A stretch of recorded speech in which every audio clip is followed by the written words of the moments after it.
Hi, welcome back guys. This is your friend, the Silver Fanfics. Back with amazing fanfiction. This is the series of What If Ash Becomes Prodigy Trainer. Now before starting, please give this video a like and subscribe to the channel if you want more videos like this. Now let's get into the fanfic. At first there was silence, before the video sizzled to life. On the monitor, there was a handsome young man wearing a white lab coat with auburn hair and with dark viridian eyes.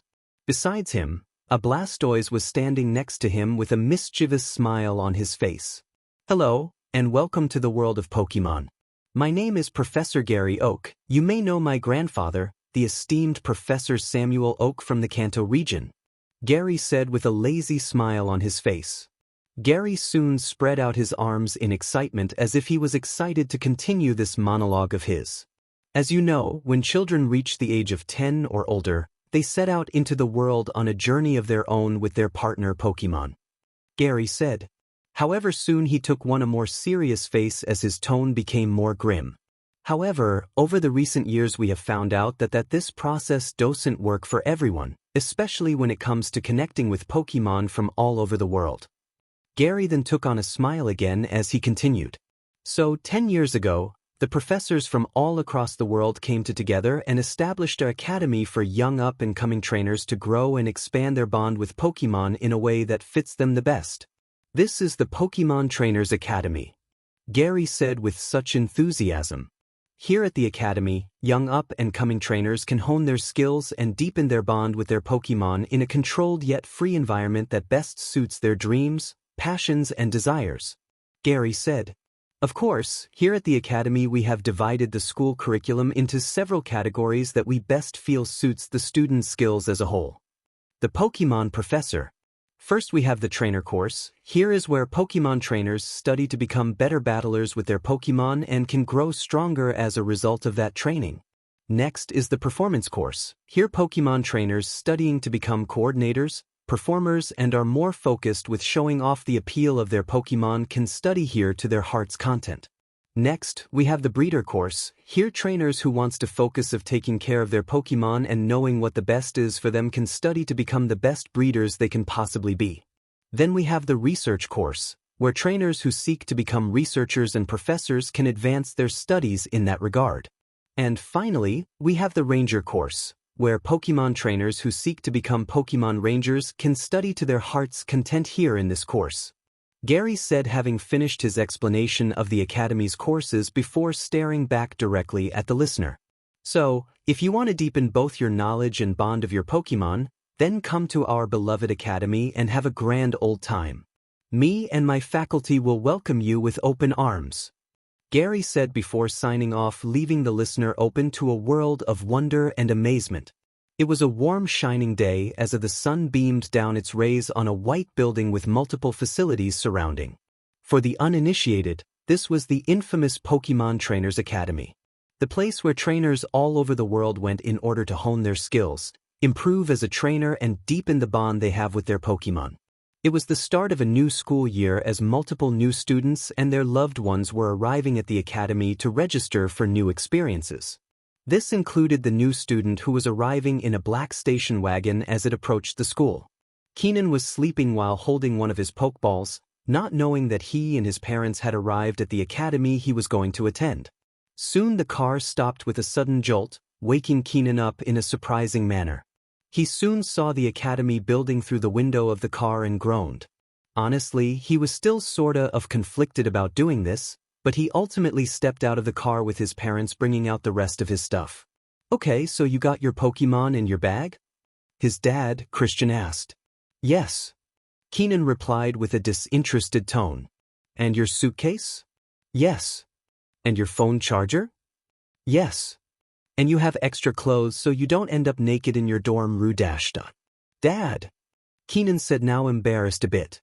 His mom, Layla, soon laughed before saying, Okay honey, I think Keenan is prepared enough. Though honey, we were surprised you decided to come here after how close you are. Keenan interrupted her saying, It's fine mom. This, something that I have to do. His parents were satisfied with that answer, before he soon hugged his parents goodbye and went into the academy's main building as he went into the next part of his trainer career. The academy was huge. After registering his Pokemon, and being informed of registering any new Pokemon he caught with the front office, Keenan was given his student ID and his dorm room number. However, before that, all new students were required to head to the orientation hall to hear the introductory speech given by the headmaster. After speaking with a few people, Keenan finally found it. Inside the hall were thousands upon thousands new students, all with their beloved Pokemon partners. Keenan was so amazed by everyone here that he accidentally bumped into another student. It was a girl wearing olive green dress with a red skirt underneath it. Besides her was a Leafeon that took an aggressive stand when she saw that Keenan had bumped into her trainer. Hyacinth, no. You don't threaten random trainers. Sorry about that, Hyacinth can be a bit overprotective of me sometimes, the girl said to Keenan as she calmed down her Pokemon. Keenan soon regained his focus and said, I understand, some of my Pokemon are like that as well. My name is Keenan, nice to meet you. Keenan held out his hand, but the girl seemed a bit uncomfortable to take it as she timidly replied, Shine, it is nice to meet you as well. Keenan didn't what he did to make this girl shy, but he didn't want to make her more uncomfortable and made his way to another part of the hall and sat down. Soon all the students managed to find a seat as the headmaster of the academy, Gary Oak, finally appeared. Hello. Welcome one and all to the prestigious Pokemon Trainers Academy. You all are here for various reasons, but regardless of what those reasons, I promise you that you will not be disappointed in your choice, Gary said as he captured the students' attention with his natural charisma. Here at the Academy, we are dedicated to helping you improve as a Pokemon trainer in whatever way is imaginable. That is why this academy is stocked to the brim with faculty and staff who are the best and the most dedicated to their craft in whatever course you imagine, Gary said again, this time igniting a full-on applause and cheering from the students. So after this speech is over, I encourage you all explore all across the academy. Have battles. Make new friends. Meet new Pokemon that you have never even seen before. This academy is meant for you and you only, so I encourage you to explore to the fullest. Now, welcome to your future, Gary, as he got a standing ovation from the students before he left. Soon all the students began to disperse. This included Keenan, who tried to find his dorm, only to run into another student again. This time the student he ran into was a guy. He had on a green shirt with floral print all over it. He was wearing shades on his head and he had on black jeans. He was certainly an unconventional student, to say the least. Oh, sorry, I seem to have a knack for running into people today, Keenan said as the boy got up. Oh, it is fine. My name is Tyson. Nice to meet you, the boy said with a mischievous smile on his face. Keenan. Now if you don't me dash dot, Keenan said, trying to leave before Tyson stopped him. Hold up. I got a look at your ID and saw you are in the trainer course. What a coincidence, so am I, Tyson said with happily. Keenan tried to hide his surprise but failed miserably, though on the other hand he didn't look like he fit in any other course, so he didn't know what he was expecting. Yeah, I am in the trainer course. What is it to you? Keenan asked, though he knew where this was going. Well, I was wondering, do you want to battle? Tyson asked him with so much enthusiasm that he might have exploded from overload. Keenan sighed. He knew he was going to have to battle eventually, though he was hoping he would at least settle down in his dorm first before he did any battling. Still, a battle like this, it could get at him going. Alright, you're on, Keenan said as he began the first part to the rest of his career as a Pokemon trainer. Soon Keenan and Tyson made it to the Academy Plaza. Here they saw various new students and their Pokemon battling against other new students and their Pokemon. This academy really had everything. Soon Keenan and Tyson found a battlefield and took opposite sides while unhooking their Pokeballs from their belts. Hey, does a 2-on-2 battle sound good to you? Keenan asked, his demeanor changed from disinterested to focused as hell. To any other person, the change might have been jarring even for a Pokemon trainer. But Tyson was even more pumped. If he was going to become a strong trainer, he would need to battle strong trainers like Keenan. That sounds good to me. Now here is my first Pokemon. Scyther, I choose you, Tyson said, throwing out the bug-flying type who appeared on the battlefield ready to fight. Keenan smirked and sent out his first Pokemon, Odin. Come on out. Odin appeared from his Pokeball as a Golade appeared on the battlefield with the psychic fighting type looking ready to go. He saw Tyson's Scyther across the battlefield and mimic a bring it on gesture as the battle began. We will take the first move, Scyther use Fury Cutter. Tyson commanded to his Pokemon. Soon Scyther moved with amazing speed and raised his claws high before slicing them across Odin's body, dealing him effective damage. Golade skidded back but ultimately seemed unaffected by the seemingly powerful attack. Now it is our turn, Odin use Rock Silda. Keenan commanded with such confidence it nearly threw Tyler off. Odin soon raised his blade-like arms and summoned rocks all around the battlefield, with several of them hitting Scyther and dealing pretty super effective damage in the process. Don't give in, Scyther. Now confused Odin with double team. Tyson commanded to his partner. Scyther soon recovered and summoned multiple copies of himself in an attempt to confuse Odin into trying to figure out where the real Scyther was. Now hit him with Air Slash. Soon all the Scythers glow, preparing to send the flying-type move towards the Golade. Odin, stay calm and all hit all the copies with your Psycho Cut. Keenan said. Odin nodded, and following his trainer's command he charged up his blades and sent waves after waves dark energy towards all the copies and hit all of them, including the real Scythe. Finish it with Rock Silda. Keenan command. Odin soon summoned the familiar-looking rocks and had them collapse onto Scyther, dealing super effective damage and knocking out the bug-flying type. Keenan and Odin celebrated getting the first knockout in the battle, while Tyson recalled Scyther and thanked him for his hard work. While they were battling, however, a girl, Robin, watched them from the sidelines with her Corvisquire perched on her shoulder as she watched the battle with great interest. Tyson meanwhile soon sent out his second Pokemon, Growlithe. Alright Growlithe, use Fire Fang, he commanded. The pure fire-type Pokemon soon engulfed his entire mouth in fire and went to bite Odin's arm, wrapping him in flames from the attack. Try to get the flames off you with Scared Sword. Keenan said as he tried desperately to help his Pokemon. Odin's arms glowed a bright blue and he spun and managed to rid himself of the flames, but as soon as he did that he saw Growlithe running towards him. Alright Growlithe, finish it with Fire Wheel. Tyler said.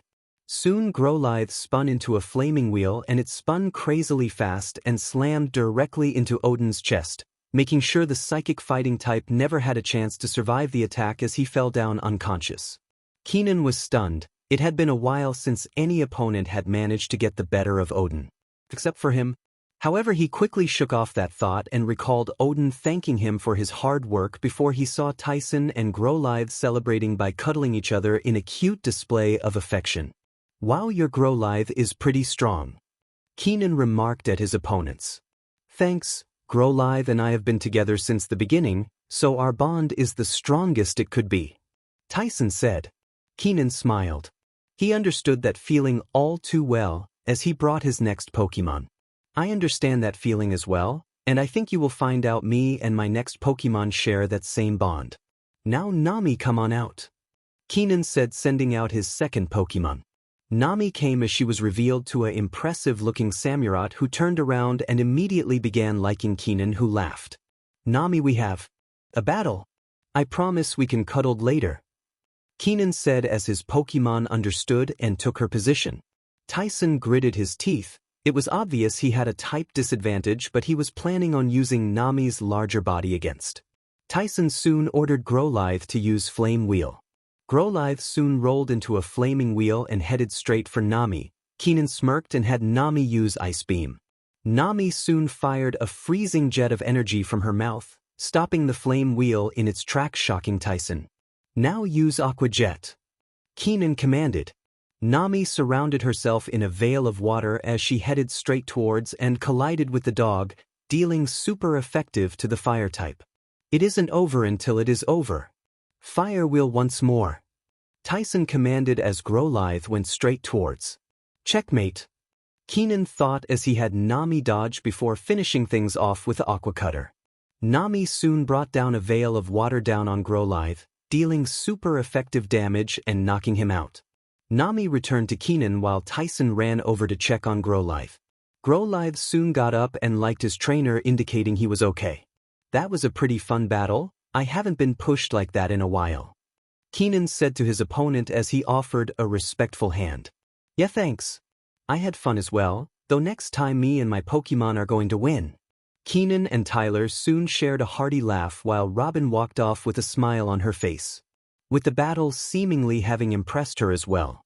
However, unknown to all three freshman trainers, they were being watched as two mysterious figures. A boy and a girl watched Keenan and Tyler's battle before speaking.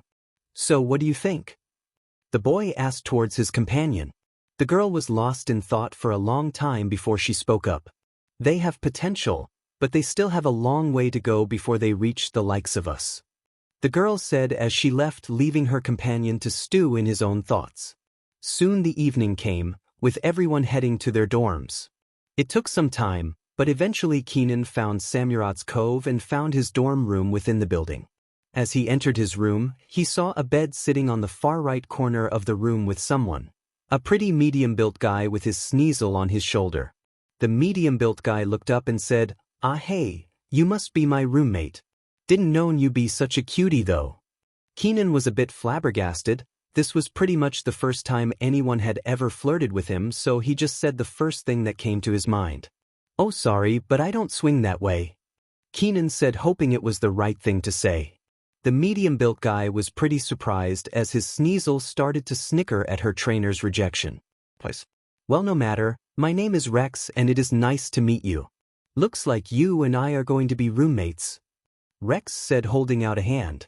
Keenan took it and introduced himself to Rex. Despite the awkward flirting attempt, Rex seemed to be a pretty nice guy as he went of the room to allow Keenan to get situated. Keenan soon unpacked all of his stuff and made his room exactly how he wanted it to be before collapsing on the bed in exhaustion. It had been a hell of a first day, but in the end he was left with a small sense of excitement at what this academy held in store for him. Tomorrow would be the first day of classes and he was looking forward to it.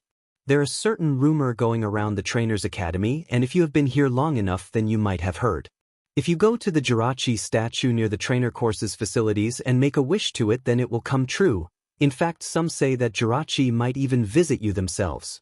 Of course it is only a rumor, and no one is actually sure if it actually is true, but some people are willing to try. Like the girl who was currently in front of the statue right now. Shine was currently praying her heart out to the Jirachi statue while Hyacinth, her Leafeon, stood guard ready and willing to stop anyone who was going to disturb Shine during her moment of faith. Shine had never been the most confident person around, but she was hoping on the first day of classes she would at least be able to handle herself. "Shine," an energetic voice called out to her. Shine soon opened as she saw her roommate, Robin, running towards her with her partner Pokemon, Artoria the Corvisquire, following her dutifully. The two of them had met yesterday around the afternoon. Shine arrived in the dorm and was the first one there, so she had time to settle in and decorate her part of the dorm with her Pokemon. Robin had come in later, apparently deciding to watch a Pokemon battle between two trainers that she had taken an interest in. Anyways, the two of them had gotten to talking and managed to get along pretty well, with Shine learning that Robin was from Galar and that her first Pokemon had been her Rookidee. Robin and Artoria soon stopped in front of her, clearly out of breath but also having energetic smiles on their faces. "Shine, it is time to get moving. Class is about to start soon." Robin with her usual energetic smile on her face. "Okay, Hyacinth, let's go," Shine said, looking to her partner Pokemon. The two of them quickly made their way back to their dorms to grab both their Pokemon and their backpacks as they made their way to their first class. On the way, both of them were talking about their expectations for the class. "I hope the professor is someone who is passionate about battling like I am. It would get me even more pumped about the class," Robin said energetically as Artoria agreed as she gently nuzzled her trainer. I can't handle too much energy in the morning. You are already quite enough," Shine said as Hyacinth agreed with her trainer. "Oh come on. You know you like my energy," Robin said, smiling. Shine chose not to answer that as the two of them made their way to lecture hall. There the two of them could see dozens of students filing in with their respective Pokemons ready for the class. Suddenly Shine's blood froze as she saw Keenan talking with an unknown guy as they both took a seat. She had been kicking herself for awkward she had been towards him before the orientation meeting and had wanted to make it up towards him, but now wasn't the right time. Suddenly the bell saved her as everyone began to take their seats and the professor walked in. He seemed to be a lanky, middle-aged man with withering hairline. Her build wasn't fairly impressive and his eyes had bags under them. Underneath his coat, the students could see a single Pokeball as his belt indicating his partner Pokemon as he began speaking. Good morning class, welcome to the trainer course here at Pokemon Trainers Academy. I am Nickender Hartley, the professor that teaches the freshman students of this course. I am sure many of you have individual goals you want to reach, but you all are united by one desire. Professor Hartley soon glared at the class. The desire to get stronger, he plainly said. An uncomfortable silence passed over the class as the truth was stated before them. Now don't be ashamed, that is in fact an admirable goal to have. Any trainer should want to get stronger with their Pokemon at their side. But it is important to remember that you shouldn't lose yourself and the bond you have with your Pokemon in pursuit of that strength. That strength should come naturally from the bond you and your Pokemon share. Professor Hartley said. This put the class more at ease as Professor Hartley soon gave a mischievous smirk. Now I know you would probably seem bored with a typical beginning lecture. That is why I am going to make the first class of this course fun.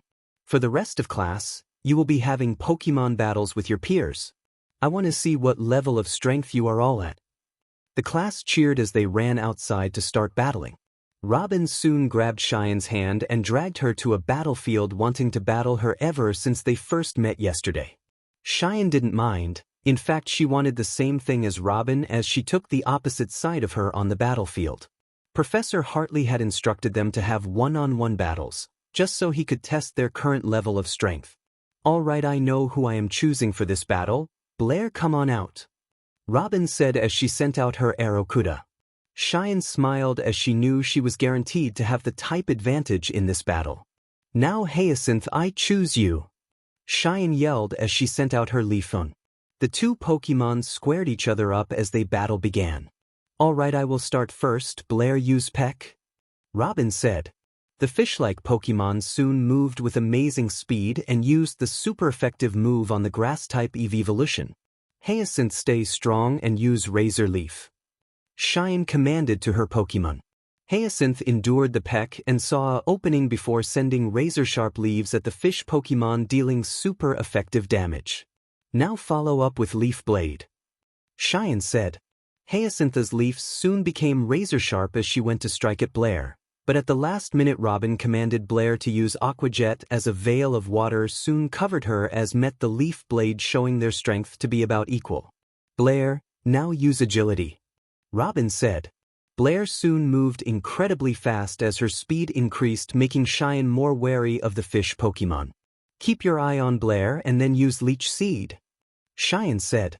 Hyacinth kept her eye opened and when she saw her chance fired the Leech Seed at Blair, but thanks to the increase in her speed Blair was able to dodge the Leech Seed before being commanded by Robin to use Bite. The jaws of Blair soon latched onto Hyacinth, making her cry out in pain as she struggled to let go of the water type. Use Razor Leaf to shake off Blair. Cheyenne commanded, hoping it would work.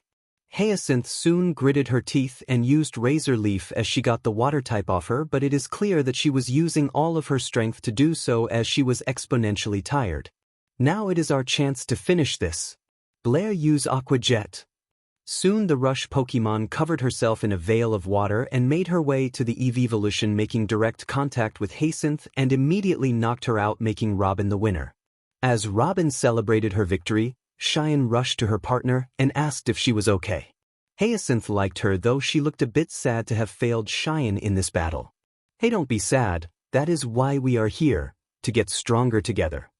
Cheyenne said as those words lifted Hyacinth's spirits as Robin and Blair came over to her. Wow, that was an awesome battle. You two certainly kept me on my toes during the entire battle. I really want to battle you again someday. Robin said excitedly. Cheyenne thanked her and got up when suddenly a huge explosion erupted from the other side of the battle space, making both girls wonder what had happened. At the same time as Robin and Cheyenne's battle, Keenan and Rex were about to battle themselves. Keenan was deciding which of Rex's Pokemon he wanted to face. Come on, all of my dark types can kick, but so this isn't really a tough decision, Rex said, whining a bit. Weiss once again giggled at her trainer's impatience as Keenan was about to point out his Gyarados wasn't a dark type when a mysterious voice interrupted him. I'll battle you and I can battle your Sneasel if you want, the voice said. Both Keenan and Rex soon turned to see a mysterious boy with a Jolteon next to him. Physically, he looked like he was around both of their ages, but his voice led them to believe he was much older. Sure. Can I get a name, dude? Rex asked the mysterious trainer. The mysterious trainer soon looked him dead in the eyes and said, Kazuma. That is my name. Soon Kazuma and Rex took opposite sides of battlefield as their Pokemon did as well. We will start things off. Weiss use Quick Attack, Rex commanded. Weiss soon shot forth in an amazing display of speed, but with a quick nod from his eyes, Kazuma's Jolteon seemingly dodged it fast. Double Kick Jolteon, Kazuma said plainly. And with the same blinding speed, Jolteon got behind Weiss and landed a super effective double kick, leaving Weiss reeling in pain. Rex told Weiss to calm down, but suddenly Jolteon appeared before Weiss with its amazing speed once again. Finish this, Jolteon, Thunder Fong, Kazuma said. Jolteon's mouth soon charged up with electricity as he bit Weiss, shocking her to her core and causing a huge explosion. When the smoke cleared, it was shown that Weiss was knocked and Jolteon didn't even have a scratch on them.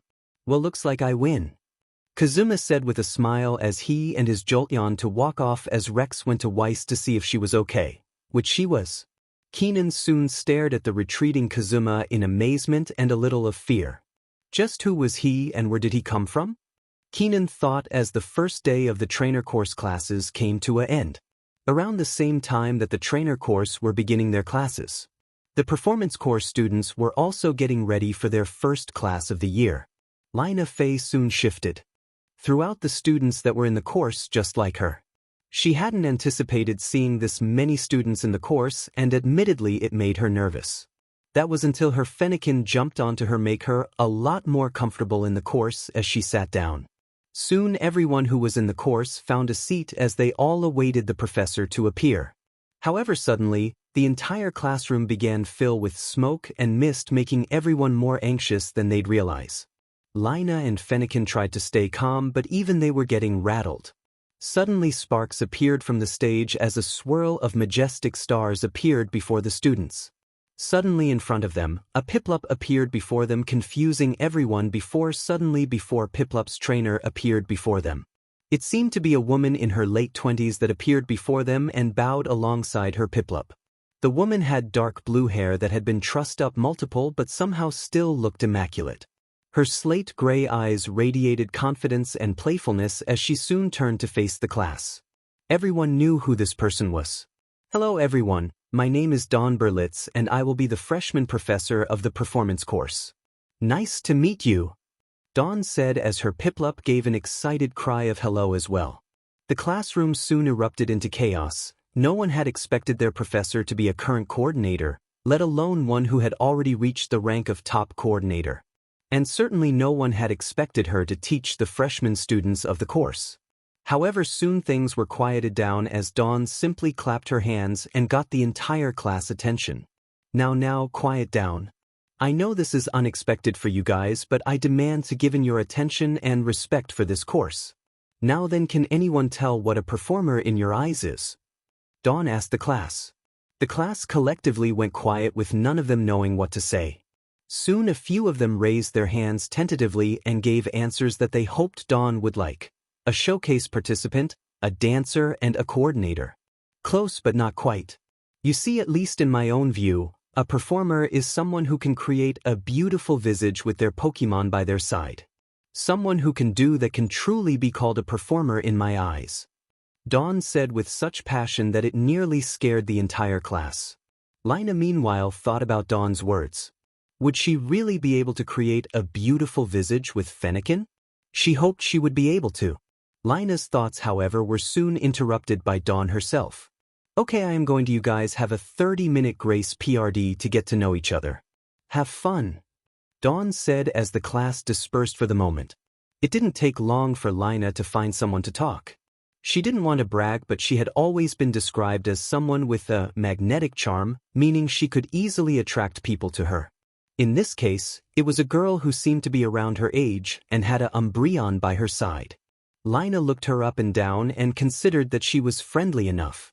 "Hey, I saw you with your Fennekin before class and I realized that I had to talk to you. My name is Emma Bjorklund, nice to meet you." "Hey, my name is Lina Fey and it is nice to meet you as well," Lina said in return.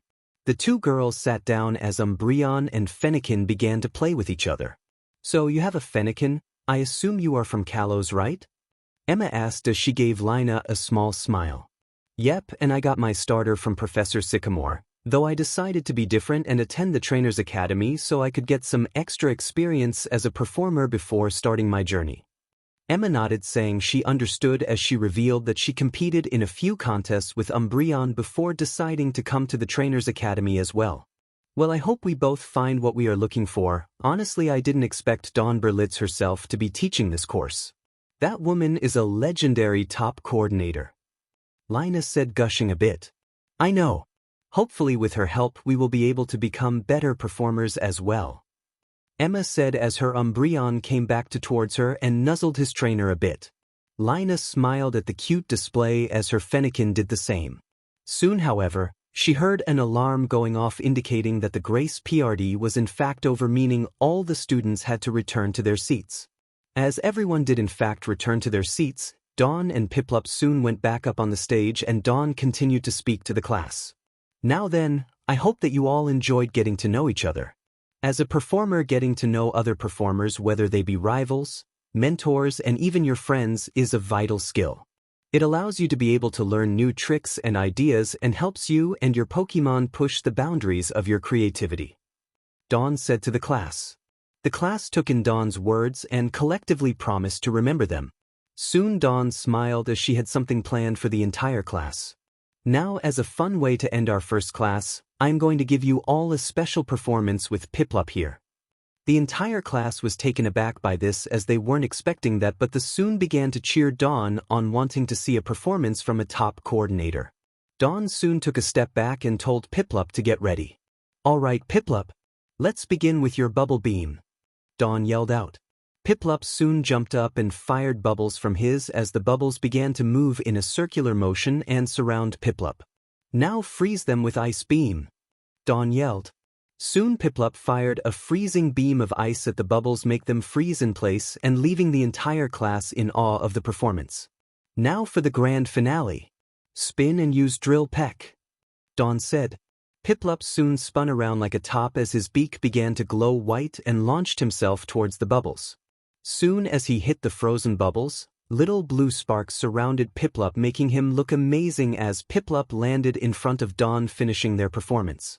The class soon erupted into cheers as they saw the magnificent performance before their eyes. But Lina was cheering the loudest as she began to look forward to what this class could teach her. "Hey, do you have a partner?" Ava Prescott looked up from her current work to look at the guy who had asked if she had a partner. Unlike the trainer and performance courses, the breeder course operated a bit differently. Unlike both of those courses, students that were enrolled in the breeder course had to fill out a questionnaire prior to the school year starting. The purpose of this was so that they would be assigned to different Pokémon that needed care throughout the semester, and how well those Pokémon were under their care would determine their final exam score. And of course, you were meant to do this with a partner, but when Ava was assigned to her first Pokémon, she couldn't find her partner, leading to her to work on treating the Pokémon in front of her, a Vulpix that had trouble walking due to rock bits being stuck in its paws. She had just gotten the last one out when she had been approached by this stranger.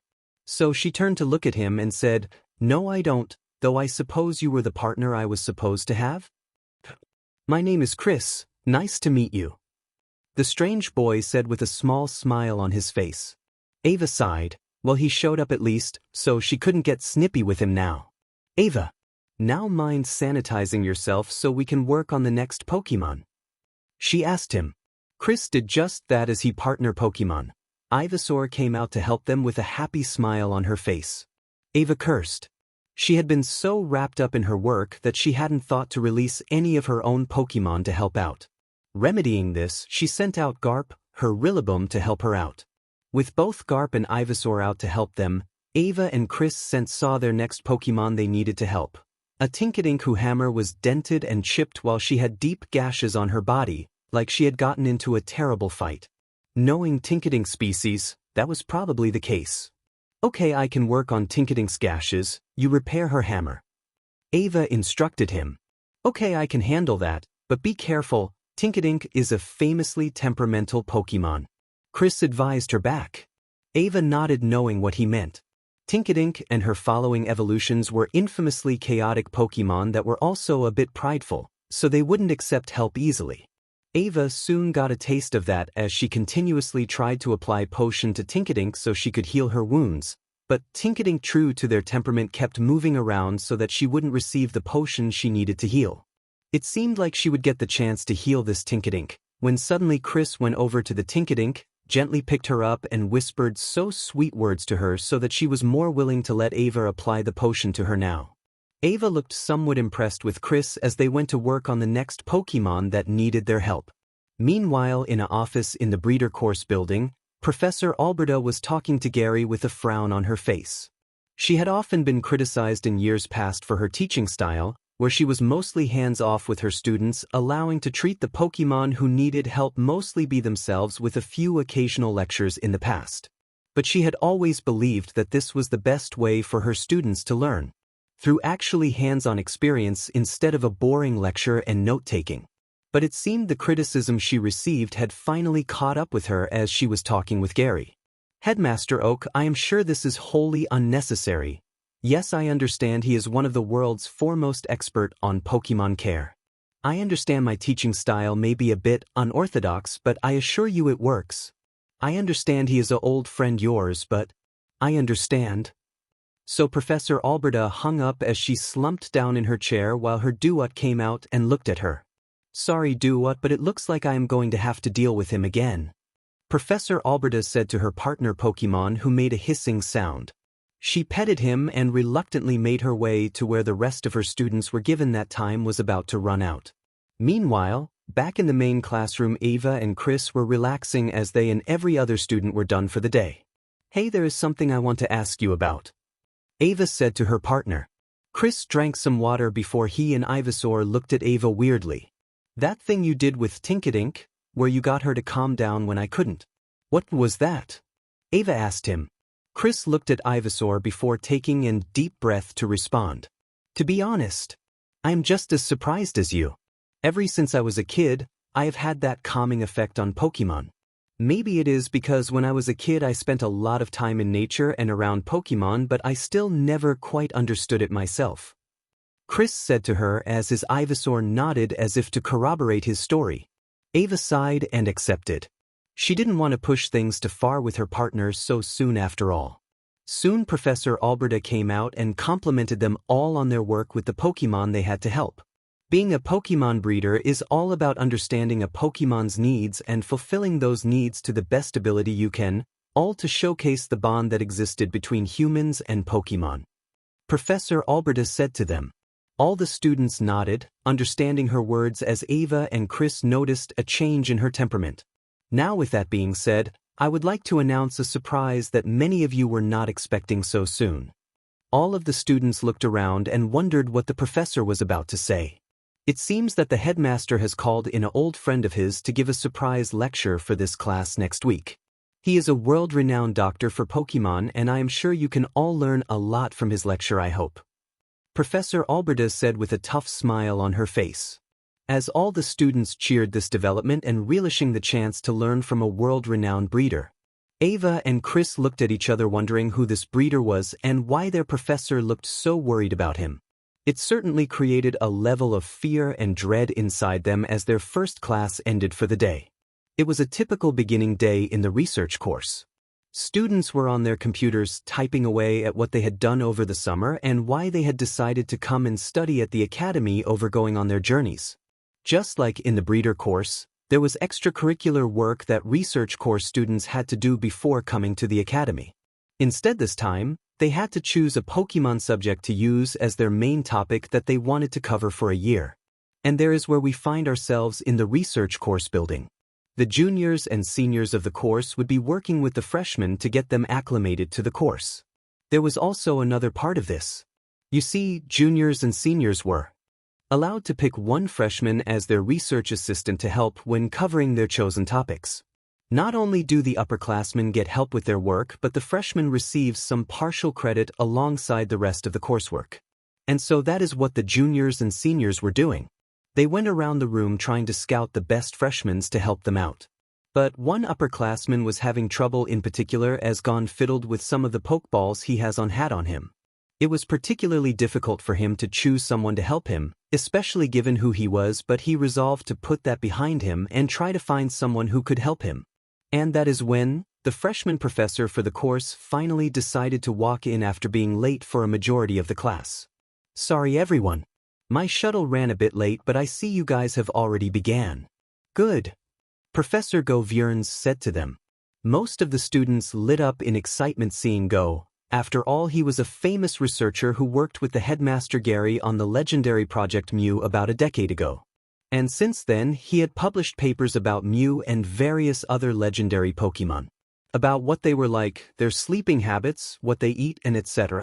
He had been offered the position of the freshman professor for the research course a couple of years back after the last professor quit to study something in the Paldea region. So he eagerly accepted, and in the resulting years he had become one of the more popular professors on campus.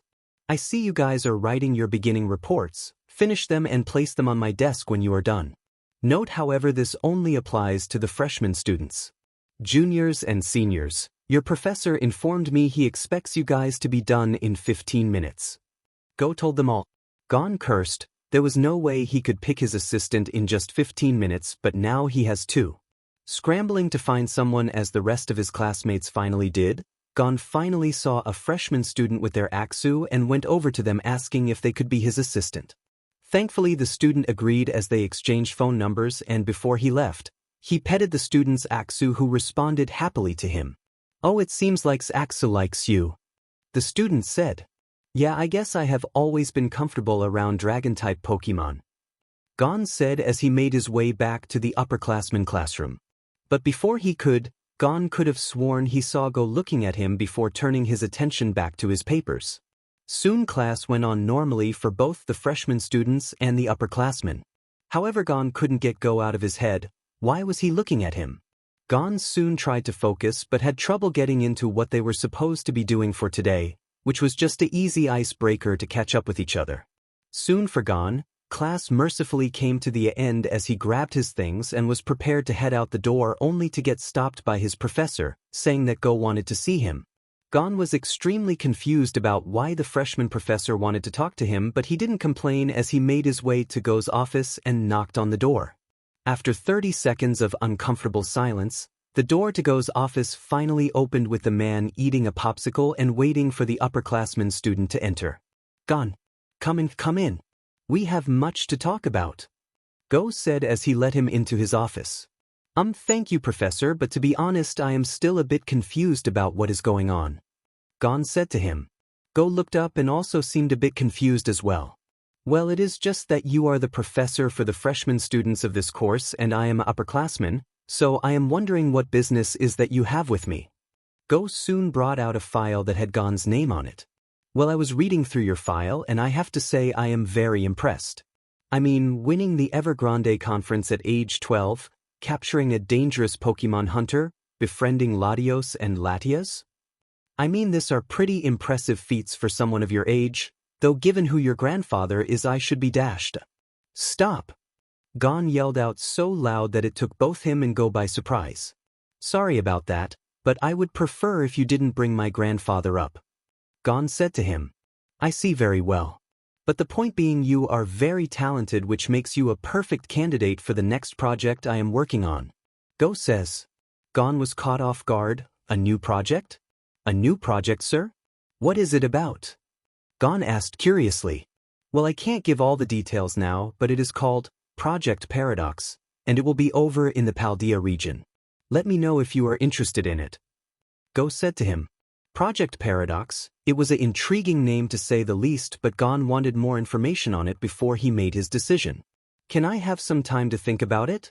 Gon asked him. Of course. Take all the time you need. We are planning to tell all the upperclassmen soon, but I hope you will join us on this expedition. Go said to him. Gon smiled as he left the office and was filled with questions about what he was offered as he left the building. Beyond the walls of the academy lies a great forest that is filled with numerous Pokemon that hail from many different regions across the world. Gary had them construct the academy around these woods as he wanted to give the students a sense of wonder and amazement if they ever wanted to catch a new Pokemon that they had never seen before. But right now, that isn't what the woods are being used for. Soon numerous fresh-faced students alongside their partner Pokemon were racing through the woods as if they were looking for something or someone. These were in fact the new students that were enrolled in the Academy's Ranger course. The professor had wanted to test their ability to survive in the forest, so she gave them a challenge. Go to the woods and find a Pokemon that needed your help and try to get them to trust you. Proof of this happening would be recorded on your capture styler. And so, that is exactly what the diligent students of the Ranger course were trying to do as they explored the forest in search of any Pokemon that needed their help. And this included one Hikaru Itatsu who was currently trying to find a Pokemon to help with his trusty Staryu by his side. But so far their luck had been few and far between, with most of the Pokemon they saw being able to help themselves whenever they got in a pinch. Great at this rate. Might never pass this opening assignment. Hikaru muttered as his Staryu looked questioningly up at their trainer. Hikaru soon petted his Staryu as he told them not to worry. Suddenly, as if they moved like lightning, Hikaru sensed a Pokemon that moved past him with amazing speed. Moving to check it out, both Hikaru and Staryu ran to check out the Pokemon that had moved so amazingly near them. They soon came to a clearing in the forest where Hikaru saw an abundance of Pokemon soon living together in harmony and peace. It was quite peaceful. Hikaru could clearly see the habitat that the Pokemon had made while living here next to the academy. No human interaction, no pollution, no toxic debris nearby. It was simply perfect. That was until he heard a slight growling to the right of him. Looking to the right, he saw the Pokemon that had sped past him, Pyroar growling at a Mytina that had invaded her space. He saw a pile of berries that had spilled over next to a litany of Litleo cubs, and he could deduce what had happened. Still, he decided not to intervene because it seems like it was a normal interaction between Pokemon in the forest. Pyroar soon pushed Mytina away, wanting to keep him away from her cubs. Mytina didn't like this and responded with a bite attack, causing him to get into a tussle with Pyroar. The two large canine Pokemon tussled for a bit until Pyroar accidentally let out a flamethrower attack. Hikaru looked worried as he saw the wildfire-type move hit the three that was in the center of the clearing and began scaring off the other Pokemon. Hikaru knew he needed to act fast or else the entire clearing might be burnt down as he turned to Staryu. "Alright Staryu, use water gun to put out the flames," Hikaru said. The star-shaped Pokemon understood as it let out a jet of water that soon doused the flames on the tree, but it was far from over. One of the Litleo cubs had been burnt unexpectedly by the wildfire-type move and Pyroar didn't know what to do. Hikaru and Staryu went over to Pyroar and said, "Hey, I can heal Litleo, but you are going to have to trust me," Hikaru said to the large Pokemon. Pyroar looked incredibly skeptical to him but realized she had no other choice and soon led him near Litleo. Hikaru bent down and saw the burn on Litleo's fur and soon brought out a burn heal that he had on him and soon sprayed it on his fur. The potion soon made it sting, causing Litleo to close his eyes in pain, but soon he relaxed as his burn wound was completely healed. Hikaru soon turned around to see Pyroar's amazed expression as she went over to Hikaru and liked him. As for thanks for healing one of her cubs. Soon Hikaru saw that Staryu had managed to down the remaining flames as all the footage was recorded by his capture styler. Soon after they helped out remaining Pokemon. Hikaru soon returned to in front of the academy's gates as that is where his class was supposed to meet up when their little assignment was about over. Hikaru soon saw several other students of the class talking about which Pokemon they helped as the soon excitedly talked about it.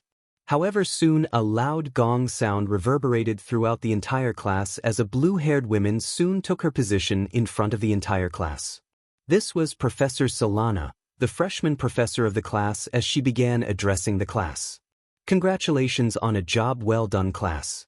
I hope this simple assignment is an indication of what we are going to do while we are in class together, as learning to interact and bond with Pokemon in the wild is a crucial part of being a Pokemon Ranger.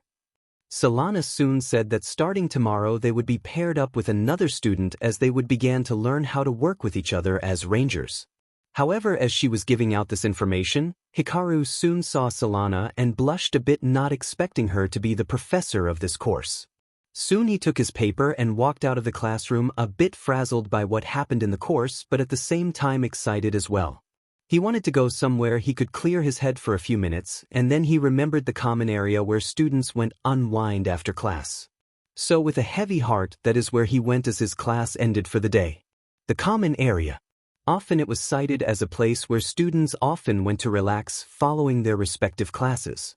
And indeed we see that on full display, as several students are currently in the common area and socializing with each other after their tough first day of classes in their respective courses. We see an example of this as Keenan and Rex are currently on the main couch of the area as they watch the championship match of this year's Masters 8 tournament come to an end between the two competitors as they switch to what they are seeing on the screen. Folks, you couldn't have asked for a better finals match than this. Currently right now both trainers have their last Pokemon remaining. For champion Iris, it is her trusty KedharS, and for our current monarch, Ash Ketchum, who else but his beloved Pikachu? The commentator said as they both old friends squared off. Soon Iris made the first move as she said, KedharS used Dragon Tail. KedharS' tail glowed green as ran towards Pikachu as Ash simply smirked. Pikachu, meet it with Iron Tail. Ash said towards his partner. Pikachu's tail became iron-like as the two attacks met, and KedharS was sent back slightly, giving Ash and Pikachu the perfect opportunity. Pikachu, let finish this. Use Thunderbolt. Ash commanded. Pikachu nodded as he soon let out his signature attack and shocked KedharS and ultimately knocked him out, winning Ash the battle. And that decides it. After a long and intense battle between these champions, Ash Ketchum retains the title after a thrilling match. The commentator said over the roar of the crowd while Ash and Iris congratulated each other on a great battle as the TV was turned off. Man, that was so awesome. Wouldn't you agree, Keenan? Rex asked his roommate and friend as Weiss shakes her head, agreeing with her trainer. Yeah, that was a pretty awesome battle. Keenan said, agreeing with his friend, though he was a bit taken back by his enthusiasm. Rex soon petted Weiss before saying, Man, Ash is so cool. One day I want to have amazing adventures like he did when he went on his journey. Keenan noted that was a tough task but decided not to say anything as he saw Tyson with another student and waved to him. Hey Keenan, Tyson said as he and the other student moved towards the both of them. Hey guys. This is Felix Brighton. He is a trainer I battled during the free PRD of class. Tyson said as Felix soon waved to both Keenan and Rex. Hey guys, nice to meet you. Felix said as his Helioptile, Nova, came out. Hey, nice to meet you. Say, who won between you and Tyson? Keenan asked. Me, of course. Felix said as Nova giggled at the question. Tyson pouted but confirmed he did lose. Soon Felix got a message on his phone that forced him to leave the three as Tyson introduced himself to Rex. However, at the same time, Robin and Shine were getting sodas from the vending machine and were looking for a place to sit when Robin pointed to the three boys. Hey, let's sit next to those three, Cheyenne. Robin said to her roommate in her usual excited voice. Cheyenne was less enthusiastic about the idea, especially given how uncomfortable she got around guys compared to girls. But she knew she wouldn't be able to dissuade Robin from this, and she did want to start to overcome this, so she went along with it. Hey guys, mind if we join you too? Robin asked the three of them with Cheyenne walking next to her. Sure. Hey, what a minute. Aren't you the girl I helped out at orientation? Keenan asked Cheyenne. Cheyenne looked flustered but forced herself to speak. Yes, it is nice to see you again, my name is Cheyenne. She said to them. Well, hey, I am her roommate, my name is Robin, nice to meet you. Robin said with her usual smile. Nice to meet you too. My name is Rex and this is my partner Weiss. Rex said in a happy tone. Tyson introduced himself, leaving just Keenan for the last introduction. Well, I guess that leaves just me. My name is Keenan, nice to meet you. Keenan said to both girls. Soon the five of them got into a conversation talking about their various Pokemon and dreams that they want to achieve with them. Keenan soon broke away to see the rest of the common area. Lina and Emma were talking about something contest-related while Fennekin and Umbreon were playing with each other. Ava and Chris were stroking their Pokemon's fur while engaging in idle chit-chat with each other. Gon was typing away on a computer doing some report. And finally, Hikaru was at the bar while checking on his capture styler and checking his resources. Keenan smiled. Despite his initial misgivings, he had a great time so far at the academy and he had found a great group of people he could consider his friends. He was definitely going to get used to this place. Meanwhile, however, in the headmaster's academy, Gary was looking over several letters with threatening messages on them while Dawn and Go stood across from him. So, have you guys managed to find out who wrote these letters? Gary asked. Gon sighed. No. They seem to come from an unknown source. We aren't even sure if it is from anyone in the academy. He said. And what is worse, if they do come from the academy, we have no idea who sent them given the amount of students and professors here. Dawn said with a frown. Gary sighed. Receiving these letters now wasn't good given it was the beginning of the fall semester and the numerous events and guests they had lined up in the future. Still, he couldn't allow himself to worry. He just had to assume these were a harmless prank and just ignore, especially given what was going to happen next week. It was time to begin the Shadow Stripe. A week had passed at Pokemon Trainers Academy and things been progressing smoothly since the first week of classes. Every student seemed to be locked in within their respective course and seemed to be enjoying themselves with their Pokemon. We see an example of that as in the battlefield near the entrance of the academy. Both Keenan and Cheyenne were having a battle with their respective Pokemon. Nova used Psychic. Dahlia dodged then used Bullet Seed. Keenan was on one side of the battlefield as he was using his Volcarona, Nova against Cheyenne's Gravely, Dahlia. Nova's body soon glowed with a pinkish aura as he tried to grab a hold of Dahlia psychically, only for Dahlia to dance out of the way and fire back with seeds from out of her mouth. Nova, dodge it and then use Hurricane. Keenan commanded towards his Pokemon. Nova soon dodged the seeds that were fired from Dahlia before unleashing the super effective flying-type move on the grass-type Pokemon. Dahlia dodged with Double Team then use X-Scissor. Cheyenne said. Dahlia soon made multiple copies of herself so that the Hurricane would hit the Grass-type before jumping up behind Nova and hitting the Bugfire-type with an X-Scissor that immediately sent him to the ground and knocked him out. Nova is unable to battle, Dahlia is the winner and the winner of this battle is Cheyenne. Rex announced as he volunteered to be the judge of this battle while Weiss was right next to him. Thus, we won Dahlia.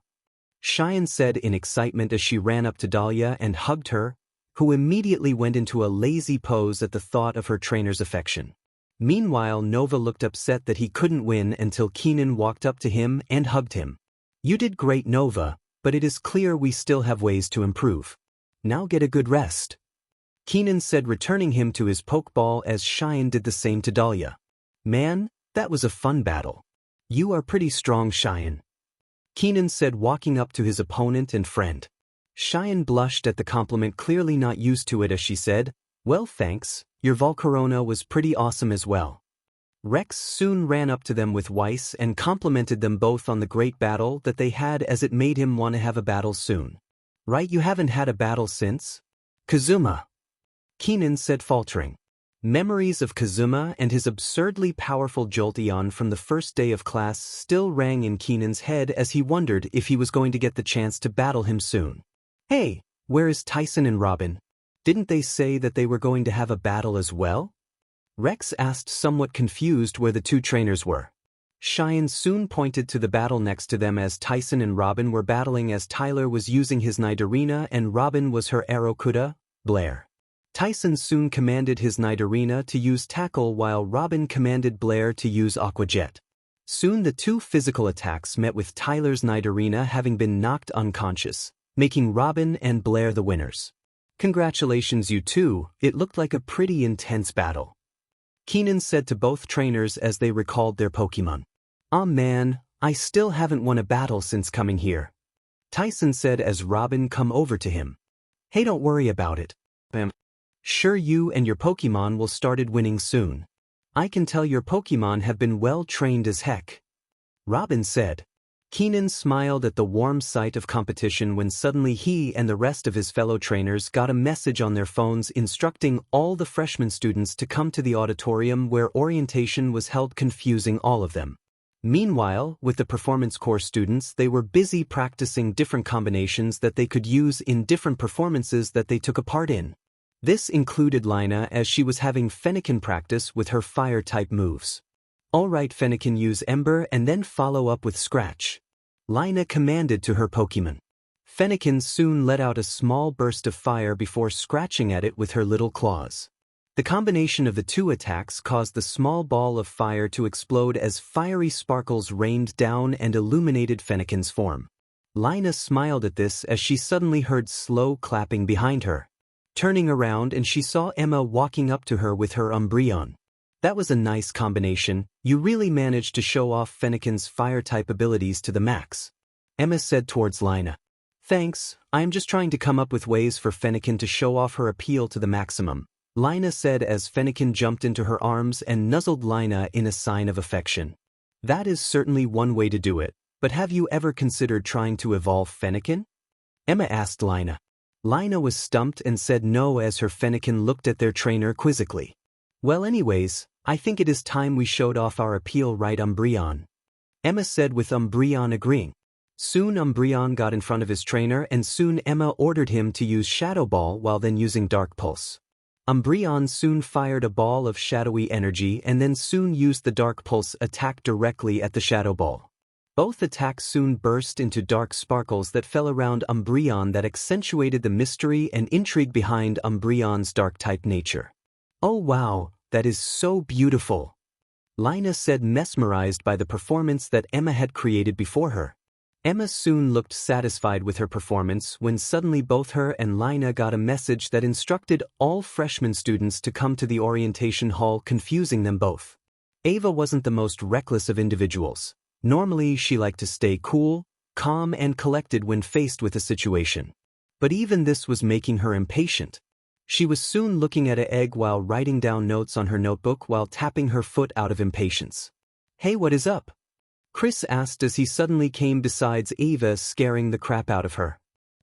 Chris, don't do that, Ava admonished as she checked on the egg, grateful that her little scare didn't harm it in any way. Sorry about that. That being said, I didn't know that you had an egg with you, Chris said to her. Oh yeah, I received it about a month ago from my cousin back in Alola. Though I am not sure what it will hatch into, Ava said as she continuing to write stuff down. Chris took a look at the egg. It was a purple egg that had some red marking on each side, making him wonder what type of Pokemon will hatch from the egg. Well, I think it is pretty cool that you have an egg with you. Normally I don't think kids our age are allowed near Pokemon eggs like these, Chris said, smiling at Ava. Ava thanked him as soon gently hugged the egg close to her, wanting to give it more of her body heat in the hopes that it will hatch soon. Suddenly both of their phones went off as they both received the same message of every freshman coming to the orientation hall, as the two of them looked at each other wondering what this was about. Finally, with the ranger course, they were getting in some practice with the capture styler so that if they were ever out on a mission, they would know how to use it. Hikaru was practicing this in the nearby woods as he captured a group of Rattata and asked them to use Bite to knock over a tree log. This allowed him to help the nearby Pidove, who was trapped by some debris and got their wings damaged in the process. Hikaru brought out his supplies and soon bandaged the Pidove's wings, allowing it to make their way out of the debris it found itself in. Hikaru soon followed it as he wondered if he should reveal the truth to Solana soon or if he should just keep it to himself for now. As he was thinking about this, he got a message on his phone, same as the others. All freshman students come to the orientation hall immediately. Soon all the freshman students came and filed into the hall where they had received their orientation for the academy, wondering what was going on and why they had been called here. Soon Gary appeared in front of them and soon greeted them with a smile. Hello everyone. How are you all doing? I trust that you are all adjusting to your class as well? Gary asked the students. The students soon gave a resounding yes to Gary's question, making him pretty happy. Great.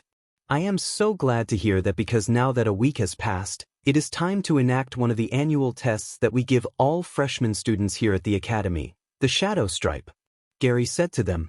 Everyone soon looked at each other in confusion. Shadow stripe? What was he talking about? Essentially what the shadow stripe is that for the next 2 weeks, you all will come up with a certain goal you want to achieve with your Pokemon, whether that be getting one of them to evolve, having them learn a new move, or even just capturing a new Pokemon or bonding with it. This will demonstrate your ability to work as one with your Pokemon and the bond that you have with them. By passing the shadow stripe, you will receive a cool new tattoo that will be etched onto your skin as recognition of you passing the shadow stripe. Gary said as he showed them the tattoo they will receive by passing this test. This excited everyone as they began to think this test will be a piece of cake before Gary quieted them down. However, if you are unable to pass the shadow stripe, then there will be severe consequences. If you do not pass it, you will be expelled from the academy effective immediately, Gary said to them. This shocked everyone into silence. They weren't expecting the shadow stripe to have such a severe consequence if they didn't pass. So work hard to pass your shadow stripe, everyone. I have full faith that everyone here will be able to pass with flying colors, Gary said as he ended the presentation. Everyone began to leave, more determined than ever to pass this new test that was set out in front of them. Keenan was stumped. He was currently in his dorm room trying to think up a plan to help pass the shadow stripe. But so far he didn't have anything. Rex came into his room and saw that he was still at his desk. Dude, are you still thinking about what to for your shadow stripe? Rex asked him. Yeah, this is turning out to be harder than I thought. What are you planning on doing? Keenan asked his roommate. Rex smiled mischievously as he pulled out a Pokeball as he said, let's just say, I already did it. Keenan looked shocked and asked what he did. I'll show you, come on out, Mac, Rex said as he sent out his new Pokemon. Soon Rex's newest Pokemon, a Alolan Grimer, came out and greeted his trainer's roommate while moving to nuzzle Rex's leg. So you caught a new Pokemon? Interesting, I don't want to do that since I like my team now as it is, Keenan said. But as soon as he was in deep thought, his Paldeen Wooper, Sydney. Sid, what are you doing here? Keenan said as he saw Sydney playing with Mac, as that suddenly gave Rex an idea. Hey, how about you try getting Sydney to evolve? I heard that her evolved form, Clodsire, can be a beast in a Pokemon battle, Rex said to Keenan. Keenan looked at Rex and then at Sydney to see if she was up for the idea. Sydney seems to hear what her trainer and Rex were talking about and soon jumped in the air, happy at the idea of evolving. Alright, I guess I know what I am doing for my shadow stripe, Keenan said as he wrote it down. Rex smiled before saying he knew someone that could help him as they both exited the dorm with their Pokemon. Soon Keenan and Rex headed back to the trainer course buildings. There on the battlefields they saw a young girl wearing a blue bandana with a smile on her face as she commanded her Pokemon, Blaziken, to use Blaze Kick on her opponent's Ice-Q. Blaziken soon jumped up and their leg on fire as it contacted the opponent's Ice-Q and knocked it out, making Blaziken the winner. The girl jumped up and down in celebration before running to her Blaziken and hugging them as their opponent recalled their Ice-Q and left. You are still as powerful as ever, aren't you, Kasumi? Rex said with a laugh, with Keenan looking on in amazement. Long time no see, Kasumi said as she ran over to Keenan's roommate and hugged him slightly. Kasumi soon saw Keenan and asked who he was. Kasumi, this is my roommate Keenan and he needs help with his shadow stripe goal. Keenan, this is Kasumi Hamura and she is a sophomore student here at the academy, Rex said as he introduced both of them to each other. Kasumi looked Keenan up and down before greeting Keenan. Keenan, nice to meet you. I remember doing my shadow stripe last year. It wasn't fun, but ultimately it was a rewarding experience, Kasumi said as her Blaziken came up next to her and nodded. I see, what was your shadow stripe goal? Keenan asked, slightly curious now. Well, you see, I decided to get Chun-Li here, who was a Combusken, to evolve into Blaziken. It wasn't easy and at times I wanted to give up, but eventually we managed to achieve our goals, right, Chun-Li? Kasumi asked her Pokemon, who nodded in response. Keenan was in awe. He knew how difficult it could be to get Combusken to evolve into Blaziken, and yet Kasumi managed to do it. Well, if she could do it, then so could he. Well, alright, I have the same goal. To evolve one of my Pokemon. Sydney, come on out. Keenan said as his whooper came out. Kasumi soon saw Sydney and nearly squealed out in cuteness as she petted the poison ground type and soon asked, "So I assume you are trying to evolve this little girl into Clodsire, right?" "That is correct," Keenan said as he tried to keep his composure in front of the sophomore student. Kasumi soon closed her eyes and seemed to be in deep contemplation before she opened them. "Well, it won't be easy, but it is still possible." "All right, I can help you," Kasumi said to Keenan. Keenan nodded in determination as he looked at Sydney before Kasumi pointed a finger at him. "But if you want to get this right, then you need to follow my instructions to the letter, got it?" Kasumi said to him. Keenan nodded, knowing that it would take a lot of effort to get Sydney to evolve, but was willing to put in the work and effort to do it. Meanwhile, in the breeder course building, Ava was checking up some Pokemon without Chris while she had her egg next to her. Her Shadow Stripe goal had been to get her egg to hatch and then record the details of it when it did, but so far it seems like it wasn't going to hatch. Ava had been extremely careful with it, giving it her body heat and letting most of her team near it, but it seems like nothing had been working. Ava soon finished up checking on her current patient, a Bastodon, and she had her Clefable, Stardust, helping her out in case anything went wrong with Bastodon. Thankfully nothing did, as she soon called Bastodon's trainer to tell him that she was done with his Pokemon. Suddenly she heard a slight crack, and turning around she saw her egg start to glow as crack began to form in it. She was stunned, especially given how unresponsive that her egg had been the previous week when she was taking care of it. She soon held her breath in abated expectations, and the egg finally glowed and hatched, leaving Ava stunned in the process. Ava stood in awe as the egg fully hatched and gave away to her new Pokemon. To say that it surprised her would be an understatement.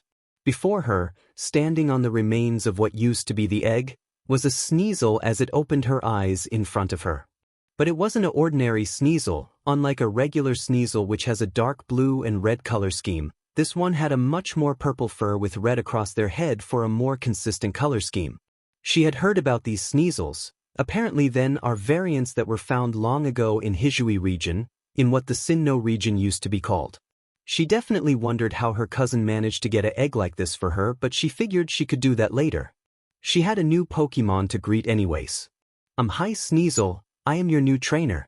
Nice to meet you," Ava said gently to the newly born Pokemon. Her Sneasel looked up to Ava and then to Stardust, who gave her a gentle wave and then decided to jump onto Ava's awaiting arms and nuzzled her. Ava chuckled. It seems like she and her Sneasel would get along great. For the next 2 hours, Ava did her typical thing. She began checking her Sneasel's temperature, their body weight, their typing, which happened to be poison fighting, and finally to see if they have any damage to their body at all. She was so lost in thought that she didn't even hear Chris, off all people, coming into the room and gently tapping her on her shoulder. "Ava? Ava?" Chris said to her as he finally got her attention. Ava soon accidentally hit him as she turned around and saw Chris and was shocked to see him there. "Chris? Oh my God, I am so sorry," Ava said as she went over to her partner. "It is fine, Ava. I could tell that you were hard at work, but what is going on that made you stay in this room for a long time?" Chris asked her. Ava ate in her breath and soon showed Chris what happened as Sneasel came up to him. "No way, your egg hatched. And it is a Sneasel. Congratulations, Ava," Chris said while giving Ava a gigantic hug. "Thanks, Chris, but it turns out my egg was a bit special, it seems. This Sneasel is the Hisuian one," Ava said to him. Chris soon looked at Ava's new Sneasel once again and realized that she was right. He soon attempted to pet her, but Sneasel got scared and ran behind Ava. "I guess she is still pretty shy," Chris said with a bit of a laugh. "Yeah, but I am hoping that with more time that she will be able to open up to more people and interact with them normally," Ava said. Chris soon thought about it and soon had an idea. "Well, why don't we head to the common area? I am sure that is a good way to gently ease her into interacting with other Pokemon and people," Chris suggested. Ava considered the idea and realized that it could work. "All right then, let's go," Ava said.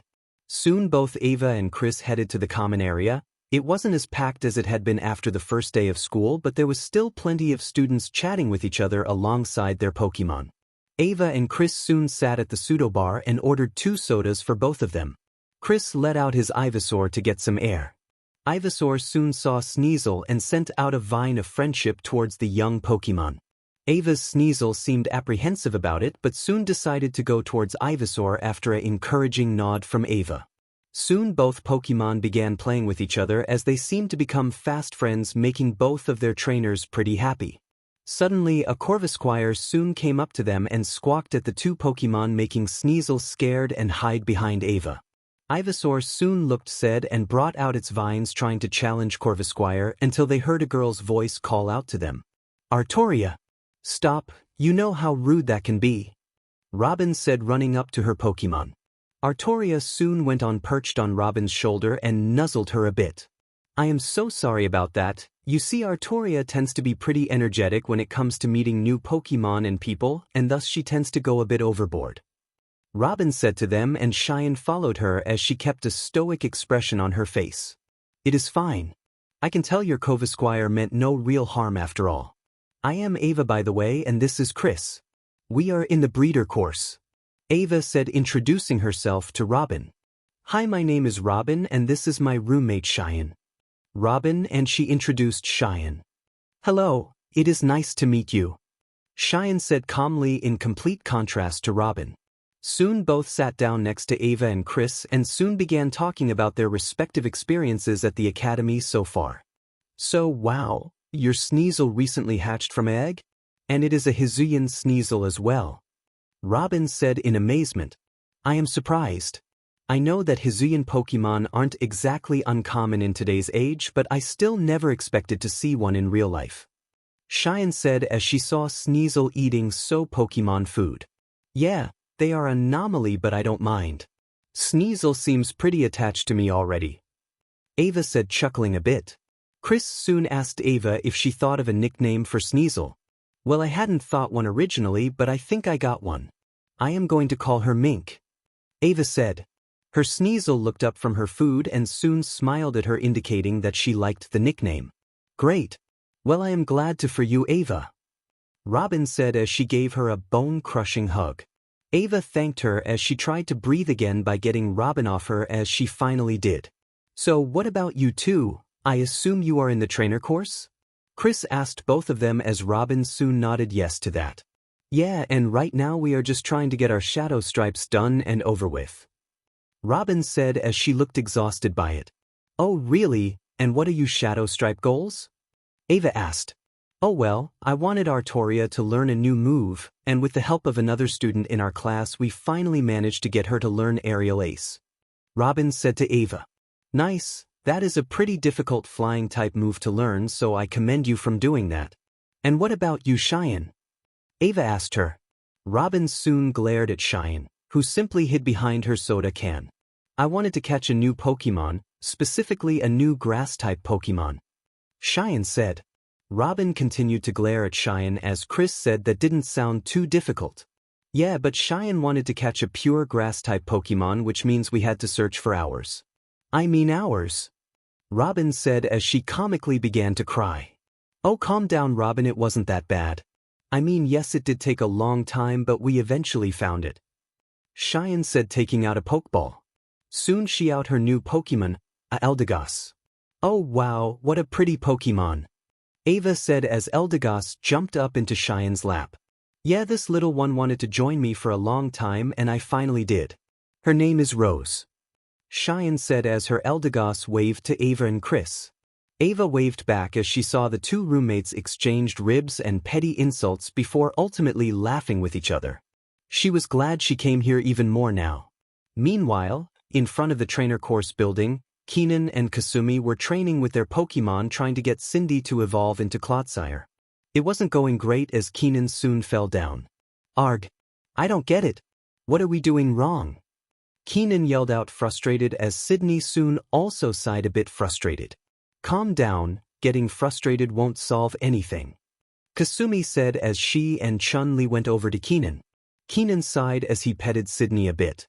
"I don't get it. I am putting in the entire work with Sydney and nothing is working," Keenan said. "Are you?" Kasumi suddenly asked. Keenan looked up at her confused. Are you really putting in all of your effort? Or is something holding you back? Maybe something from your past. Kasumi said to him. Keenan was in shock as he wasn't expecting her to say that. Because in truth, she was right, more right than Keenan ever wanted to admit. Keenan sighed as sat back against the wall of the trainer course building. Sydney was next to him as she was eating some Pokemon food that Kasumi had been kind enough to leave for both of their Pokemon. Hey! Keenan looked up and saw Kasumi standing before him. Chun-Li was behind her holding another bowl of food for itself while Kasumi was holding a bottle of water. Here, with all the work you have put in so far, it looks like you need it. Kasumi said as she gave the water bottle to Keenan. Thanks. Keenan said as he took the water bottle from her and drank some of it while Kasumi sat down next to him. You know Sydney is getting stronger, it is only a matter of time before she evolves into Clodsire. Kasumi said to him. Keenan gave her a grim smile. Well, I appreciate the optimism, Kasumi, but I am still worried. The deadline is approaching soon and we still haven't achieved our goal. He said as he turned to Sydney, who also looked worried. Well, that is why I said that I think something may be holding you back, and judging from your reaction earlier, I think I might be right. Kasumi said to him. Keenan soon sat back as Sydney jumped into his lap. Well, yeah, you're right. Keenan said to her as he began to remember what led him to want to come to the academy in the first place. It was a hot summer day in Unova as Keenan was walking the path from Oplucid City to Humelu City. He had just won his 7th badge by defeating Drayden in a tough battle and was feeling pretty confident in himself and his team, especially after his trips to Kalos and Paldea. Keenan, is that you? An unknown voice called out to him. Keenan turned around and saw Hugh, an old frenemy and his childhood friend that also started out from Undella Town like him. Hey, fancy meeting you here. I heard that you got your 7th badge, right? Hugh asked as he stopped in front of Keenan. That is right, I can assume the same thing for you? Keenan asked, knowing the answer that he will get from him. Wordlessly, Hugh pulled out his badge and soon showed him 7 sparkling gym badges that he had on him. I just defeated Alessa recently and was heading to Humelu City when I saw you, so I was thinking you want to have a battle? Hugh asked him. Keenan pondered it. It had been a while since the two of them battled and he was eager to show off how strong he and his Pokemon have gotten. Sure. Let's do it. Keenan said, agreeing with a smile. Hugh smiled as they settled on a 3-on-3 battle. The battle soon started with Keenan sending out his first Pokemon. Now Starstreak, I choose you. Keenan said, sending out his Clefable while Hugh sent out his Unpheasant. Alright, use Moonblast. Keenan said, taking the first move as Starstreak soon sent a blast of fairy energy toward Unpheasant. Unpheasant dodged, then use Aerial Ace. Hugh commanded his Pokemon. Unpheasant dodged the fairy-type move and soon went for a powerful Aerial Ace right in front of Starstreak. Counter with Meteor Mash. Keenan commanded. Starstreak's fist soon glowed with blue power and soon smashed Unpheasant with the Steel-type move, making fall to the ground. Unpheasant, get up. Hugh commanded as Keenan soon commanded Starstreak to use Thunderbolt as his Pokemon let out a powerful bolt of thunder that shocked Unpheasant for super effective damage and made him get knocked out, earning Keenan the first victory in the battle. Alright, great job, Starstreak. Keenan praised as Hugh returned Unpheasant and thanked for him for working hard. Alright, here is my next Pokemon, Electros, let's go. Hugh said, sending out the snake-like electric type. Keenan was confident given his last victory, perhaps too confident as he ordered Starstreak to use Moonblast once again on Electros. Alright, Electros, counter with Flamethrower. Hugh ordered his Pokemon to use. The two moves collided, causing a huge explosion that obscured both Pokemon from the vision. Now use Wild Charge. Hugh commanded. Electros soon appeared from out of nowhere and hit Starstreak with the powerful electric-type move and paralyzed. Crap, not good. Starstreak, can you move? Keenan asked his Pokemon. Starstreak attempted to answer as Hugh soon had Electros use Flamethrower to add additional damage to Starstreak. Use Life Dew. Keenan said to his Pokemon, but before he could heal himself, Hugh had Electros use Bite to completely knock out Starstreak and make them even. Keenan was stunned. Starstreak had been defeated by Electros so easily that he was stunned for a bit. Keenan soon returned Starstreak and soon sent out Sydney hoping to regain his advantage. I have heard about those Whoopers. They are from the Paldea region and are poison ground types, right? Hugh asked Keenan. Yeah, and Sydney is really strong, as you are about to find out. Keenan said as he commanded Sydney to use Bulldoze, hoping to hit Electros with a super effective move. Electros used Dragon Claw. Hugh commanded as Electros soon slithered with amazing speed and struck Sydney with the powerful move. Sydney was struggling to get up, not really used to being in a long battle like this. Sydney, stay strong and use Poison Jab, Keenan said as he attempted to regain some momentum. Sydney's body soon glowed purple and ran towards Electros while Hugh commanded Electros to use Wild Charge. The two Pokémon clashed with their respective moves, creating a huge explosion that revealed both Pokémon to be knocked out. Both Keenan and Hugh soon recalled their respective Pokémon, leaving both of them with just one, though their choices were quite obvious. Nami, I choose you, Keenan said. Superior, let's go, Hugh said. Soon both of them sent out their respective starter Pokémon as they faced each other down. Well, just like old times, right, Keenan? Hugh asked with a smirk. Yeah, I guess you could say that, Keenan said as memories of picking up their starters from Professor Juniper began playing in his head. Alright, Nami, use Ice Beam, Keenan said as Nami let out a freezing beam of icy energy towards the grass type. Superior, dodge, then use Dragon Tail, Hugh said. Superior soon jumped with his tail, making the Ice Beam miss while easily hitting Nami with his Dragon Tail. Nami, stay strong and use Aqua Jet, Keenan said as Nami covered herself in a veil of water and headed towards Superior. Hugh soon calmly ordered Superior to dodge and had him use Leaf Blade. Superior's tail became a straight-edged blade and soon knocked Nami to the ground. Keenan pleaded with Nami to get up. Hugh soon told Superior to finish this with Leaf Storm, which finally knocked Nami out and made Hugh the winner of the battle. Keenan fell to his knees in disbelief that he had lost before running to Nami to see if she was okay. Wow, that was a fun battle, though I was expecting you to put up more of a challenge considering you have 7 badges now, Hugh said, recalling Superior before heading out, leaving Keenan with his injured Pokémon and his own thoughts. As Keenan finished telling his story, he saw Sydney looking down as if she was disappointed in herself for what happened in that battle. So that is it, right? You lost to your old rival and that made you want to come to the academy? Kasumi asked him. Keenan nodded. Hugh's words got to me and made me realize if I had been going about my journey the wrong way.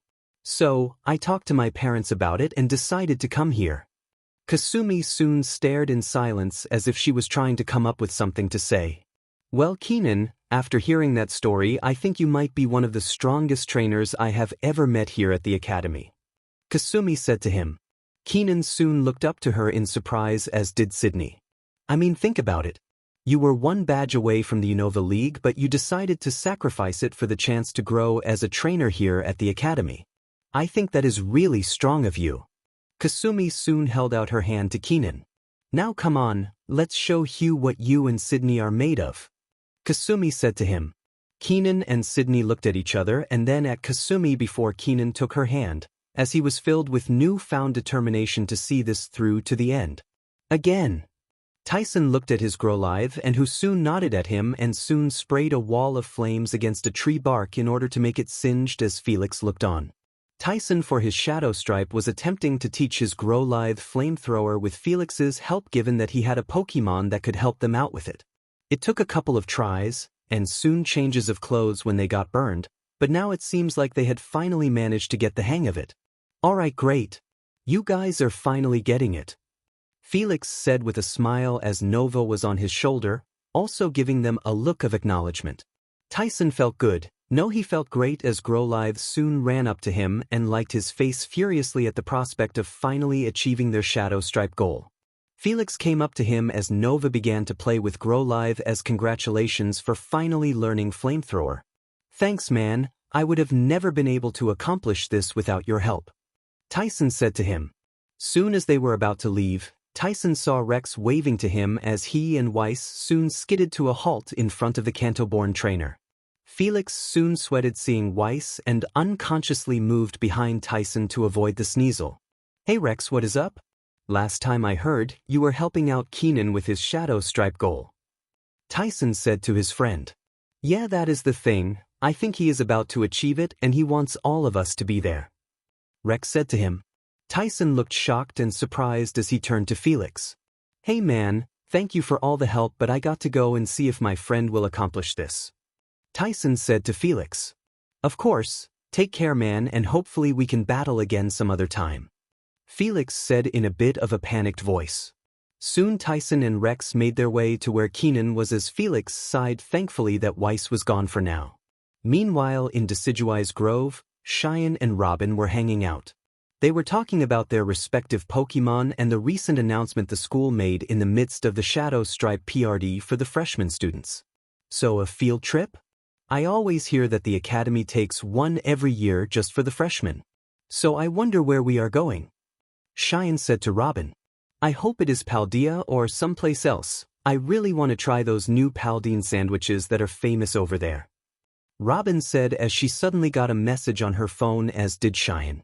Cheyenne also looked at her phone and saw that it was a message from Rex saying that Keenan was about to achieve his Shadow Stripe goal and they should be there with them. Wow, that sounds exciting, right Cheyenne? We should definitely go there. Robin said to her roommate. Cheyenne looked apprehensive. She was still getting comfortable with Keenan, Tyson and Rex within their little group. But Robin was right, they were friends and they should be there for him. You right, let's go. Cheyenne said. And soon both Cheyenne and Robin left their dorm room and headed for the trainer course building. Tyson, Rex, Cheyenne and Robin soon went to trainer course building where Keenan and Kasumi were having a practice battle with Sydney and Chun-Li. Sydney used Poison Jab. Keenan said to his Pokemon. Sydney's body soon glowed purple and rushed towards Chun-Li. Kasumi soon ordered to meet the attack with Fire Punch. The two attacks collided, creating a brief explosion as both Pokemon skidded back. Now use Sky Uppercut. Kasumi said to Chun-Li. Chun-Li soon ran up towards Sydney with their arms glowed and struck a vicious blow against the Poison Ground type that sent her toward the ground. Sydney! Keenan cried out as Sydney was on the floor of the battlefield looking down for the count. Come on! Remember how we met? Remember that I promised that I would help you get stronger. Keenan said to his Pokemon as a desperate attempt to help her keep battling. For a second, it looked like Sydney might not be able to continue battling. That was until Keenan's words finally got through to her as she got up. Memories of her meeting Keenan and of her capture went through her mind as she let out a determined cry and began to glow. The glowing took everyone by surprise, especially Keenan, as they all saw Sydney change shape. Her body grew to the point it went forward with stubby fins growing on her sides, and her body began to elongate as the glowing died down and the transformation was complete. It was official. Sydney had evolved into a Clodsire. Keenan was in shock. The thing that they had been working towards for the past week had finally come true, and soon he ran towards Sydney in happiness. Sydney, you did it. I am so happy for you. Keenan said as he threw his body around her in a hug. Sydney nuzzled her trainer back as Kasumi came towards Keenan. Congratulations, Keenan. I always knew you and Sydney could do it. Kasumi said as she and Chun-Li approached both of them. Keenan's friends soon clapped for him as they had finally achieved their Shadow Stripe goals. Not going to lie, Clodsire is kinda cute, wouldn't you say, Cheyenne? Robin said to her. Cheyenne looked at Clodsire. She wasn't the biggest fan of poison types, which made sense given her favorite type. But she had to admit, Clodsire was pretty cute. Keenan was in happiness to have finally completed his Shadow Stripe and was about to return Sydney was he heard someone call his name out. Nice going, Keenan. I had a feeling that you would be able to pull it off. Now if you don't mind, I'd like to have a battle with you and your Clodsire. Keenan turned around as he saw Kazuma staring at him with a smile on his face and a Pokeball in his hands. Welp, so much for getting a break after his Shadow Stripe. Everyone looked at Kazuma, who seemingly arrived out of nowhere and challenged Keenan to a Pokemon battle out of the blue. Hey, who are you and what do you think about interrupting such a sweet moment between trainer and Pokemon? Kasumi said to Kazuma angrily before pouting. Sorry about that, but I have been wanting to battle with you since the first day of class. I haven't really gotten the chance, until now.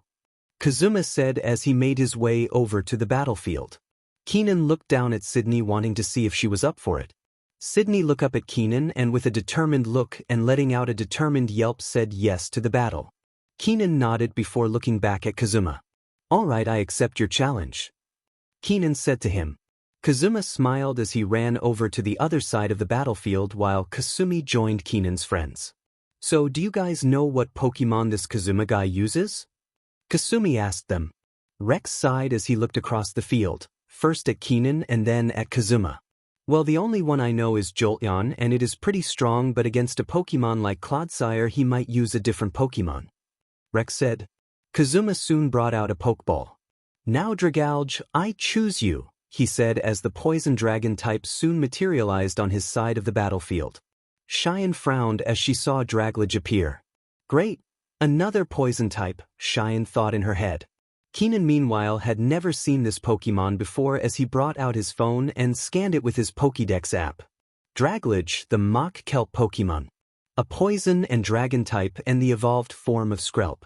Their poison is strong enough to eat through the hull of a tanker, and they spit it indiscriminately at anything that enters their territory. The Pokédex said to Keenan. Keenan was caught off guard by it being a dragon type and told Sydney to stay sharp. Since you issued the challenge, I figured it is only right you get to make the first move, Keenan said to Kazuma. Why thank you, now Dragalge use Poison Tail, Kazuma said to his Pokemon. Dragalge soon lets its tail glow purple as it soon approached Sydney ready to strike. Alright Sydney, dodge then use Bulldoze, Keenan commanded. The spiny fish Pokemon, against all logic, managed to dodge the Poison Tail before landing a super effective Bulldoze that dealt massive damage to Dragalge. Great job Keenan. Ground type moves are super effective on poison types, Tyson said with excitement. Soon Dragalge stumbled back as Kazuma gave its next command. Stay strong Dragalge and use Icy Wind, Kazuma commanded. Dragalge soon blew a frosty breath from their mouth as it landed on Sydney, causing her to cringe and cry out in pain from the super effective attack. This guy is pretty smart, teaching his Dragalge a ice-type move as a counter for ground types, Robin said as she saw the battle going on. Get up Sydney, Keenan said as Kazuma commanded Dragalge to soon use Dragon Pulse. Soon a great burst of dragonic energy came out of Dragalge's mouth as it headed towards Sydney. Crap, all right Sydney, counter it using Liquidation, Keenan commanded. Soon water appeared all over Sydney's body as it met the dragon-type move. The two attacks collided with each other, creating a huge explosion that covered the whole battlefield and slightly damaged both Pokemon. Both Keenan and Kazuma coughed a bit as they accidentally inhaled some of the smoke that was generated by the explosion as their Pokemon began to breath heavily. Well, I didn't think I ever find someone like you. It has been ages since I have had a great battle like this, Kazuma said to him. Keenan was surprised. Sure, he got the indication that Kazuma was strong from the first day of class, but he seriously was the first trainer to give him a good challenge? How strong was this guy? Thanks. Say, mind if I ask you a question? Keenan asked. Sure, I guess, Kazuma said, though he was clearly confused. Okay, there is no doubt to your skill. Both of the Pokemon I have seen you used are incredibly strong. There is no doubt you could easily win any of the Pokemon leagues you enter. So why did you then decide to come to the academy instead of going on your own journey? Keenan asked him. The rest of Keenan's friends were also interested in that as they eagerly awaited to hear Kazuma's answer. Kazuma soon chuckled a bit and looked to the sky. It is true, I am probably stronger than the average freshman here at the academy, but my ultimate goal is to challenge a certain someone to a battle, and to do that me and my Pokemon have to get a lot stronger, Kazuma said to him as his Dragalge nodded in agreement. Keenan could relate to him. After all, that is why he was here as well. But enough talking, let's get on with the battle. Dragalge use Water Pulse, Kazuma ordered. Soon Dragalge sent out a spherical ball of water that would hurt any normal ground-type Pokemon. But when it hit Sydney, the water soon disappeared as Sydney appeared to be refreshed from her battling. What, they don't tell me your Clodsire has water absorb, Kazuma said in horror and shock. Keenan smiled as he nodded while Cheyenne looked confused. Water absorb? I never heard of an ability like that, Cheyenne said to her friends. Basically, any Pokemon that has Water Absorb, if they are hit with a Water-type move then it would immediately restore their health. Robin explained to Shine. Alright now, use Liquidation once more. Keenan commanded. Soon water covered her body once more as Sydney hit Draglage once again, dealing damage to it again. Stay strong Draglage and use Icy Wind. Caswam said. Once again, the Ice-type move soon dealt immense damage to the Poison Ground type as both Pokemon seemed to be at the end of their ropes. Alright, looks like we are near the end. Keenan said to his opponent. I agree, so let's end this battle with a bang. Now use Icy Wind. Kazuma said. Use Bulldoze. Keenan said. Soon both of their Pokemon used their respective moves as they collided, creating a huge smoke cloud. When the cloud finally dissipated, both Sydney and Dragalge appeared to be fine. Both Pokemon smiled at each other as they both soon went down at the same time. Sydney. Draglage. Both trainers ran over to their Pokemon as the rest of them soon got up, surprised at the results. So they tied? I can't believe it. Tyson said in disbelief. Kasumi could with Kazuma reminding her of an old rival of hers but chose not to say anything as she went up to both of them. That was a great battle both of you, but I think you two should head over to the Pokemon Center to get your Pokemon healed. Kasumi said to both of them. Keenan nodded as Kazuma looked at his Draglage's Pokeball after he recalled it. Looks like I got a new rival here. Kazuma thought as he said he had to take care of something before heading to the Pokemon Center as he left, leaving the rest of them confused as to what he was going to do. Soon after healing Sydney, the five of them, and Kasumi, soon made their way to the common area to celebrate, all of them completing their Shadow Stripes. I can't believe it, but we all completed our Shadow Stripes. Robin said as she chugged a chocolate shake down her gullet. Cheyenne soon rolled her eyes at her roommate's antics while agreeing with her, glad to finally get something like this out of the way. I have to say, that Kazuma guy just continues to surprise and confuse me. What do you think, Keenan? Rex asked him. Keenan looked up from her soda and looked out the window. I honestly don't know. I do know two things. First is that he is strong. Keenan said. And the other thing? Tyson asked. Keenan soon stared at the rest of his friends and said, This probably won't be the last time we battle each other. He said as he stared into the pitch-black sky of the night. Meanwhile, Kazuma was walking back to his dorm after healing Draglage as he had his phone out and was staring at a picture. It was a picture of Ash back when he had competed in the Sinnoh League. Soon you and I will finally get to battle. Kazuma said as he soon entered his dorm with thoughts of his future in his head. The next day, students went to class as usual. Despite the Shadow Stripe ending in just a few days, most of them were able to complete relatively quickly.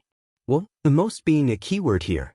Obviously, there was some students who were still struggling with their Shadow Stripe goals and were in real danger of getting expelled from the academy.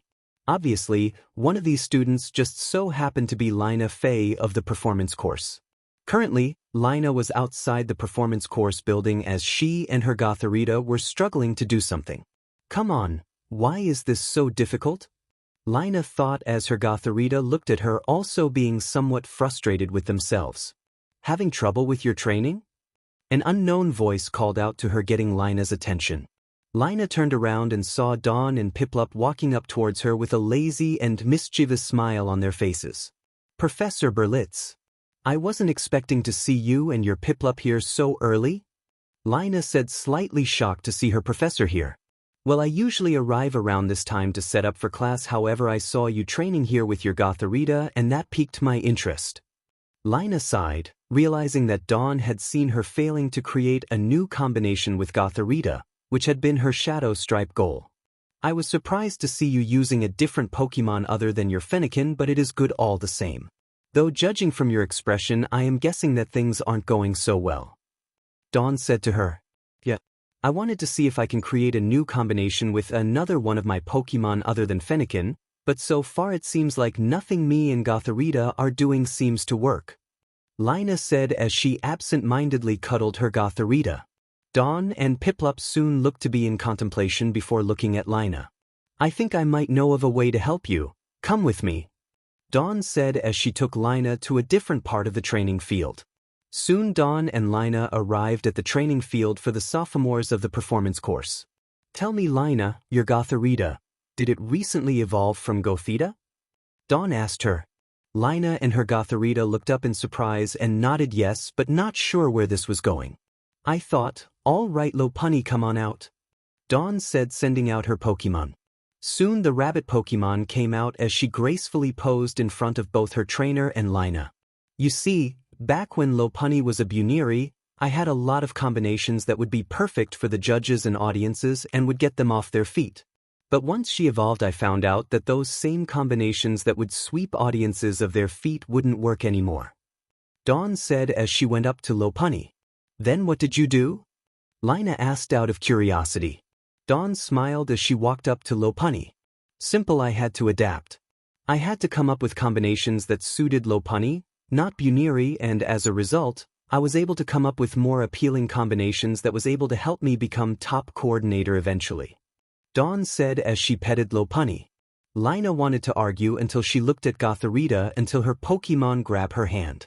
Looking at Gotharita, she realized that she was still thinking of her as a Gothita and that Dawn was right. You're right, Professor, and I am sorry, Gotharita. I thought I was doing the best for you, but it turns out that I wasn't. Can you ever forgive me? Lina asked her Gotharita. Gotharita happily nodded as she hugged her trainer. Great. Well, now that we have sorted that out, I believe that it is time for class to begin, though I suppose we have time for a quick demonstration, right, Lopunny?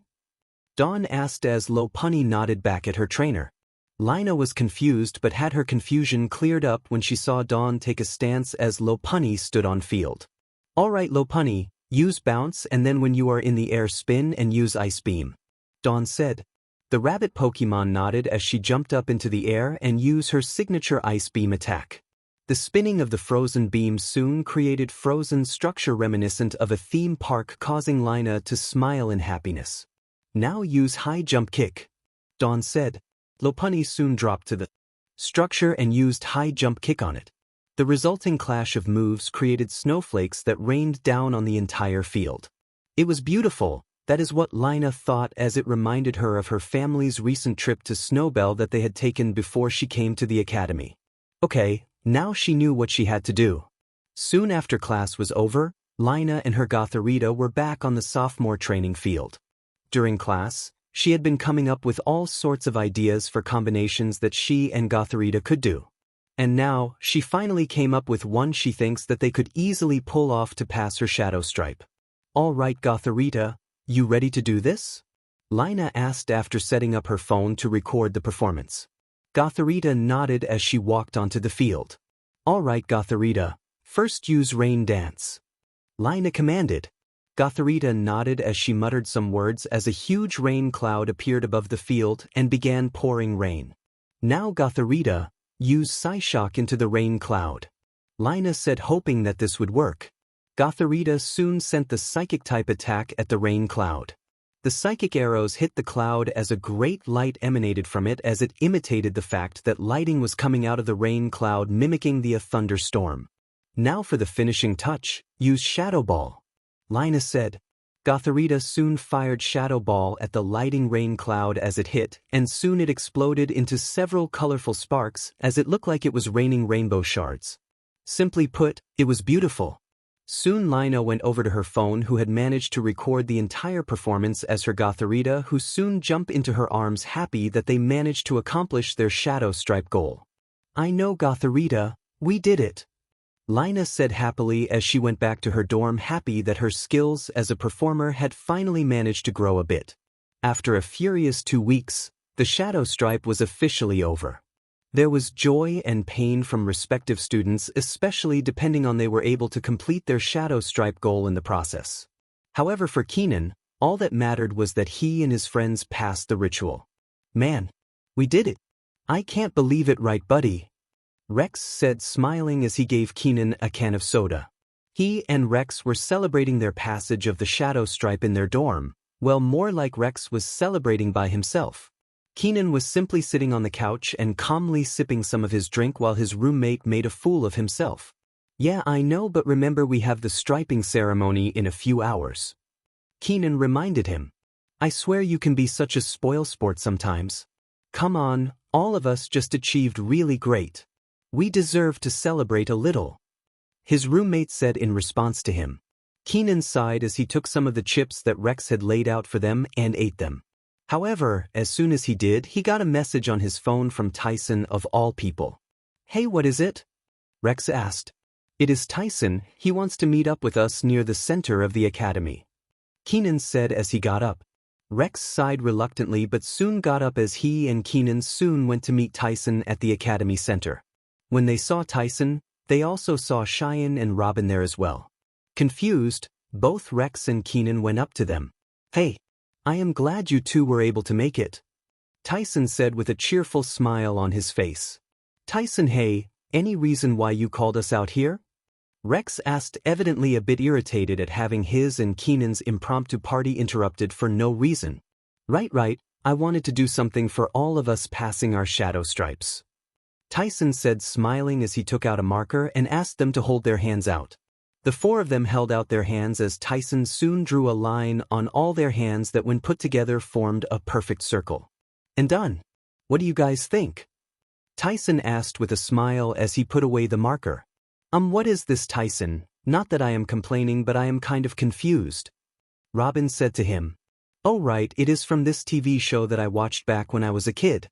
In the first episode, one of the characters drew a friendship circle on her friend's hands that symbolized their friendship and how it will always remain intact no matter how far apart they are.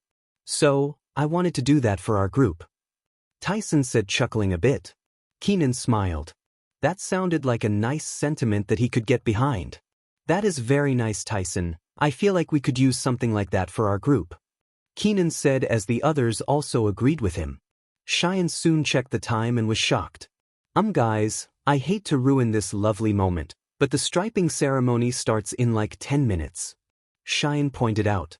Everyone realizes that, and started to freak out as they all rushed to the orientation hall so that they wouldn't be late. They managed to get to the orientation hall on time as Keenan was the last one to get in the hall. But as he did, he accidentally bumped into someone. Hey, watch where you're going on, Lina was about to say when she saw Keenan and immediately lost her train of thought. Keenan for the most part also looked at Lina and lost what he was going to say as well. Both of them didn't say a word, but the blushes on their face told them all what they were thinking at the moment. Unfortunately for them, their cute moment was interrupted when Emma came up to Lina and dragged her away to the line for the performance course student who had passed their stripes. Hey Keenan, who was that? Rex asked him. Keenan said he didn't know, but he had a feeling that they would meet again. Soon the five of them got in line for the trainer course students who had passed the shadow stripe.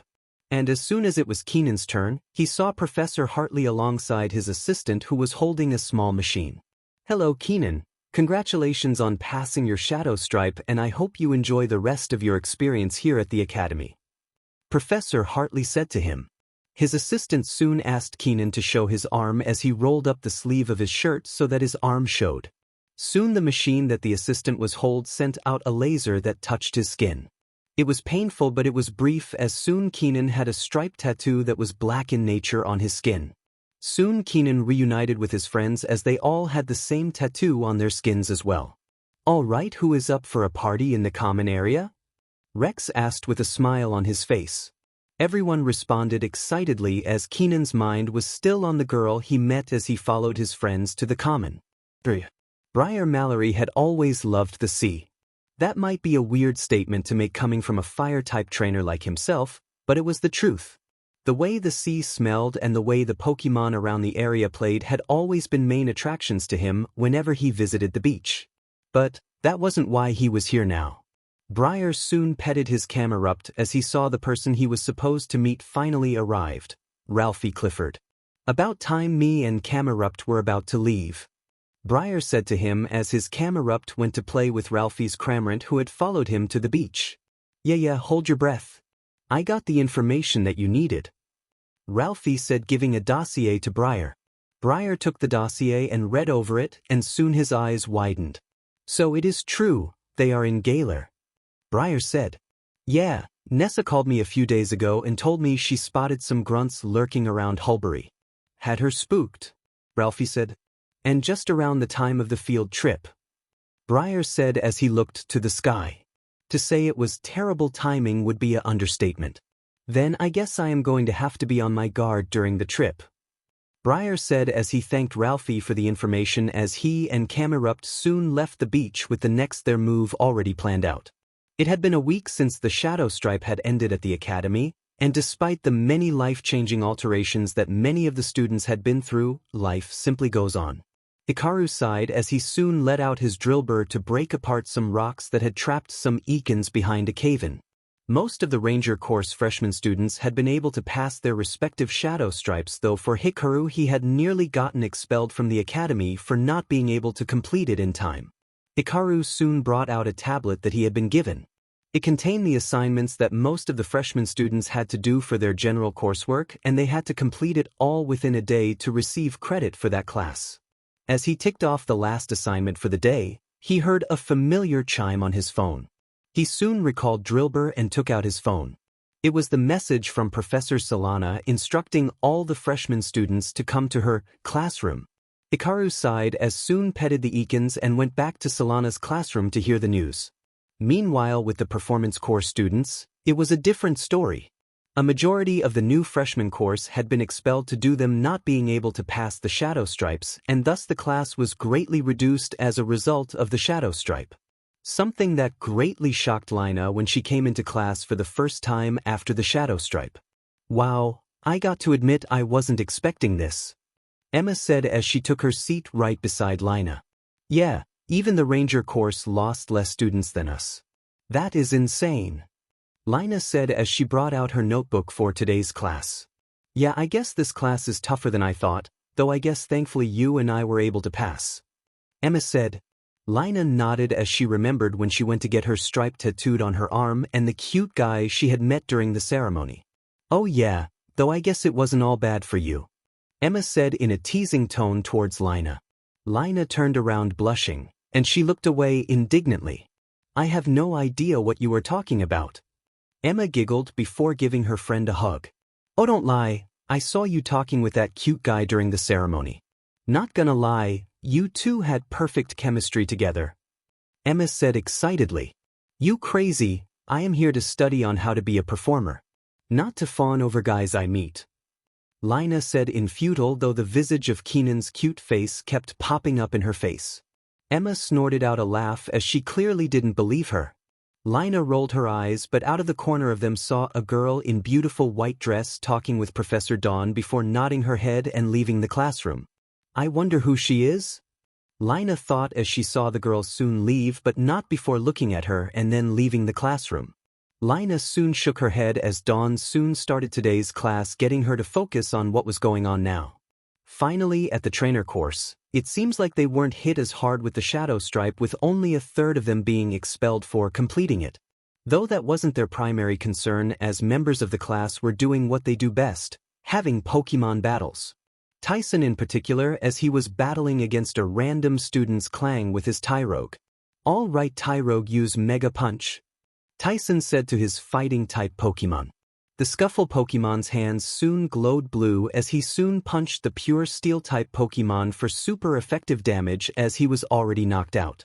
Clang is unable to battle, so the winner is Tyson and his Tyrogue. Keenan said. Soon Tyson and Tyrogue celebrated together as he soon congratulated the trainer and his Clang on a well-fought battle. Keenan smiled. It seems that ever since the Shadow Stripe ended, he and his friends had found a new wellspring of strength and confidence that had benefited them greatly. Out of the corner of his eyes he saw Robin battling with Winston, her Galarian Darumaka, as she easily defeated her opponent. Rex and Mac, his new Alolan Grimer, were finished with another battle themselves, having won as well. Even Cheyenne had gotten over her shyness as her Eldegoss, known as Rose, as finally had her first battle and won. So far things were going great, as Keenan smiled as he looked to Sky and knew that things could get better from here. You can't be serious. I am. The headmaster office for the academy was a small one and thus could only fit 3 people max in at a time. Yet it was enough for the conversation that was going on right now. I am telling you that it is too dangerous a place for a field trip right now, Dahlia Alberta said to his boss. Gary had his usual stoic face on him as he was talking to both Professor Alberta and Go, the only two freshman professors not currently teaching a class right now. Look, this will a great experience for all the freshman students. Sonia has called me and told me that there have been no incidents in Circhester, so it is safe to go there. My decision is final, Gary said with a commanding voice. Professor Alberta soon sighed. When Gary used that tone, it meant that there was no hope of winning the argument now. Fine, but I am going to be in charge of security. That I won't budge on, Professor Alberta said defiantly as she left. Go soon sighed and he turned to Gary. You know she has a point. What if those troublemakers show up in Circhester during the trip? Go asked Gary, who soon turned to the window. Don't worry, Go, I know that it will all work out in the end. Gary soon as he looked out the window. Meanwhile in Hammerlock, trouble was brewing. A mysterious man was waiting at a cafe for his contact to come and see him. That is when he felt someone soon bump into him and whisper something in his ear. Chaos is tired, chaos is beaten down, and yet, the person said into his ear. And yet, chaos is never defeated. The mysterious man said back to his contact. Satisfied with this answer, the contact gave this mysterious man an envelope before leaving. The mysterious man soon looked at this envelope as he got up and soon made his way back to the apartment that he was using in Hammerlock. When he got inside, he removed his jacket before opening the envelope. Inside it was a small cassette tape. He soon placed it inside the recorder he had as the message began to play. Cassidy Elmer, in 2 weeks' time Professor Sonia Magnolia will present a lecture Dynamax Pokemon and the history of the Galar region in the city of Circhester. Your mission, should you choose to accept it, is to retrieve Professor Sonia's notes on this subject and present them to our superiors. As with every mission, you have the option of selecting with members and grunts you want for this mission. Though should any of you members and grunts be caught or killed during your mission, then our organization will disavow any knowledge of their involvement with our organization. This recorder will self-destruct in 5 seconds. Cassidy was in deep thought as the recorder destroyed itself before he brought out his phone and called someone. Hey, it is me.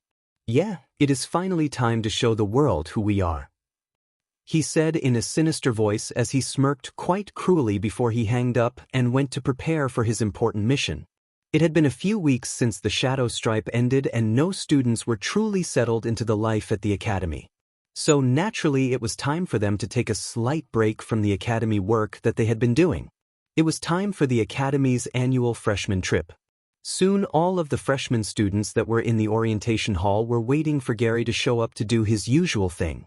Right on cue, the headmaster showed with a few of his Pokemon, Blastoise, Umbreon, and Electivire, and he began to address the freshmen. Students, I hope that you all are doing well and that your classes haven't been too brutal on you guys.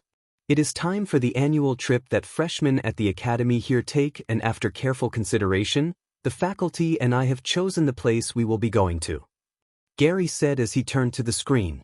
Soon the screen, a picture of Circhester, soon expanded to encompass the entirety of the Galar region as many students looked in awe of what we're going to visit. We will be heading to the beautiful Galar region, where we will make our landing in the beautiful Snowpoint tips of Circhester, where we will soon first listen to a special lecture from Professor Sonia. Then you are free to do as you wish for the rest of the week, Gary said to them. The students soon roared with excitement. The possibility of visiting a region as beautiful as Galar finally made them roared with excitement and thrills. Soon the teachers began giving out a list of what plane that each student who signed up, as Gary hoped to himself that he made the right decision with this. Man, I am bored. Kazuma yawned as he sat in his seat in plane 1. He had signed up for the trip in the hopes of meeting some strong trainers, but right now he was bored by the fact he was just sitting in the plane. Can you pipe down? We haven't even left the academy, the girl next to him said as she was swiping through her phone absent-mindedly. This was Lillian Ramos, another freshman student at the academy and one of Kazuma's few friends that he has made at the academy. Don't start, Lillian. I know you want to see your cousin in Galar just as much as I want to battle someone there. Kazuma snarked back as Lillian glared at him. That may be true, but I am at least not complaining like a spoiled child like you are. Take a nap if you are so bored, Lillian said. Hey guys, mind keeping it down? You guys arguing is ruining my beauty sleep. Felix muttered to them, finally getting them to stop arguing. Meanwhile, on the other part of the plane, Tyson and Robin were sitting together with Robin looking really excited to visit her home once again. Man, I can't wait to introduce you guys to my parents. They are going to really love you guys. Robin said, bursting with energy. Man, I hope I can get a new Pokemon on this trip as well. Tyson said as he looked out of the window.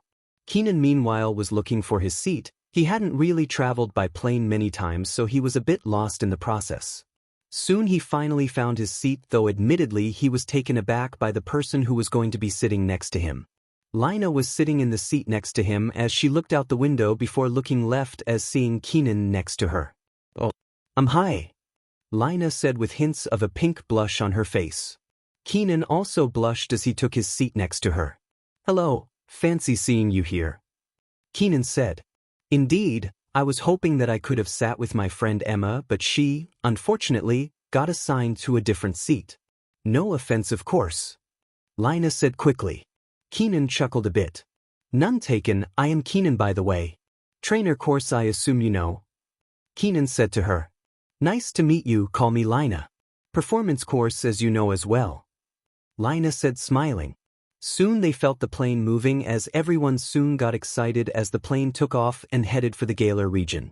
After a couple of hours, the plane touched down in Circhester with all the students eagerly getting off.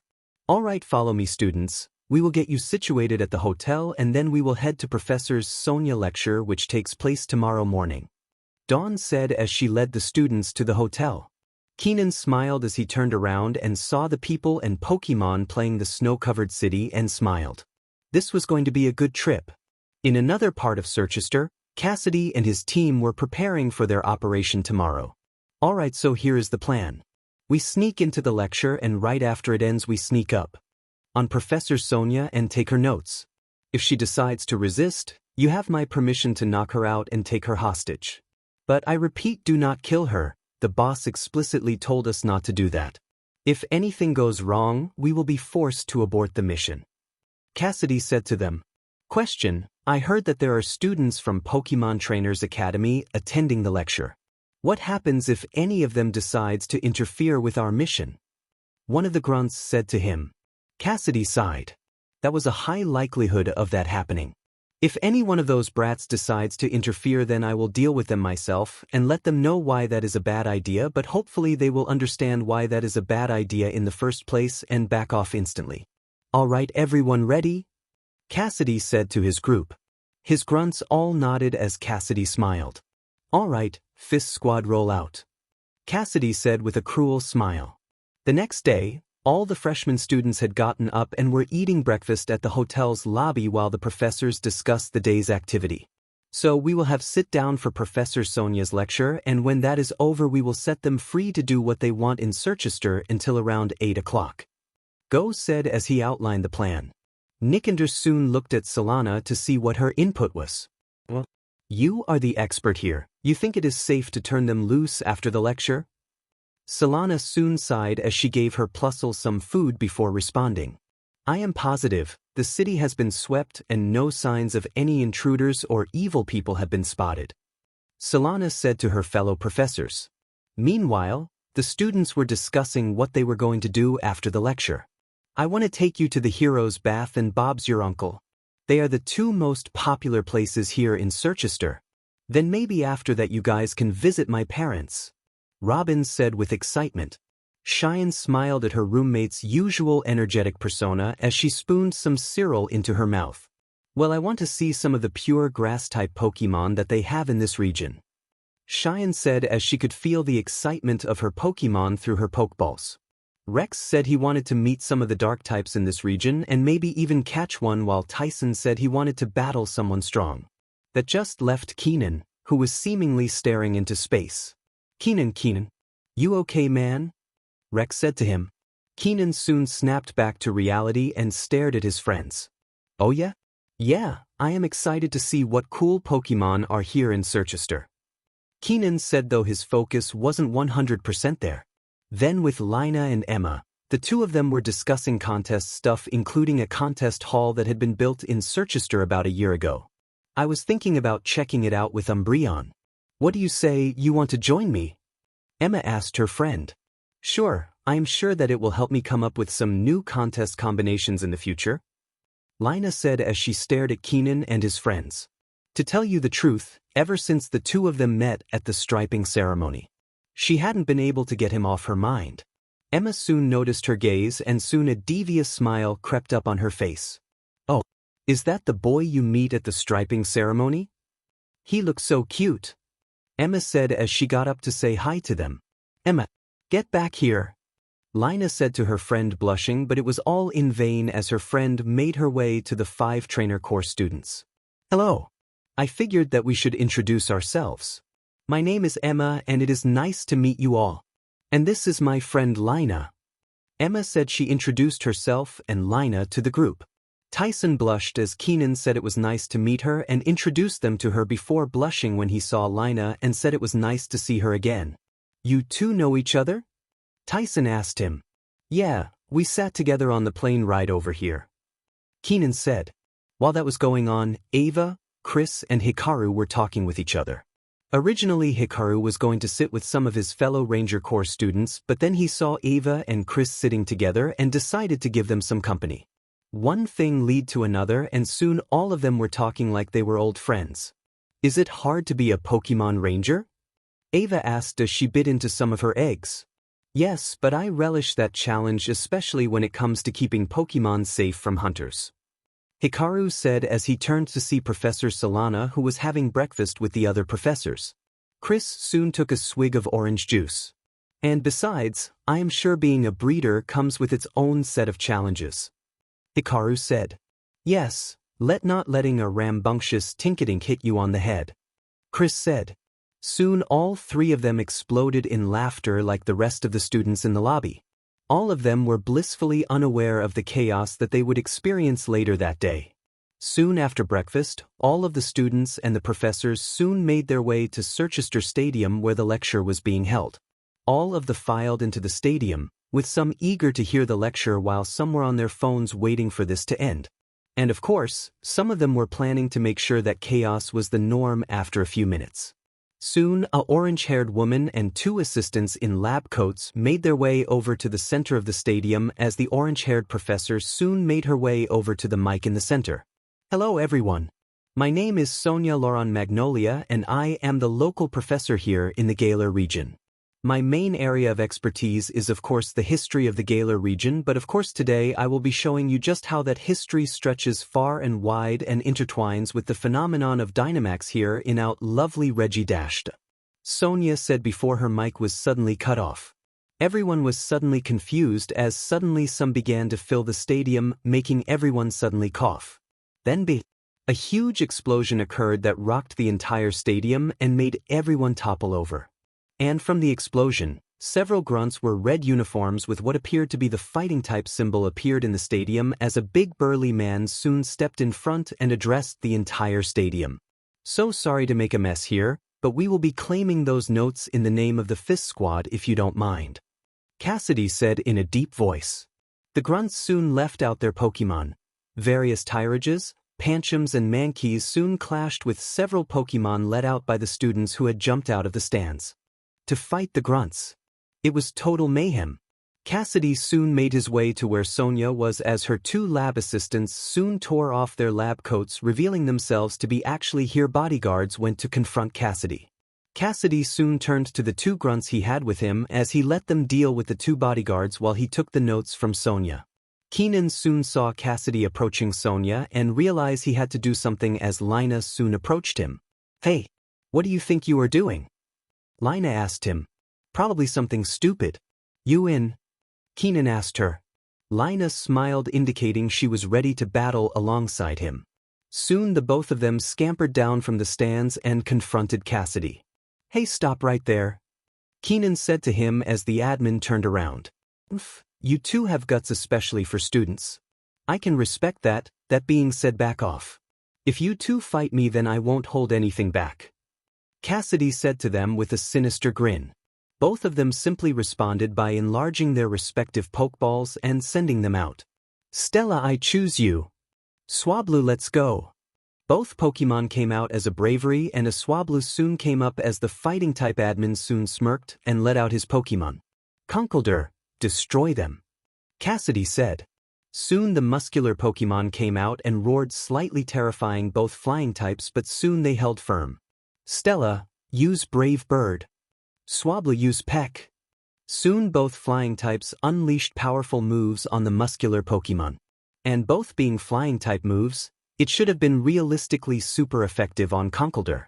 But the muscular Pokemon didn't even look flinched by the two attacks. Conkeldurr, use Thunder Punch. Cassidy commanded. Soon Conkeldurr's fist crackled with electricity as he soon punched the two flying types with super effective move. Don't give in, Stella.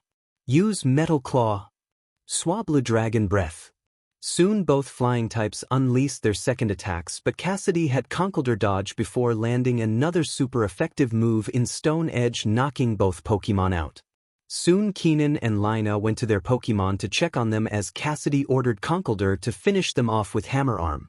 Both of them waited for the move to land as they were protecting their Pokemon. Cinderace, use Pyro Ball. An unknown voice said as it cut through the chaos. Soon a flaming ball of fire soon soared through the air as it hit Conkeldurr and sent him crashing into the stadium wall. No, they said you had left the region. Cassidy said as he turned to the unknown figure and their Cinderace standing at the stadium's entrance. Keenan and Lina soon looked at the figure and in shock knew who that was as the girl made herself known with a cocky smile. It was Gloria Hopkins, the champion of the Galar region, as she had come to save them. Sorry about being late to the party, now let's have a champion time. Gloria said as she rushed into the battle with Cinderace. A few minutes before the attack at the stadium, Lillian was on the video phone talking with her cousin in the Pokemon Center. I hope I get to meet you soon. My class has free reign after this presentation, so I can take a flying taxi to Hammerlock to meet you.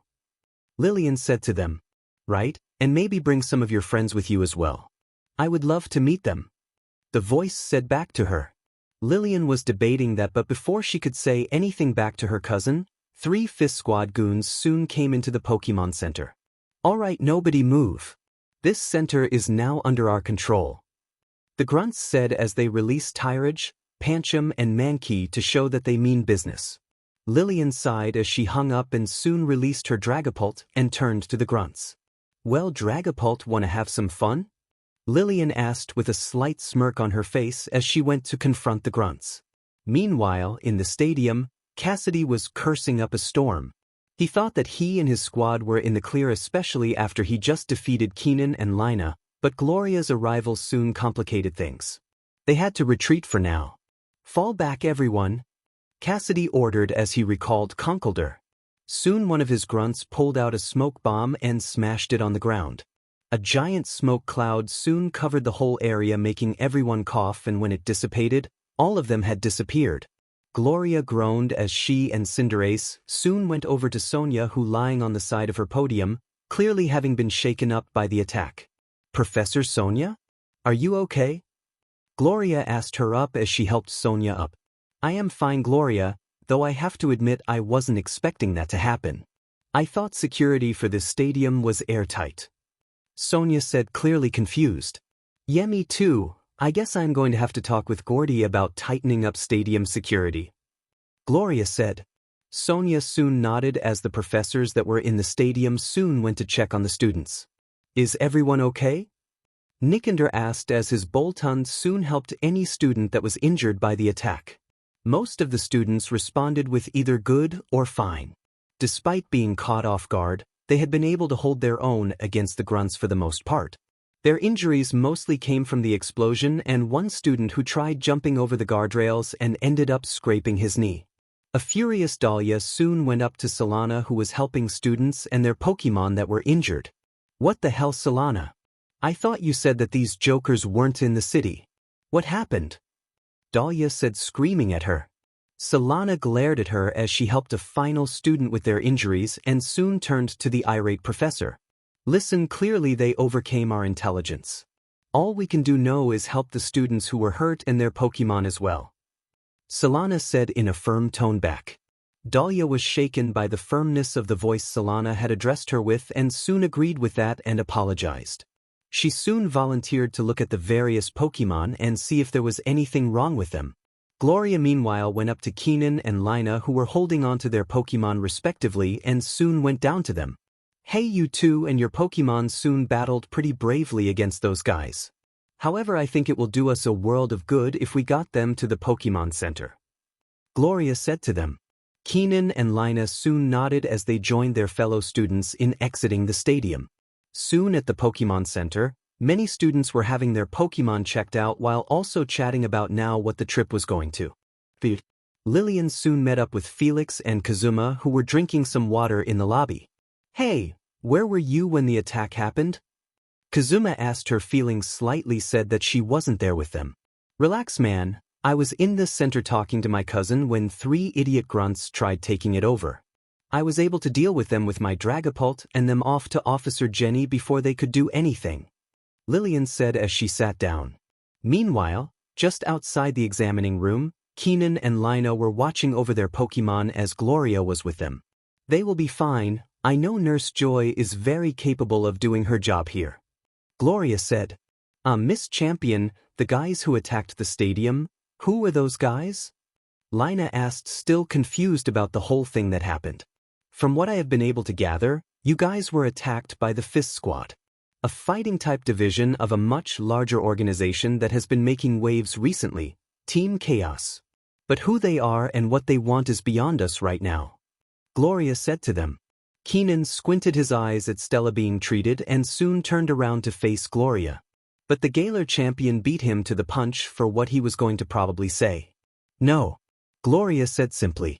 "What? But I didn't say anything," Keenan said to her. "You were probably going to ask if you could join us in tracking down the Fist Squad from where they are hiding. And while I appreciate the sentiment, I think this is something that you best leave up to us adults," Gloria said to him. Keenan wanted to argue, but soon he felt a hand on his shoulder. "Keenan, I think she is right. Besides, my Swablu and your Braviary need us to be there for them now. Not running off and confronting bad guys who are way out of our league currently," Lina said to him. Keenan soon saw Stella, who was currently looking a lot better, and soon agreed with her, and they sat down and looked over their Pokemon. Meanwhile, the Fist Squad was in a warehouse close to the edges of Circhester as Cassidy was reporting their status to a machine with the automated voice that everyone feared. "What do you mean you didn't get it?" the voice asked, irritated and quite angry. "We were in the process of retrieving them when the Galarian champion showed up. So we made a tactical retreat and came to this warehouse," Cassidy said, hoping that this would placate the voice. The voice thought about this. The Galar champion showing up had put a wrench in their plans. But not an impossible one. "Fine, but I want those notes by sunset tomorrow night. To help you deal with your predicament, our ally is willing to lend you some more manpower," the voice said to Cassidy. Cassidy was about to thank the voice, but before he could, the voice spoke again. "However, I expect total success this time.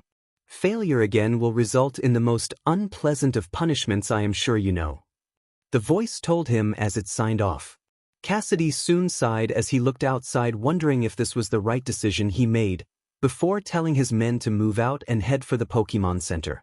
2 days after the incident at Circhester Stadium, the professors had allowed the students time off earlier than expected due to the shocking nature of the attack that just happened. With this new free time given to them, Robin had wanted to take her friends to meet her family and introduce them to them, as it was something that she had wanted to do for a while now. "Come on. It will be fun. My folks are the nicest people in the world," Robin said to her friends, trying to convince them. The reactions of the group were somewhat mixed. Cheyenne was up for it, Tyson and Rex had wanted to catch some new Pokemon on their own, and Keenan was staring into space. He was trying to listen to what Robin had been saying, but he couldn't keep his mind off what happened 2 days ago and how easily him and Stella had been beaten. Keenan, Cheyenne said, getting his attention. Keenan looked up, seemingly confused. "I'm sorry, what were you guys talking about?" Cheyenne took a deep sigh before continuing talking. "Robin was talking about taking us to meet her parents, and I don't think it is a bad idea. Especially after everything that we have been through at the start of this trip." Keenan thought about it. On the one hand, he did want to get some training in with his Pokemon so that he could get stronger in the future. But at the same time, he knew he needed to give his Pokemon a break, and this was the perfect opportunity for it. Okay, sure, I don't mind, Keenan said, smiling as he drank some of his coffee. Soon all 5 of them were heading to where Robin's parents were. Along the way they saw a plethora of rock and ice-type Pokemon playing together in the snow, making Tyson want to catch some of them. Later, right now we talk to my parents, Robin said strictly to him. Soon they arrived at her house as Robin knocked on the door. Soon it opened to reveal a middle-aged man wearing what appeared to be a faded ice uniform and a middle-aged woman wearing a faded rock uniform. Robin's face soon changed to that of warmth and happiness as she furiously hugged the both of them. Mom, Dad, Robin said in pure happiness. Hey there, kiddo. Nice to meet you. And you must be her friends. Come in, come in. Her father, Dale said to them. Soon all 5 of them went inside the house. The house was like a trainer's dreams, as inside it littered several trophies from their battling days, pictures of them when they were on their journeys, and even official certificates that acknowledged them both as ace trainers. No doubt about that, these 2 were strong trainers. Can I get you kids anything to drink, or something to eat? Robin's mother, Summer, said to them sweetly. It is fine, We just had some breakfast at the hotel. Cheyenne said. Summer nodded but still set down a plate of cookies in front of them in case anyone changed their minds. So are you all right? I heard about what happened at the stadium 2 days ago and got worried. Your mother and I wanted to check up on you, but we couldn't get through for some reason, Dale said as his Mamoswine was soon next to him, sleeping for a bit. That is right, we had to have our Pokemon calm us down because we were nearly at our wits' end, Summer said as she petted her Tyranitar. Robin smiled as she explained that the Pokemon Center couldn't do video calls at the time since they were redirecting all their power to helping the students' Pokemon that got injured. Tyson meanwhile was interested in the respective Pokemon that Robin's parents had and soon scanned them with his phone. Mamoswine, the twin tusk Pokemon. A ice and ground type and the evolved form of Piloswine. This Pokemon can be spotted in wall paintings from as far back as 10,000 years ago. For a while, it was thought to have gone extinct. Tyranitar, the armor Pokemon. A rock and dark type and the evolved form of Pupitar. In just one of its mighty hands, it has the power to make the ground shake and mountains crumble. The entire group, sans Robin, was impressed by the 2 Pokemon that Robin's parents had, as Robin simply smiled, having grown up with the both of them. Well, I got some work to do, but you are welcome to stay here as long as you want. And hell, we will treat you to lunch if you guys want. But until then, take care, Dale said as he and Summer soon left with their respective Pokemon. As soon as they both left, Rex immediately began to squeal in excitement. Robin, your parents have to be the coolest people around, Rex said to her. I know. They are the reason I wanted to enroll in the trainer course in the first place, Robin said. They soon went to talking about their own parents and what they admired about them.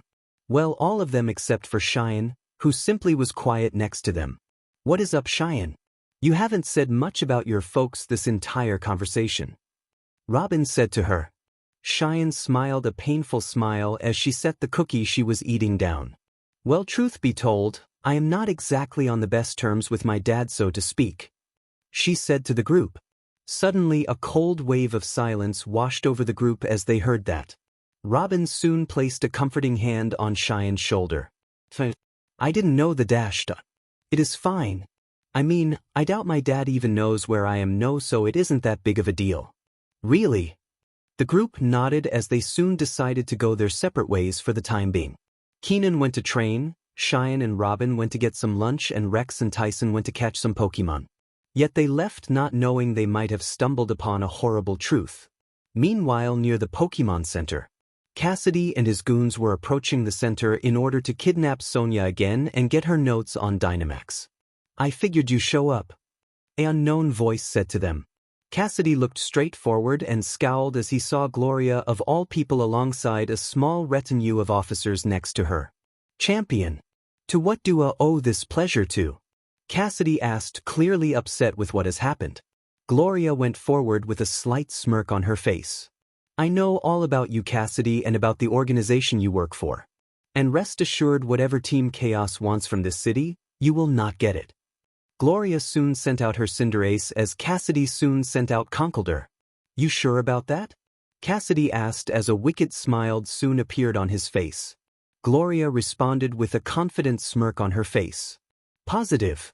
It was a tense standoff in front of the Circhester Pokemon Center as Gloria and Cassidy stared each other down. The police officers and Fist Squad grunts were standing behind them respectively as not much was going on at first. So, what is your deal? Cassidy asked the champion as he and his Pokemon got ready for a fight. Gloria smiled as she soon brought out another Pokeball.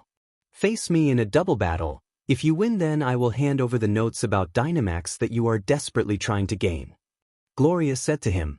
Everyone was surprised by this, especially Cassidy. He wasn't expecting the champion herself to make such a gamble even if he was a high-level admin. Interesting, and if I lose? Gloria soon smiled wickedly. If you lose, then you and all of your grunts turn yourselves into Officer Jenny. As expected, a champion who was willing to put everything on the line for the safety of all. Honestly, Cassidy didn't know what he was expecting. Fine, you are on for my second Pokemon. I choose Lucario. Cassidy soon sent out his fighting Steel-type Pokemon as the Aura Pokemon came out with their usual stoic look. Gloria wasn't expecting Cassidy to use Lucario and contemplated about her choice for a bit before deciding on her pick. Alright then, Agron, let's go. Gloria soon sent out her Steel Rock-type as her Agron soon joined her Cinderace before letting out a huge roar. Alright then, let's have a completely champion time, Gloria said as the battle began. However, just before the battle between Gloria and Cassidy started, Keenan, Rex and Tyson were in the wild grass as Tyson was trying to find some Pokemon to catch. Come on, where are they? Tyson said, getting frustrated. Calm down, they will come here soon, Keenan said to his friend as he felt shockwaves suddenly beneath his feet. He realized that a battle was taking place nearby and he wanted to go there. But as soon as he was going to suggest that, he saw a Spheal and a Roggenrola appear in front of Tyson, causing him to shriek in excitement and chase after them with Rex following. Keenan sighed. I guess going to check out the battle will have to wait. Back at the center, the double battle was in full force as all four Pokemon were still feeling each other out. Cinderace used Pyro Ball and Agron used Iron Tail. Both Pokemon rushed forward as they struck both Conkeldurr and Lucario with the attacks, making Cassidy grit his teeth in frustration. Lucario used Aura Sphere and Conkeldurr used Stone Edge. Both of Cassidy's Pokemon launched their attacks at Cinderace and Agron, but Cinderace worked with Agron to block attack, with Agron throwing Cinderace to block the Aura Sphere while Agron himself tanked the Stone Edge for next to no damage. Alright then, Cinderace used Acrobatics on Conkeldurr. Cinderace soon moved in several quick movements as he landed the super effective attack on Conkeldurr. The muscular Pokemon soon fell to his knees with the Striker Pokemon showcasing the clear advantage that he had over them. Lucario soon turned around worried about his teammate, but that soon allowed Agron to sneak up on him. Now Agron used Fire Punch. Agron soon covered one of his claws in flames before striking the Aura Pokemon with the super effective attack. Lucario was sent flying back as he and Conkeldurr were clearly outmatched in strength. You should give up, it is clear that this is over, Gloria said to Cassidy in a complete serious tone as her Pokemon echoed the same sentiments. Cassidy gritted his teeth as he faced down his opponent. It was a very familiar scenario for him and his Pokemon being completely outmatched while his opponent told him, correctly, that he couldn't win. And every time he gave them the same answer. Like hell I will, just who the hell do you think I am? Lucario used Dragon Pulse and Conkeldurr used Hammer Arm.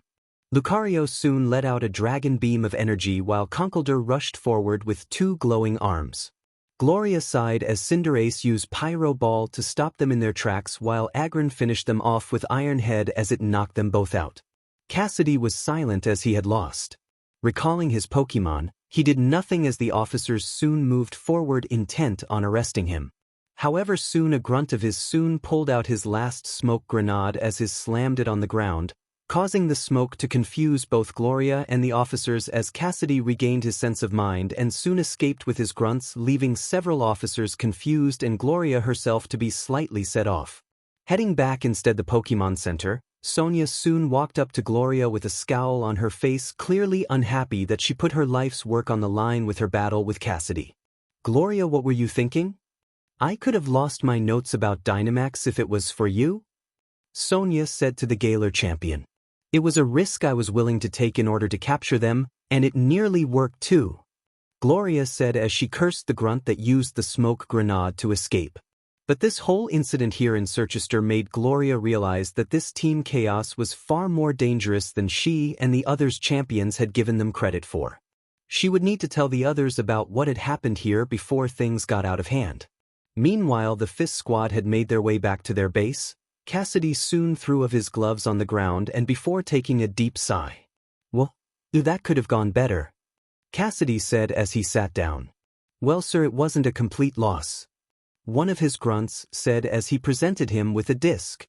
Cassidy soon took the disc and asked what it was. "While you were having your battle with the champion, I snuck into the center and made a copy of Professor Sonia's notes about Dynamax, giving us a complete copy." Cassidy soon widened his eyes at the disc, realizing it was a complete failure. He just hoped that his boss saw it the same way he did. In his life, Ash Ketchum has seen and heard many insane things. But this had to take the cake. He was currently in his house on Melee Island, eating what appeared to be a sandwich while Pikachu was devouring a bowl of Pokemon food next to him. Him and Serena were getting ready for the visit to Pokemon Trainers Academy next month, but he wasn't expecting to get a call from Gary beforehand. "You sure?" Ash asked him as Pikachu finished his food and ran over to him. "Positive. Solana reported to me that they were attacked twice during the trip. Once in the stadium and once outside the Pokemon Center. Thankfully, it seems like Gloria was able to drive them off both times," Gary said to him. Ash sighed. The reports that he and the other champions had got led them to initially believe that this so-called Team Chaos was simply a bunch of troublemakers that posed no real threats. But clearly that wasn't the case anymore. If what happened in Galar was any indication, they were only attacked by a division of this Team Chaos. "Alright, we will talk more about this when I head up to the academy next month. Until then, take care." Ash hanged up as he saw Serena and her Delphox soon come downstairs as Serena hugged him as Delphox played with Pikachu. "Hey, how is Lay?" Ash asked as he kissed his fiancée on the lips. Sleeping like a rock type, Weekend told Kukui and Burnett that he was the perfect little boy who caused no problems. Serena said as she returned the kiss. She soon sat down next to him on the couch. "So what did Gary want to talk about? Was it something about our trip to the academy?" Ash shook his head no as he told her about the Fist Squad attacks in Circhester during the freshman trip. "Oh my, were any of the students hurt?" Serena asked. "Thankfully no, the worst it got was some minor injuries that were treatable. Though some of the students were recklessly enough to challenge to admin and only got saved by Gloria." Serena sighed as she twisted her engagement ring on her finger. "You having second thoughts about the trip?" she asked. Ash shook his head no. "I know Gary, he will probably have campus security at the max during our visit there. But still, I'm going to hold a champions meeting soon to discuss this and see if there is anything we can do," Ash said. Serena sighed. She obviously was a bit on edge now after hearing that news, but she trusted Ash's judgment that this would not affect their trip to the academy as she looked out at the night sky. Meanwhile, back in Circhester, the professors were getting things packed up as it was time to head back to the academy. "Man, I had a blast. We really need to come back to Galar soon," Rex said as he had Weiss pack up his suitcase. Robin smiled as she said that there were more places she wanted to show them around her home region and that hopefully she could do it soon. "Hey, does anyone know where Keenan is?" Cheyenne asked as she was helping Tyson pack his suitcase up. Keenan meanwhile was in the Pokemon Center lobby talking with Lina. Both of them had made a real connection with each other and felt like having one last talk. "You know, I feel like you and I had a great time together on this trip. Say when we get back to the academy, you want to hang out some time?" Keenan asked her shyly. Lina was expecting that from Keenan as she gave him a teasing smile. My, Keenan Fox. Are you asking me out on a date? Lina asked teasingly. And what if I am? He said back teasingly as well with a smile on his face. Lina giggled a bit, before placing a kiss on Keenan's cheek. Sure, that sounds like a lot of fun. She soon left to pack, leaving a red-faced Keenan in the middle of the Pokemon Center before he left to pack his suitcase with his friends. There is an ironclad rule that the Fist Squad lives by. It is that failure is not tolerated or accepted. It is something they all believe, even the lowly of grunts. Which is why they are all relieved that for the most part they succeeded in their objective. Cassidy soon walked up to the hooded man as the rest of the grunts watched in suspense. Here you go, sir, Professor Sonia's notes about Dynamax and the history of Galar. Cassidy said as he gave it to the hooded man. The hooded man soon gave it to one of his assistants to look. And after a couple of minutes, the assistant handed it back saying that it was legit. You have done well, Cassidy. Our leader thanks you for your service to the cause. The hooded man said as he soon placed both of his hands in his black trench coat. Thank you, but what is the next move for us? Cassidy asked. The hooded man soon tilted his head a bit before giving him a cruel smile. We have received word that Monarch is visiting the academy soon, so we have sent another one of our squads to kidnap him and deliver to our leader soon enough. Cassidy soon gulped. Having battled against Gloria, he knew how powerful these champion-level trainers were. But he didn't speak up against him. As for your squad, stay here in Galar until you receive further instructions. The hooded man soon snapped his fingers as he and his assistants soon disappeared in a flash, like it was magic. Cassidy soon sighed. He knew what he signed up for and he had no complaints about it. But even he couldn't help feel a slow-growing pit in his stomach as he heard the laughter of the hooded man echoing through his skull. He just hoped for his sake he made the right decision. It was hot. That was usually the case when it came to the academy during the fall, at least in the early part of the semester. This was something that Gary and the rest of the professors knew when they created the academy long ago, but DMN it was still an annoyance to deal with. Gary soon banished these thoughts from his head as he saw a private jet soon appear from the distance and landed on the airstrip as Gary and few of the freshman professors, including Dawn, stood a few feet away. Soon the doors of the plane opened as Ash Ketchum and Serena Yvonne soon stepped outside the plane and made their way to them. Serena, it has been such a long time. And it is great to see you too, Ash. Dawn said excitedly as she went to hug her fellow coordinator friend. Serena soon hugged Dawn back as Ash stepped up to Gary and hugged his childhood friend and former rival. Hey man, it has been a long time, Ash said to him. Gary had to agree. Running the academy had left him tied up for some time, meaning he had to miss a lot of his friends' great accomplishments and events. Like Ash and Serena's engagement party. Yeah, but I am glad you are safe. I assume you know the professors from the freshman class. Gary said to him. Ash nodded as he went to greet the rest of the professors, saying hi to Nikander, reuniting with Solana and Go, and soon stopped in front of Dahlia. Dahlia. Ash. The two of them stared each other down before giving each either a big hug. Oh, I have missed you, my friend, Ash said with a smile as he ruffled her hair. Same thing, you wouldn't believe the amount of work I have been given this year, Dahlia said with a smile. Soon, however, Ash's expression soon turned grim. By the way, Dahlia, I should inform you that he is coming soon, Ash said to her. Dahlia's face soon turned from a smile to a frown. I see. Well, I suppose that I couldn't avoid this forever, Dahlia said. However, before they could continue this conversation, Gary cleared this throat. Perhaps it would be better if we continued this conversation in my office and not in the blazing heat, Gary said to them. They all agree as they went inside the academy while a Kadern watched from a distance before leaving. So what has Gita said? The question permeated from Gary's lips like a quick attack from Ash's Pikachu. And like the attack, it nearly caught everyone off guard who were enjoying some delicious iced coffee. Ash sighed as he set his drink down. When I talked to her, she said it was clean. Obviously, she had her worries, especially after what happened in Circhester. She is worried about the security at Uranja Academy, he said to everyone. That was troubling to hear.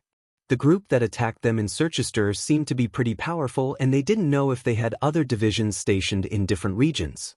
But overall, she says the coast is clear and that she and Director Clavel are still up to do the collaboration with Academy after me and Serena's visit there. Gary smiled. This was something that he wanted to do for a long time. A collaboration with Uranger Academy with Pokemon Trainers Academy so that their two sets of students could meet and talk with each other. It was something he had been working on for the past 3 years, and thankfully it seemed like things were going to be paid off. Well, that is lovely to hear. I suppose we are still doing the tournament here as well? Nikander asked with his usual level of seriousness. Of course, this is something we have planned for a long time. And now that our guest of honor is here, we aren't just going to abandon it now. Gary said as he finished his drink. Dawn soon clapped as she hooked Ash and Serena's arms, intent on giving them a tour of the academy while also asking them about their romantic trip to Kitakami. Soon one by one they all filed out, leaving Gary by his lonesome. He soon sighed as his Blastoise came out, as if he could sense his trainer's distress and looked worried for him. "Don't worry, Blastoise, I got everything under control," Gary said to his starter as he petted him. Though even as Gary Oak said those words, even he couldn't help but feel like things were slowly going out of control for him. Meanwhile, while this was going on, both Kazuma and Felix were having a training session, as Kazuma was using his Corviknight while Felix was using his Heracross, Atlas. Alright, Atlas use Brick Break. Corviknight use Steel Wing. Soon both Pokemon rushed at each other as Atlas' arm glowed white while Corviknight's wings also glowed silver as the two of them made contact. Now use Brave Bird.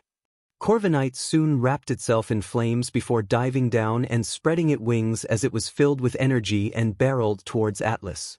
Alright, Atlas use Protect. Atlas soon generated a blue force field as the attack slammed into him. There was a huge impact as Atlas was sent flying while Corviknight was also sent flying and suffered from Brave Bird's recoil. However, before the both of them could continue, they were stopped by someone. "Wow, having a battle without my? Have you boys forgotten your manners?" Lillian asked with a smile as she went up to them, breaking their concentration. "What is it, Lillian? We are kind of in the middle of something," Kazuma said to her. Lillian soon smiled as she brought out her phone. "Oh, really? I thought you two would have been interested in this then?" Lillian said as she swiped to something on her phone. Soon Kazuma and Felix, as well as their Pokemon, came over to her phone and widened their eyes at what they were seeing. It was a flyer for the Pokemon Trainers Academy Monarch Invitational Tournament. Kazuma soon looked up to the sky and smiled sinisterly as he uttered a single word. "Finally! Tournament!" Keenan and the rest of his friends were in his and Rex's room in Samurot's Cove. Tyson was sitting on the couch while looking at his phone, barely listening to the conversation. Cheyenne was munching on some chips while listening at full attention, and Robin was the one who was giving her full attention as Rex described the tournament to them. "Yeah, it is to commemorate the Monarch's visit to the Academy. The way it works is that 3 qualifying rounds consisting of a 1-on-1 battle, a double battle, and finally a 3-on-3 battle. If you manage to win in all 3 rounds, you will make it to the victory tournament, consisting of the final 8 trainers." Keenan soon looked up when he heard about the victory tournament and soon gave a sly look before asking, "And I assume that the victory tournament is all full battles?" Rex nodded yes as Robin soon began to get excited. "Man, this is so exciting. I have been waiting for a tournament like this for a long time," Robin said. Cheyenne and Tyson looked at each other excitedly. "So where can we register for the tournament?" Keenan asked. Rex said that they could do it in the front office as soon everyone went there to register for the tournament, though Keenan couldn't help but feel like something bad might happen during the Monarch's visit here. Meanwhile, with the Performance Corps students, many were also talking about the new tournament, with some of them even planning to enter themselves. "Idiots, the lot of them," Emma said as she sighed hearing the chatter of her peers. "What do you mean, Emma?" Linus. The two of them were eating sandwiches in their classroom as the chatter of their classmates surrounded them. "I mean, why would they want to enter that stupid battle tournament? We are performers, not battlers. Honestly, any Performance Course student joining this tournament is a waste of their skills in my opinion," Emma said to Lina. Lina frowned at her friend's ignorant and elitist words, not liking them one bit. I mean, that is a bit of a close-minded view to look at it. Especially for a coordinator like you. Lina said back. Oh please, you are only interested in the tournament because your boyfriend is most likely competing in it. Lina's face soon blushed redder than a tomato berry as she yelled at Emma. He isn't my boyfriend, Emma. Emma snickered and looked unconvinced. Really? You two have been spending a lot of time together since we have returned from Gaylor. But whatever. Emma said. She soon finished her sandwich as Lina soon thought about her interactions with Keenan. They were closer now since returning from Gaylor, but she didn't know if she was ready to get into a relationship now. If only there was a way to sort out these confused feelings of hers. Lina soon knew what she had to do as she went to the front office. Ava and Chris meanwhile were relaxing in the common area. They had a long day of treating various students' Pokemon that had been injured during training for the upcoming tournament. Needless to say that it was a lot. Wow, this tournament really has got everyone in the academy in a frenzy. Am I right? Chris asked as he sipped some of his soda. Yeah, though I can't blame them. It isn't every day that the monarch himself decides to drop by and visit. Ava said. Soon, however, Ava felt her Pokemon rumbling in their Pokeballs. It has been a long time since she had a battle and her Pokemon were eager for some action. And she couldn't lie, so was she. However, Chris seemed to pick up on this as he put his drink down. Go ahead, he said. Ava soon turned around seemingly at a loss for words as Chris simply smiled at her. I can tell that you want to participate in the tournament, both you and your Pokemon, and honestly I don't mind it. Chris said to her. But if I participate, that means you will have to carry our workload for the next few weeks. Ava said back to him. Chris simply shrugged. Yeah, it would be difficult, but I don't mind. I can tell you and your Pokemon really want this, so I can handle the extra work for some time. He said. Right then, Ava was never more grateful that Chris was her partner in schoolwork as she soon went to the front office to register herself for the tournament. Finally, there was how the Ranger Corps students were reacting to the tournament. Mostly with a mixture of apathy and disinterest.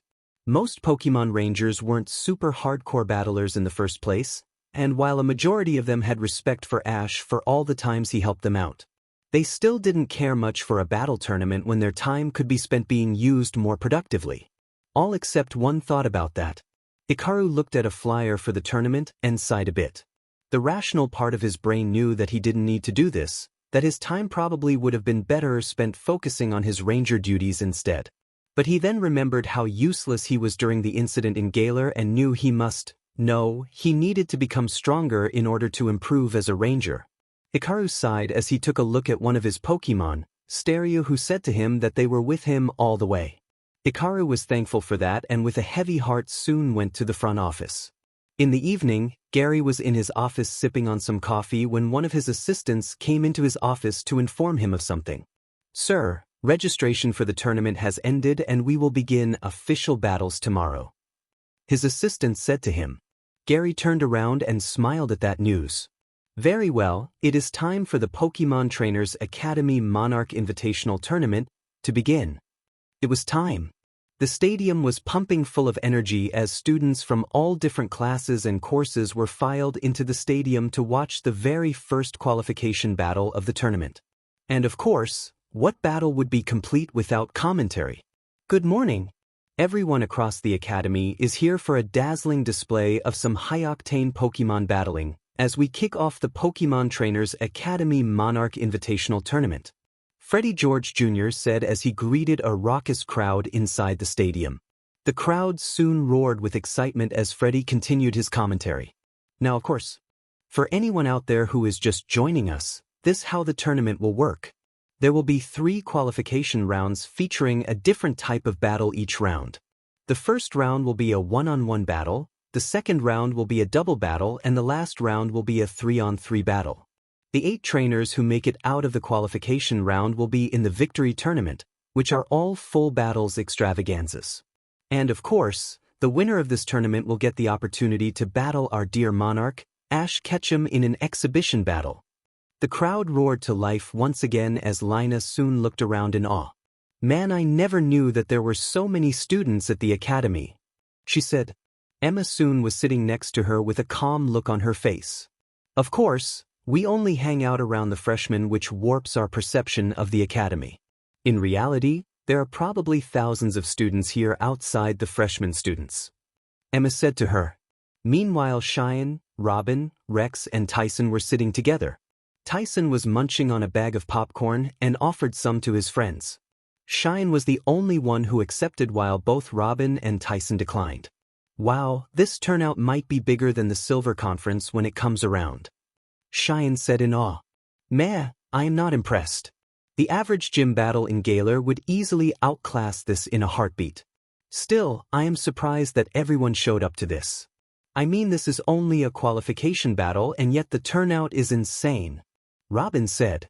Well, whatever the case is, I just hope that Keenan is going to be fine here. Rex said as he saw the entrance to the battlefield where Keenan walked out. A few minutes earlier, Keenan was in the locker room and was looking at the Pokemon he had chosen. It is time, Keenan thought as he soon headed out. He walked through the solitary halls before heading out onto the battlefield, where the overwhelming noise of the crowd was waiting for him. And yet, it didn't affect him, and he reached his position on the battlefield. Soon, on the other side, he saw his opponent, a girl around his age and fairly well built with medium tan skin, also reach her position with an equally determined look on her face as well. Well, it is time to get things started for the first qualification battle of this tournament. On my right is Keenan Fox from Undella Town in the Unova region, and on my left is Holly Blue from Petalburg City in the Hoenn region. Freddie George Jr. said. Soon the referee came forward and told them to release their Pokemon. Nami, I choose you. Manectric, let's go. Soon both Pokemon came out and stared each other down. Oh man, bad luck for Keenan. He is at a type disadvantage in his first battle. Yet Keenan wasn't worried as Holly was given the first move. Alright, Manectric, use Thunderbolt, Holly said. Soon her discharge Pokemon soon let out a powerful bolt of lightning that raced towards Nami. But Keenan simply had Nami use Megahorn to block the incoming electric-type attack, shocking everyone in the stadium. Keenan soon smiled and had Nami soon use Drill Run, and soon the ground-type move landed picture perfectly on Manectric as it was sent flying back by the super-effective move. Holly soon had Manectric use Wild Charge on Nami, but she managed to easily dodge it. Alright then, use Surf, Keenan commanded her. Nami soon commanded a large wave of water which came forward and soon crashed down on the Manectric in a thunderous fury. When the water dissipated, Manectric had been knocked out in a clear defeat.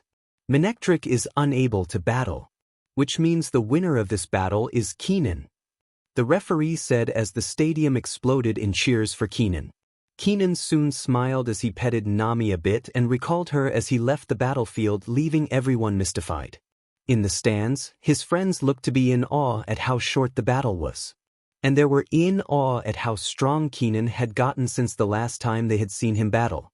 No way, Keenan isn't messing around, Robin said softly. Cheyenne soon squinted her eyes. Then we can't either. Let's go, guys, Cheyenne said as she left stands, leaving everyone else in awe.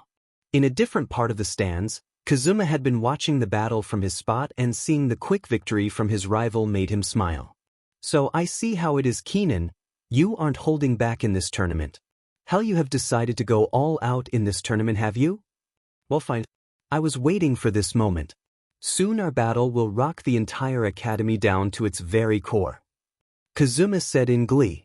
Soon he left the stadium to get ready for his battle. Meanwhile, Keenan was walking back to the locker room and he stared at Nami's Pokeball. Well, I'm sure that got everyone's attention. Maybe I shouldn't have gone all out from the beginning of this tournament. Still, if it means progressing towards my goal, then I can't wait anymore. Soon, Hugh, you will find out I am not the same scared trainer you defeated back then, Keenan thought as he continued to walk down the hall. However, as he did, he saw someone walking past him. It was a man, fairly older than him but with a serious expression on his face as he walked down the hall and soon took a right. Keenan was confused for a bit but then shrugged it off as he went to reunite with his friends. A few days after the beginning match of the qualifying round, the tournament battles have been driving the academy crazy.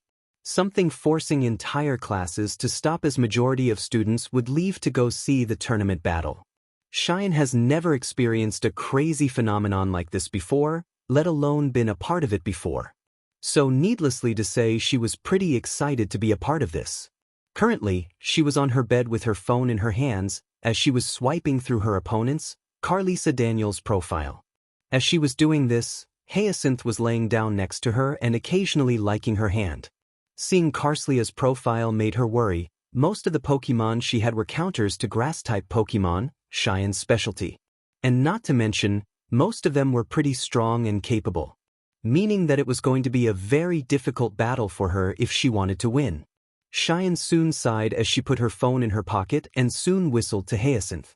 What they needed was a good walk. Soon the both of them were outside the dorm and breathed in the sweet October air, something that Cheyenne had always found refreshing growing up.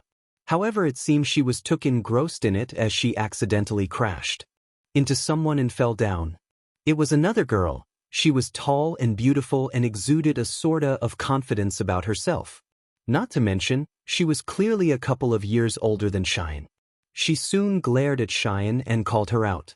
"You know, looking where you are going when walking goes a long way." The girl said. "Sorry, I must have been in my thoughts too much, I epilogue .. However, before Cheyenne could apologize, she looked up and recognized who it was. Carlisa Daniel, her opponent. "I know you. You're that Cheyenne girl that I am supposed to be battling in a few hours," Carlisa said with a hint of smugness to her voice. Cheyenne picked herself up as Hyacinth soon went over to see if she was okay. "Yep, I am. Then I suppose it is nice to meet you," Cheyenne said in a somewhat friendly tone. However, Carlisa didn't return this friendliness as she continued talking in a smug tone. "Well, this should be an easy victory, especially since you are a grass-type trainer," Carlisa said to her. Cheyenne and Hyacinth soon got mad at her, but before she could retort, Carlisa soon left, leaving Cheyenne feeling nervous. "Well, that wasn't very nice, was it?" an unknown voice said to her. Cheyenne soon turned around and saw a senior with blonde hair and a pink vest and skirt smiling at her. Besides her was her trusty partner Pokemon, Ferrothorn. "I am sorry, but who are you?" Cheyenne asked. "Oh, apologies, my name is Leon Troy. Nice to meet you," she said with a smile. Sometime later, Cheyenne and Leon were at the resident cafe at the academy as Leon was drinking coffee and Cheyenne was nervously sipping her soda. Ferrothorn and Hyacinth were munching on Pokemon food as Cheyenne looked at Leon, remembering something that Robin had told her. "Gym leaders in training?" Cheyenne asked as she sat on their couch. Robin paced around a bit before turning to Cheyenne with a smile on her face. "I heard that they are 8 students here at the academy being mentored by actual gym leaders and will eventually take over their gyms one day. Isn't that exciting?" Robin said to her friend. And right now, she was currently with one and watching her drink coffee. This couldn't be any more weird. "Ah, that is better. I have always found that a nice cup of coffee calms my nerves down before a big battle," Leon said to Cheyenne. "Well, you are really strong. I still have much ways to go, especially with how strong my opponent is," Cheyenne said darkly. Leon and Ferrothorn soon looked at her and simply said she couldn't give up. "What?" Cheyenne asked, clearly confused. "Listen, you are letting that girl's words get to you before you have even started the battle. A truly great trainer believes in both themselves and their Pokemon to the bitter end," Leon said to Cheyenne. Ferrothorn soon nodded at Hyacinth, echoing their trainer's statements. Sharona and Hyacinth soon looked at each other and realized that they were right and they couldn't let Carlisa's words affect them before the battle began. Soon Cheyenne's phone began to ring, and as she took it out she saw that it was a notification for her that her battle was about to begin near the battlefield next to the research course building. "Well, it seems you will get your chance. Good luck today," Leon said to her. Cheyenne thanked her as she and Hyacinth soon made their way to the battlefield. "Good afternoon, ladies and gentlemen. I hope you are ready for some more high-octane and fast-paced Pokemon battling, as it is time to continue the qualification rounds of the Pokemon Trainers Academy Monarch Invitational Tournament," Freddie George Jr. said to a rocking stadium. The crowd didn't disappoint as the ground was literally shaking from how excited the crowd was for this battle. "All right, then let us introduce the trainers. On my left-hand side, She has gotten a reputation for her skill of grass-type Pokemon as well as her creative battle strategies and tactics. Hailing from Olive City in the Johto region, it is Cheyenne Lovato. Cheyenne soon went out to a roaring and anxious crowd. Many guys and some girls couldn't help but be captivated by the beauty she exuded as she stepped up to her place in the battlefield. Though initially anxious, looking up and seeing Keenan, Robin, Tyson and Rex cheering for her soon melted away her worries, and soon she was determined to win. And now on my right, she is known for her sheer power and overwhelming her opponents with sheer might. From Howell City in the Alola region, it is Carlisa Daniel. And soon Carlisa came out, getting as much and maybe even more so cheers from the crowd as she took her place across from Cheyenne and soon stared her down. And just like he has downed so many times, the referee soon came forward and told them to release their Pokemon. All right, Hyacinth, I choose you. Ribombee, show them why you are the star. Soon both Pokemon came out and stared each other down. Cheyenne was given the first move as the battle began. All right, Hyacinth, use Razor Leaf. Hyacinth soon nodded as she launched several razor-sharp leaves at Ribombee. Carlisa soon countered, have Ribombee use Fairy Wind, which destroyed the Razor Leaf and sent Hyacinth flying back. Now Ribombee used Dazzling Gleam. Ribombee soon glowed brightly as he soon went down and slammed into Hyacinth, dealing extra amounts of damage to the Evolution. Hyacinth soon got up and looked extremely worse for wear. Quick, use Leech Seed. Hyacinth soon spit out a seed that hit Ribombee and soon had vines sprout out from it, trapping it and sapping his energy so that Hyacinth could receive it and look much better. Great, now use Leaf Blade. Hyacinth, with renewed vigor, soon quickly made her way over to Ribombee and slashed at him with her Leaf Blade, dealing another critical blow. Soon after another energy draining, Carlisa soon had Ribombee use Bug Buzz as a last resort attack. But this failed almost immediately as Hyacinth was easily able to dodge it and soon knock out Ribombee with a final Razor Leaf. Ribombee is unable to battle, which means the winner of this battle is Cheyenne. The referee announced. The crowd soon roared as they celebrated Cheyenne's victory. Cheyenne herself soon ran to Hyacinth and hugged her as they celebrated their first victory in the tournament. Well, I have to admit this, for a grass-type trainer you aren't so bad, Carlisa said as she and Ribombee came over to her. Cheyenne looked up and smiled. Thanks, I had a lot of fun in this battle, Cheyenne said. They soon shook hands, as the crowd was certain they would more high-octane battles like this one soon enough. It had been a week since the tournament had begun and already it was in full force. Hopeful trainers with dreams of battling Ash have pushed themselves and their Pokemon to their limits in order to win in the tournament. Currently in the Typhlosion's Den dorm, Tyson Fisher was deciding what to do for his second qualification battle. He had already cruised through the first qualification battle with just his Growlithe, but since the second qualification battle was a double battle, he was struggling to figure which Pokemon he should take in. He wanted to give Growlithe a rest, and many of his other Pokemon have been eager to get into the battlefield and battle. Tyson sighed as he laid down on his bed. It was times like times where he wished he could talk to his sister. Although they were significantly apart in years, their bond as siblings was still as strong as ever, and she helped him catch Growlithe to be his first Pokemon. Tyson soon was dangling his phone, wondering if he should push the number to call her when suddenly, his phone started to ring on its own. And as luck would have it, it was his sister. Tyson was briefly caught off guard by this as he juggled his phone a bit in his hands before catching it and accepting the call. Tyson? Is that you? Sis? Hey, long time no see. Soon there was a massive squeal as his sister soon began speaking at a fast-pitched rate. Tisanomyarkisho, where you doing? You haven't called home in seasons, you went to thiekt dash dot. Sis, I am fine, sorry about not calling though. His sister soon composed herself. So I heard about this tournament that is going on at your school. Are you participating? I am, but I am not sure which Pokemon I should use for the next battle I have in the tournament. There was a small moment of silence before his sister talked again. It doesn't matter. Whatever Pokemon you use out there will put their trust in you. So you need to make sure that you can replicate that trust in your Pokemon. You got it?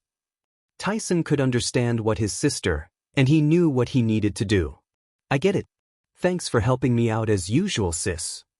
Tyson said to her with a huge smile on his face. No problem, and when you win call me again so we can celebrate your victory. Tyson soon nodded and soon hanged up, having decided upon what Pokemon he was going to use. Sometime later at the stadium near the appeals course building, it was once again a roaring crowd as they got ready for another invitational battle, the first one of the second qualification round. Good morning, ladies and gentlemen. It is another beautiful day here at the Academy. We will have some high-octane Pokemon battling here for you today, as we have the first battle of the second qualification round of the Pokemon Trainers Academy Monarch Invitational Tournament. Freddie George Jr. said. The roaring crowd soon roared in excitement in that as they began to rapidly tap their feet on the pavement. For the second qualification round, all battles will be double battles, meaning that both trainers will need to battle each other using 2 Pokemon at the same time. Soon the crowd once again roared as both Tyson and his opponent soon entered the stadium. Now to introduce our contestants, from Crimson City all the way in the Kanto region, it is Tyson Fisher. The crowd roared as Tyson soon struggled to see his friends in the stands but managed to find them as waved to them. And hailing from the Snowbell City in the Kalos region, it is Austin Foss. Tyson looked at his opponent and got a good look at him. He was fairly well built with a 6 feet 5 inches frame and some well-developed muscles. His facial structure looked like he had been through some stuff and knew how to tank hits from pitiful opponents. This was not going to be an easy victory for him. Trainers, let out your Pokemon. The referee said to the both of them. Tyson soon got his Pokemon ready. Growlithe and Scyther, I choose you. Soon the puppy and the mantis Pokemon took center cage, looking ready to battle for their trainer. Austin smirked and soon sent out his Pokemon. Braxian and SYOC take center stage. Soon both the fire and fighting type Pokemon soon came out onto the field looking ready to battle. Soon both pairs of Pokemon stared each other down as the referee began the battle. Growlithe used Flame Charge and Scyther used Air Slash. Soon both attacks were launched at the opposing Pokemon, but Austin simply commanded both Braixen and SYOC to dodge it. Now use Fire Blast and Brick Break respectively. Austin commanded. Soon the Fire Blast from Braxian was launched, hitting Scyther square in the chest for super effective damage, while Growlithe was launched back with Brick Break. Tyson gritted his teeth seeing his Pokemon take damage and knew that this wasn't going to be easy. Meanwhile, as this battle was going on, Marshall was going around the stadium checking out the spots for what he could consider to be vulnerable positions. That was his mission after all. However, soon he turned his attention to the battle and couldn't help but see the resolve that one of the trainers was putting on. Honestly, he might be worthy to recruit. Back at the battle, Tyson was in a difficult position. Both of his Pokemon were being beaten down and it was looking not too good for him. Both Braixen and SYOC were panting but still looked like they could battle on as Austin smirked. You sure you don't want to throw in the towel, kid? No shame in forfeiting and sparing yourself the embarrassment. Austin taunted towards Tyson. Tyson gritted his teeth hearing that. Trust me and my Pokemon haven't even started to battle.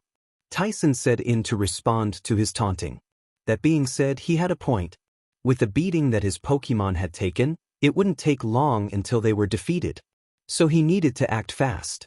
Alright then, Growlithe used Flamethrower and Scyther used Double Team. Soon Growlithe soon let out a pillar of fire that hit both Braixen and SYOC simultaneously as they fell backwards. And as soon as they got up, they saw various copies of Scyther surrounding them. Now use X-Scissor. Scyther and his copies soon use X-Scissor to deal another enormous amount of damage to both Pokemon once again. Braixen use Will-O-Wisp. Braixen soon out Ghostly Fire that seemingly hit both Growlithe and Scyther and inflicting them with burn damage. And now SYOC use Close Combat. SYOC soon got close and tried to use Close Combat to break them down, but at the last second Tyson ordered Scyther to pick up Growlithe and fly up into the sky. Now Growlithe use Bite and Scyther use Air Slash. Scyther let go of Growlithe, who managed to land the bite on Braixen, while Scyther used Air Slash on SYOC for super effective damage. Both attacks did massive damage as both Pokemon went down, not completely defeated yet. Let's finish this. Use Fury Charge. As Tyson yelled out the combination attack, Growlithe soon charged forward with Flame Charge while Scyther charged forward with Fury Attack. Both attacks hit simultaneously as they knocked out both Braixen and SYOC. Both Braixen and SYOC are unable to battle. The winner of the battle is Tyson Fisher. Tyson soon celebrated his victory as he ran over to his Pokémon and celebrated with him as they nuzzled him. But as he was celebrating, he saw from out of his eyes a small visage of Marshall who soon disappeared, leaving him confused and bewildered amidst his excitement over his victory. Things have been pretty hectic at the Academy recently with the whole tournament being in full swing. That is why days like today, where there were no tournament battles scheduled for today, was a day that Lina could appreciate. She made way to class where she was surprised to see an influx of upperclassmen in a class normally reserved for freshman students. She soon found Emma and asked her what was going on. Apparently, the Kalos Queen herself is coming here to give us a special lecture, Emma said to Lina. Lina's eyes widened, wondering if she heard that correctly, as Dawn soon entered the hall and addressed the large crowd. Hello everyone. I know not everyone here is part of my original class, but I appreciate you showing up nonetheless. Today, we will be hearing from a great performer, someone who is not only respected as a Pokémon coordinator and an actress, but is in fact the current Kalos Queen. Please give it up for my friend, Serena Yvonne. The class soon clapped as Serena entered the lecture hall and soon gave a huge hug to Dawn before turning around and addressing the class. Hello, it is an honor to meet you all. Dawn has told me all about how much you all are progressing at being performers, and that makes me so happy to hear. I remember how I felt at my first showcase and how nervous I felt. But over time I began to feel more and more comfortable, and I want to make sure you guys will feel the same way when you eventually become performers. The class once again clapped, though Lina could have sworn that Serena was looking at her when she made the address. Now, does anyone have any questions for Serena while we still have here? Dawn asked. Several questions from the class were asked as Serena answered them all before deciding to end the class with a special performance. Serena soon took center stage as she soon sent out her Delphox, who appeared next to her.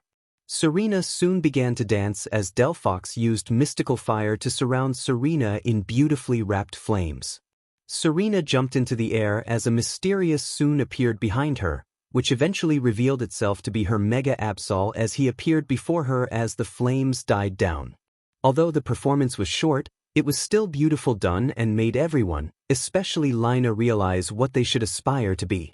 Man, you sure do know how to surprise me, Serena. Dawn laughed a bit as she sat in her office chair while she was drinking a bit of iced coffee. Serena was sitting across from her, also drinking some iced coffee. On the floor, Delphox, Absol and Piplup were eating food from their bowls as both old friends talked about what was going on in the current lives.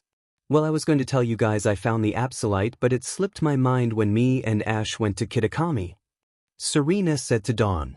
Dawn laughed a bit as Piplup soon tried to sneak some food for himself, but Absol stopped him, making him pout.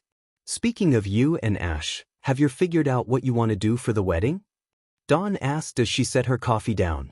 Yeah, Ash has decided on his groomsmen, with Sillin, Clement, Kiawe, Gary and Go being them, and Brock being his best man.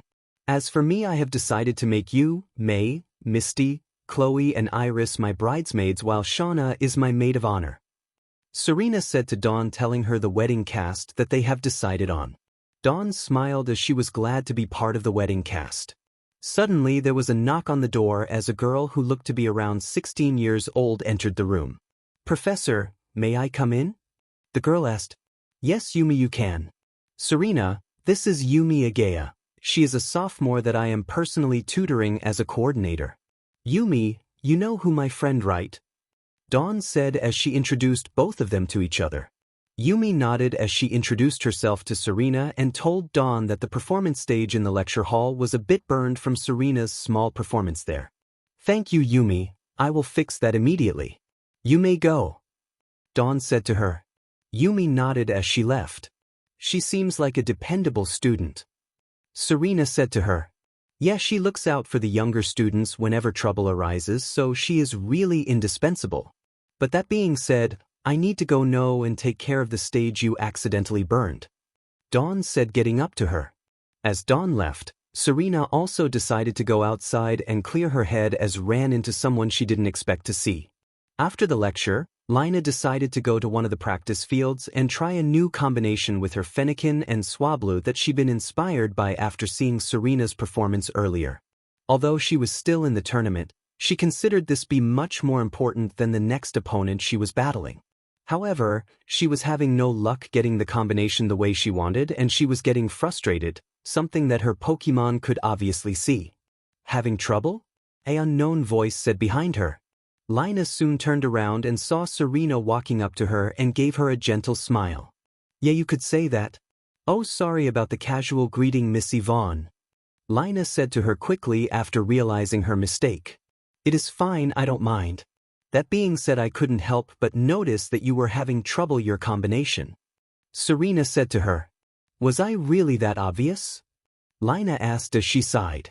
Soon her Fennekin and Swablu soon came to her and nuzzled her, trying to comfort her as Serena noticed the problem with her combination.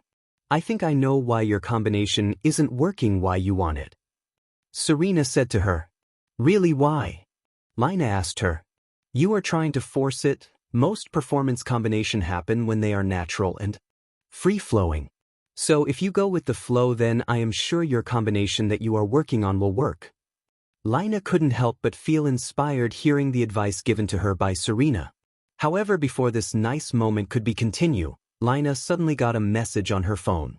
Pulling it out, she saw that her next battle in the tournament was going to be against Keenan. Oh boy, so much for not being frustrated. You ready, Keenan? Keenan looked up and saw Rex at the entrance of his room at their dorm as he was preparing for his second-round qualification battle. Yes, why wouldn't I be? Rex snorted as he petted Weiss and fully walked into Keenan's dorm. I mean, I don't know, the fact that you are battling your girlfriend in the second round of this tournament. It seems like a pretty big deal. Keenan blushed at Rex calling Lina his girlfriend and quickly corrected him. She isn't my girlfriend, she is just a friend. And besides, this isn't like battling that admin in Gaylor, so things should be fine. But as soon as Keenan said that, he felt nervous. Not about the battle, but about his relationship with Lina. Sure, the two of them had spent a lot of time together, especially after the trip to Gaylor, but she and him hadn't exactly defined their relationship yet. Keenan sighed but hoped to get an answer from her after this battle. Soon he got up and went for a walk, hoping to clear his head a bit before he had to battle Lina, and soon ended nearly crashing into Emma of all people. Oh, sorry, wait, is that you, Keenan? Emma asked as she took out her headphones and pointed to the trainer course student. Her Umbreon soon glared at him a bit before backing off and nuzzling Emma a bit. Yeah, hey Emma. How are you doing? Keenan asked her. Doing well, I am just waiting for you and Lina's battle to start. Emma said to him. Keenan sighed. He came outside to get his mind off the battle, not to be bombarded with it, but I guess he couldn't escape it entirely. I see, I assume you will be there rooting for Lina? Keenan asked. Emma nodded. Keenan looked at her and soon stared into her crystal blue eyes. It was amazing, like they could peer into your soul and tell who you were from that alone. Yet, he couldn't say for sure, but he could also detect a certain sadness from within them. Some sort of pain that Emma had kept locked away. Hey Keenan, can I ask you something? Emma asked him. Sure, what is it? Keenan asked. Emma looked at him and asked him no matter what, that he won't hold back during his battle with Lina. Keenan looked surprised as he looked at Emma. All right, I won't. You can count on that. Meanwhile, near the performance courses building, Lina was putting on the final touches of her training. She knew that her defeating Keenan was a long shot, but it wasn't impossible, as she knew that if she could land this combination she was working on, she would be able to win. But as she was training, she was still thinking about her relationship with Keenan and what their current relationship status was, so to speak. There was no denying that he was handsome and cute. She was surprised that there weren't more girls fawning over him from his sheer looks alone, but that wasn't all that attracted her to him. She had this preconceived notion of trainers, or how arrogant and entitled they could be, and of how obnoxious they could be as well. Call it judgmental all you want, but that is simply how she felt about them, whether it was good or bad. And yet, Keenan Fox managed to break that image in her head. He was certainly passionate about battling, but there was a quiet kindness to him that she could recognize that she hadn't seen a lot in the trainers that she had met before. And she wanted to see what they could do together, which is why she wanted to prove her strength to him in this battle. Lina soon sighed as she grabbed a water bottle and drank some water from as her Fennekin soon ran up to her and nuzzled her legs. Lina soon smiled as she petted her Fennekin and Swablu, telling them that soon they would prove to Keenan that they were strong despite being performers. Her Fennekin and Swablu looked at each other, wondering if she was doing this for the right reasons, but seeing the determination on her face they realized that she intended to do this and that they would support her no matter what. Lina thanked them both as she recalled them both and soon made her way to the stadium. As she walked by she heard several people whispering about the supposed battle between the couple, so to speak, and it made her blush. They weren't a couple yet, but maybe, just maybe after this battle they could take the next step together regardless of who won. Yeah, that is what she was hoping for. Good morning, ladies and gentlemen. I am glad you are able to join us in the lovely afternoon as we have another second round qualification battle here in the Pokemon Trainers Academy Monarch Invitational Tournament. Freddie George Jr. said to the crowd. The crowd as usual was rocking as the noise level nearly reached that of what official league tournaments usually reached. In the section of the stands, Rex, Tyson, Cheyenne, Robin and Emma were all sitting together as Freddie began to announce the combatants. Starting off with our first contestant, he had quite the debut battle here in the tournament and seeks to replicate his success here. From Undella Town, it is Keenan Fox. Keenan soon came out and to much fanfare as people began chanting his name, obviously impressed with his first round battle and hoping he would win this time around. And his opponent, a performance course student with a talent for battling. Hailing from Vanaville Town in the Kalos region, it is Lina Fey. Lina soon came out and she took her side of the battlefield and soon stared down Keenan. They didn't exchange any words, probably because no words needed to be said between. Trainers, send out your Pokemon, the referee said. Nami and Odin, I choose you. Fennekin and Sawblue, the spotlight is on you. Soon both sets of Pokemon came out as the battle officially began. Nami used Megahorn and Odin used Rock Slide. Keenan commanded. Nami soon tapped the ground with her paw and soon commanded a giant wave while Odin sliced his arms in the air and soon rocks began to fall. Fennekin used Flamethrower and Swablu used Dragon Pulse. Lina commanded. Fennekin soon fired a spray of fire that the wave and caused steam in the air while Swablu flew up and destroyed the falling rocks with its Dragon Energy Pulse, creating a few sparks in the process. Now Fennekin used Scratch and Swablu used Air Cutter. Fennekin soon elongated her nails and scratched Nami, causing her to stumble while Swablu felled Odin with its air cutter due to it being super effective. Both Nami and Odin soon struggled to get up as Lina kept up the pressure by having her Pokemon use Hidden Power and Sky Attack respectively. Soon both attacks as both Pokemon stumbled down. Things weren't looking good for Keenan, but as usual he had a calm and collected smile on his face. As if everything was going to plan. Lina couldn't understand why until she looked at her Pokemon. They were already panting because she went all out from the beginning. Keenan had anticipated she would do that and she didn't catch on until it was too late. He played her perfectly. Sorry Lina, but it is time to end this. Nami used Megahorn and Odin used Psycho Cut. Keenan said. Nami's horn soon glowed green and Odin sent pink waves of psychic energy towards Fennekin and Swablu.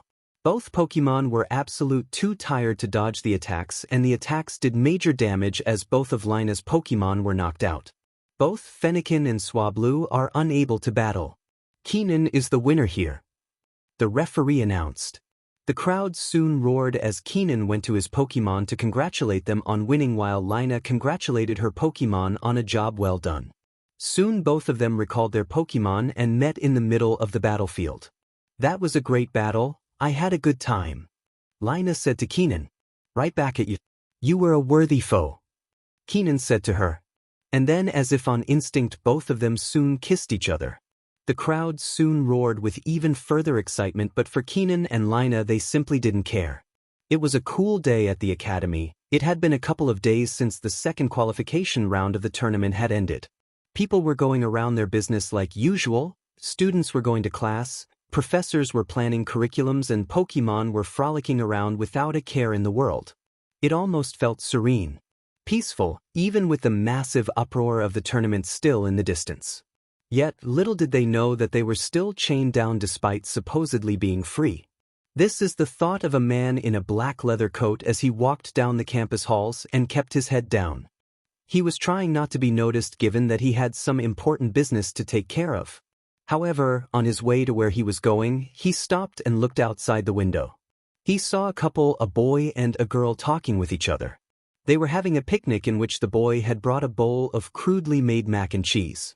It was hardly gourmet, but yet his partner loved it as she gave him a big hug and soon eagerly dug into the cheesy dish. Soon their Pokémon came out, a Squawkabilly and a Boltund, and soon eagerly dug into the Pokémon food that was laid out for both of them. To anyone else this would be a happy moment. Two people who clearly love each other spending time with one another and their beloved Pokémon as well. They would probably wish them happiness and go on their merry way. But not him. All he could think looking at the young couple was despair and regret. Those two young and poor souls.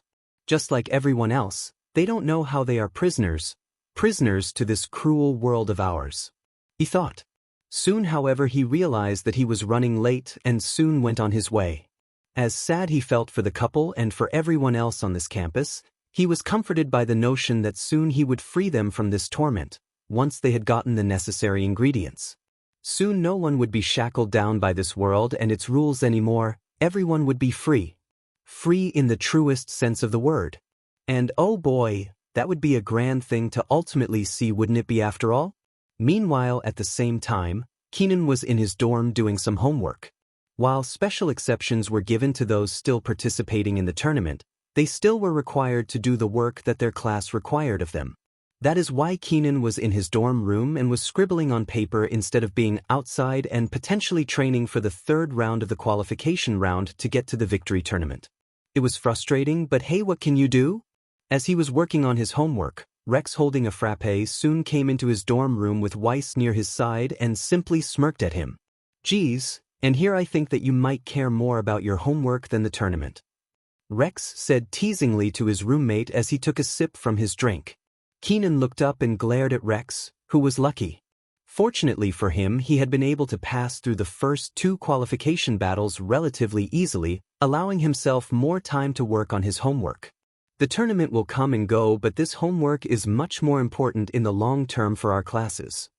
Keenan said as he set down his pencil and massaged his head as he felt a migraine coming on. Look, all joking aside, why don't you take a break for now? You have been cooped up in your room for almost all day. I am sure some air would do wonders for you right now, Rex said to him. Keenan had to agree with Rex as he grabbed his jacket and soon went outside to get some fresh air. It was the middle of October currently, so the air was nice and crisp as he walked down the campus halls.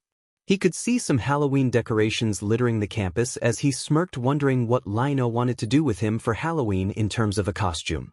It is hard to believe how quickly life had changed for him ever since he had come to the academy. He just had his Pokémon and not very many friends, but now? He had friends, respect from both his peers and his professors, hell, he even had a girlfriend. Things were going pretty well for him, it would seem.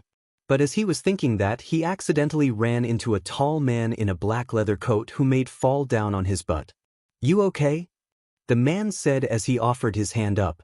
The man was walking away from the meeting he just had, though he might as well have not gone to it since nothing got accomplished and was practically unproductive as hell. But as he was thinking about this, he felt someone bump into him. He looked down and saw that it was a student. And not just any student, it was Keenan Fox himself. You okay?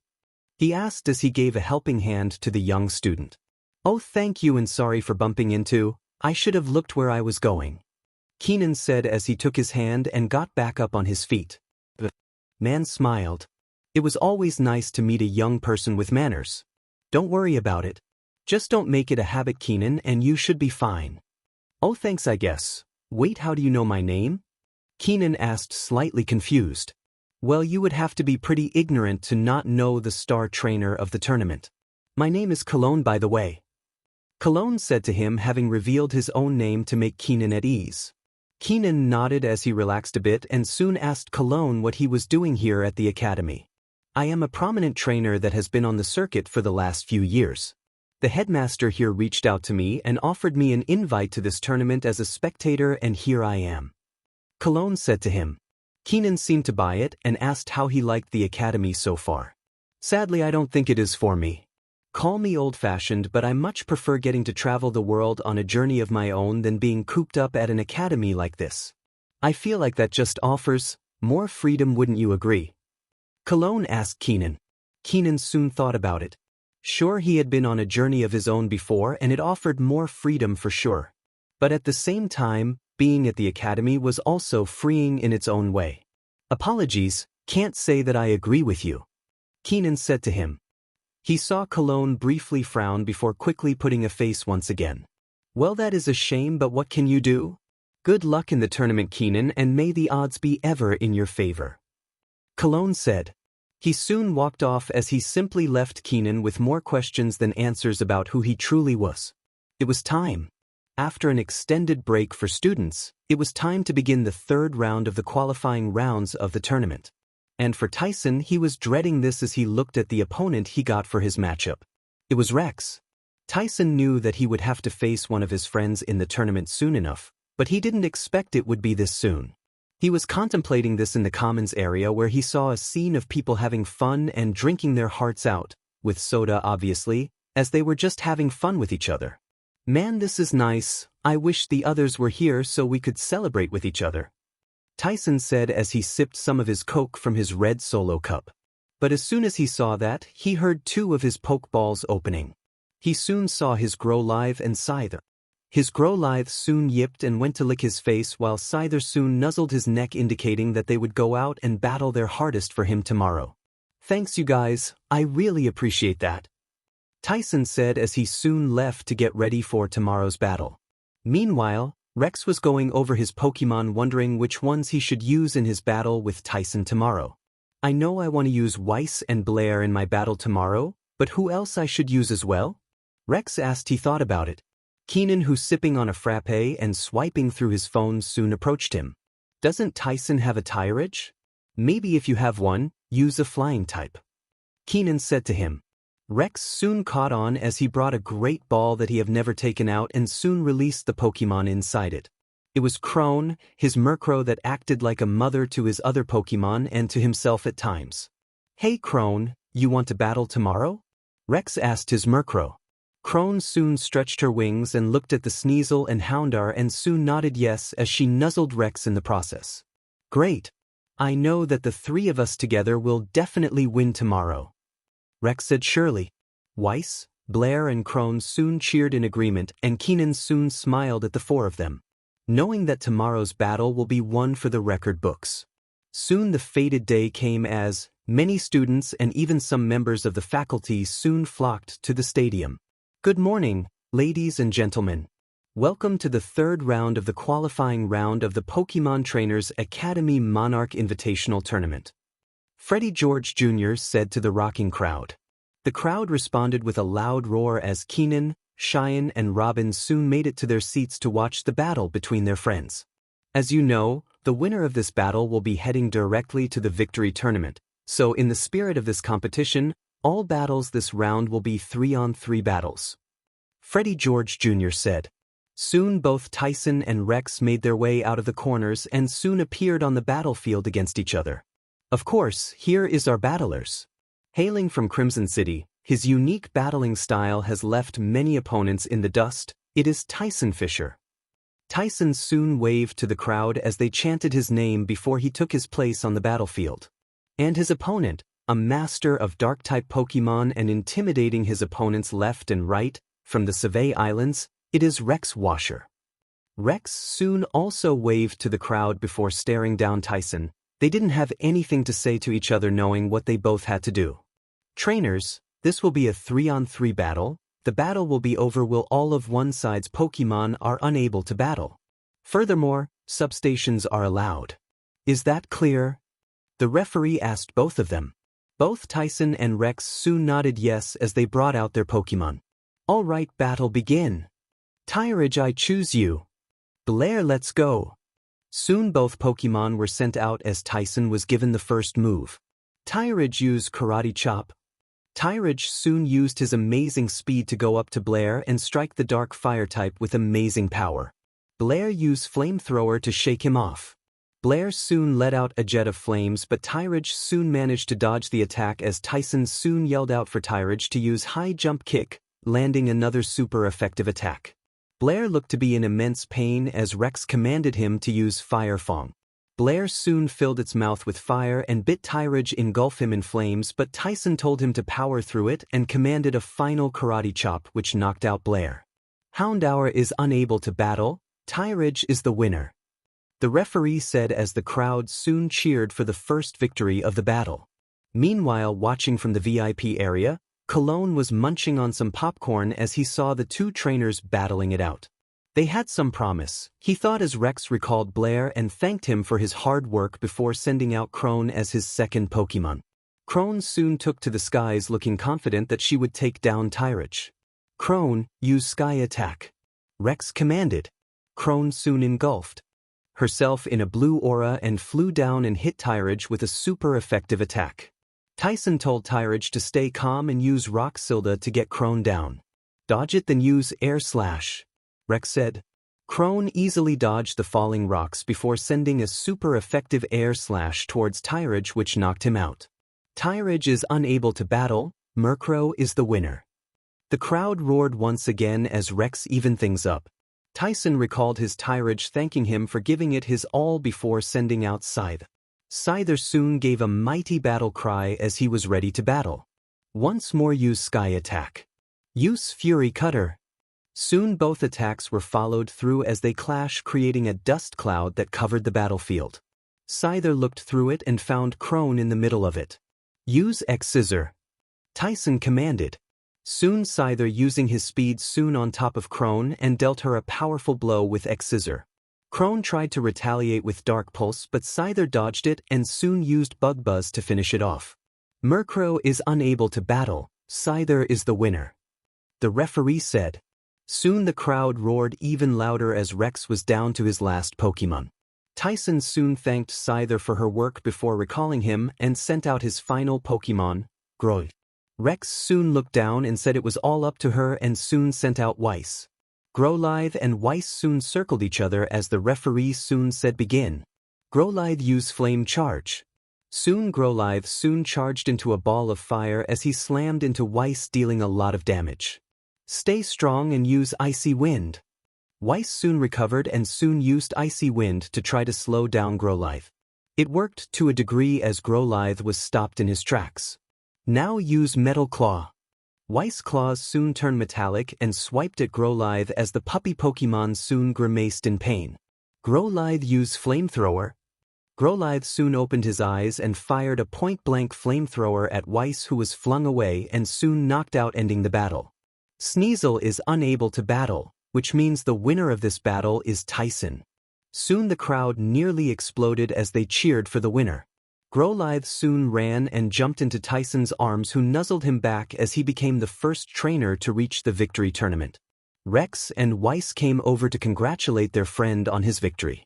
Well done, man, Rex said to him, holding out his hand. Thanks, I appreciate it, Tyson said back. Soon the two of them shook hands as the crowd couldn't wait for more heart-stopping battles like this. Cheyenne was in her and Robin's dorm when she got a notification on her phone. It was informing her that her battle with Robin in the third round was about to start soon and that she should head to the stadium soon. Cheyenne sighed as she switched off her phone and remembered the notification of her battle opponent being posted. It was 2 days before the start of the third round and she was hanging out with Emma and Lina in the common area on a girls' night out. That she is when she felt a buzzing through her handbag and pulled out her phone. Oh hey guys, I think my opponent for the third round just got posted, Cheyenne said, excited. That is great, Cheyenne. So who is it? Lina asked as she sipped her soda through a straw. Cheyenne hurriedly went to open her phone and saw that her opponent was in fact Robin Westbrook. Oh wow. You are facing Robin in the third round. That will be a great battle, Emma said, smiling. Cheyenne outwardly smiled, but inside she was screaming.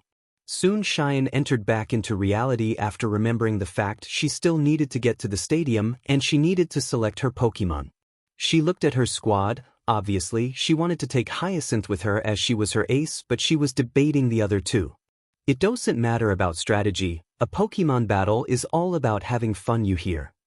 Cheyenne blushed as she remembered the advice Robin had given her after their battle on the first day of class. Robin really had been more than a roommate to her, she had been a dear friend and arguably someone she could rely on. And perhaps even more than that. But she quickly banished those thoughts from her head. She was a battler and she was going to win even if Robin was her friend. That wouldn't stop her from giving it her all. With a determined glare, she soon selected her Pokemon and soon made it to the stadium. She entered into the locker room and prepared herself knowing full well that Robin would be a tough opponent to battle against. She soon slammed the door and soon heard the chanting of the crowd and soon took a breath. And then she went out for the battle that was ahead. The crowd as usual was raucous as they were excited for the battle ahead of them. Welcome back to another day of glorious tournament battling for you fine ladies and gentlemen. Today we continue the third round battling between two of the best trainers here in the freshman course. Freddie George Jr. said as he got the crowd insanely more pumped up. Cheyenne soon faced Robin as they took the opposite side of the battlefield, both of them sporting a smile knowing what they have to do today. To my left, an aspiring master of grass-type Pokemon and one who has continued to show us her stuff time and time again, hailing from Olivine City, it is Cheyenne Lovato. And to my right, she is Prodigy who proudly represents Galar as she strives to be the best, hailing from Circhester it is Robin Westbrook. Both trainers soon got out their first Pokemon as the referee soon declared the match to start. Dahlia, I choose you. Luna, you are the star. Soon a Gravely and Cleffa soon came out as they looked ready to do battle. Dahlia used Leaf Blade. Dahlia soon sprouted blades from her arms and went to slash at Luna, but Robin told Luna to dodge before using Disarming Voice to stop Dahlia in her tracks. Cheyenne told Dahlia to break out of it with her speed, but before she could do that Luna soon used Icy Wind and hit Dahlia for a super effective attack. Dahlia soon picked herself up looking sad as Cheyenne commanded her to use X-Scissor, but Luna dodged it again and Robin soon commanded her to use Draining Kiss. Luna soon went as he put a kiss on Dahlia and drained her of his energy as she soon fell down knocked out. Gravely is unable to battle, Cleffa is the winner. Cheyenne was shocked. One of her strongest Pokemon was out already and she soon recalled Dahlia thanking her for her efforts. Robin petted Luna before recalling him to save him for later and soon sent out her second Pokemon. Winston, you are the star. Soon her Galarian Darumaka soon came out and Cheyenne gritted her teeth due to it being an ice type. Gladiolus, I choose you. Soon her Lurantis came out and looked ready for battle. Robin soon commanded Winston to use Ice Punch to deal super effective damage to Gladiolus, but Cheyenne soon commanded Poison Jab to counter. Both attacks collided but Gladiolus was blown away and soon Winston descended upon Gladiolus with Ice Fang before hitting Gladiolus with a point-blank blizzard knocking her out. Lurantis is unable to battle, Darumaka is the winner. The crowd roared as Cheyenne sighed and recalled Gladiolus. She was down to her last Pokemon. But it was the reason she believed she was still in this. Alright then. Hyacinth, I choose you. Soon Hyacinth her Leafeon came out, looking to avenge her teammates' defeats. Soon she was commanded to use Leech Seed on Winston and she did, as she began sapping energy from the ice type before knocking him out with a quick Leaf Blade. Darumaka is unable to battle, Leafeon is the winner. Soon Cheyenne began to regain some confidence as she began to relax. Robin recalled Winston and soon sent out Luna. Use Razor Leaf. Hyacinth soon sent razor-sharp leaves that were sent Luna's way and scratched her body. Soon Luna tried to use Disarming Voice but Hyacinth managed to dodge it and soon quickly dealt with her via Leaf Blade attack and knocked her out. Cleffa is unable to battle, Leafeon is the winner. And soon it all came down to this as Robin soon recalled Luna and sent out her own partner, Artoria. Soon both Hyacinth and Artoria stared down as both of their trainers commanded them to use Leaf Blade and Air Cutter respectively. Soon the attacks collided and Artoria was soon commanded to use Aerial Ace as a way to finish off Hyacinth, But Cheyenne saw this coming and soon had Hyacinth dodge before using Leech Seed. The attack connected as Artoria soon began to be SE'd away before Hyacinth managed to finish her off with Razor Leaf, knocking her out. Corvusquire is unable to battle. The winner is Cheyenne. Soon the crowd as Cheyenne took in her victory. She was heading to the victory tournament alongside Tyson. She soon felt Hyacinth jumped into her arms and soon cuddled with her as she saw Robin smiling from outside her eyes. Soon after the battle, Cheyenne exited from the locker room and saw Robin waiting for her outside the stadium. "Hey, Cheyenne, I have been waiting for you," Robin said. She soon ran up and hugged her fiercely. "Congrats on the win. I had so much fun during that battle," Robin said. Cheyenne noticed that Robin was so close to her, and it felt nice. "Yeah, I had fun too," Cheyenne said. Soon silence set in between both of them as both of them didn't know what to say. And then impulse happened, as Cheyenne pressed her lips to Robin's. Robin soon seemed both shocked and surprised, but she didn't move away and soon returned the kiss. Soon, however, they were forced to separate as Robin stepped back with a blush on her face. "Cheyenne," Robin said, surprised. Cheyenne suddenly realized what she did as ran off in embarrassment as she thought about one thing. "Oh dear Arcus, why did I do that?" Keenan sighed. He checked his phone for the opponent his was battling in the third round. After seeing a multitude of battles beforehand, he had gotten a good idea of what to expect from his own battle in this round. He soon checked his opponent, Ava Prescott. From what he had heard about her, she was a fairly component trainer, especially for someone who had decided to enroll in the breeder's course. The fact she made it to the third round of the tournament was proof enough of her skills. So he was looking for anything he could use against her in the battle. As he was doing his research, he felt a pair of wings wrap themselves around him. He soon turned around and saw Stella, his braviary, do that as she gave out a lucky caw and soon nuzzled him in the face. "Hey girl, are you doing well?" Stella nodded as she flew a bit away from the chair before letting out another happy caw indicating she was ready for the battle as well. Keenan smiled at that as he soon recalled Stella and went to prepare for the battle that was ahead of him. As he did that, he soon exited his dorm and went to the stadium that was hosting his battle. On the way, however, he saw a boy around his age and height soon as he was arguing with a stadium official. "What do you mean that my ticket isn't being recognized? I literally bought it 2 weeks in advance. I swear something has to be going on."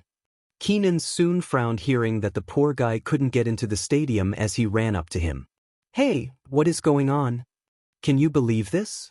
I bought my ticket online for this battle about 2 weeks ago, but the official says he can't recognize it for some reason." Keenan soon asked to see his phone, and soon the boy gave it to him. Looking around, he saw that the boy's phone was in airplane mode, which is why the ticket wasn't showing up. Turning off airplane mode, he gave it back to the boy and soon his ticket was recognized and was let inside the stadium. "Wow, I didn't know I left it in airplane mode, thanks for switching it off for me." "No problem, my name is Keenan and yours is?" "My name is Chris, nice to meet you." At the same time, Ava was in her locker room getting ready for her battle as one of her Pokemon came out. It was Blair, her Galarian Loon. Blair soon looked up to her and liked her face. Of course, she was ready for another battle and another chance to show off what she and the rest of her teammates could do. "Don't worry, today we are going to shock the world." Ava soon recalled Blair as she took a deep breath and headed out to the stadium. "Good afternoon, ladies and gentlemen. I am always happy to welcome you back to the third qualifying round of the Pokemon Trainers Academy Monarch Invitational Tournament. And this battle is quite special as joining me for commentary as a guest is the world champion himself, Ash Ketchum," Freddie George Jr. said with his usual smile. The crowd soon roared as Ash soon smiled, waving to the crowd before he sat down near Freddie George Jr. and took a mic in his hand. "Thanks for having me on, Freddie. I got to tell you, I am looking forward to seeing a spirited battle between these two students here today." Indeed, we do have a spirited battle in store for us today as we introduce the students. First up, he is a man who needs no introduction. The strategy and power he and his Pokemon possess appears to be superhuman. Hailing from Undella Town, it is Keenan Fox. Keenan soon made his way out from his side of the battlefield as he soon took his spot on his side. Add for his opponent, words cannot describe the ferocity she and her Pokemon bring to the competition. While she may be a breeder course student, she has the passion and heart of a trainer course. Hailing from Motostoke, it is Ava Prescott. Ava soon ran out looking excited as she stared down Keenan, but as she did that Keenan thought back to what him and Chris talked about before he came out of the locker room. However, for him, he needed to push that out of his mind for now as soon the battle was about to begin. Trainers, this will be a 3-on-3 battle with both sides being able to substitute their Pokemon during the battle. The battle will be over when one side's Pokemon is unable to battle. Is that clear? Soon both Keenan and Ava nodded as their battle began.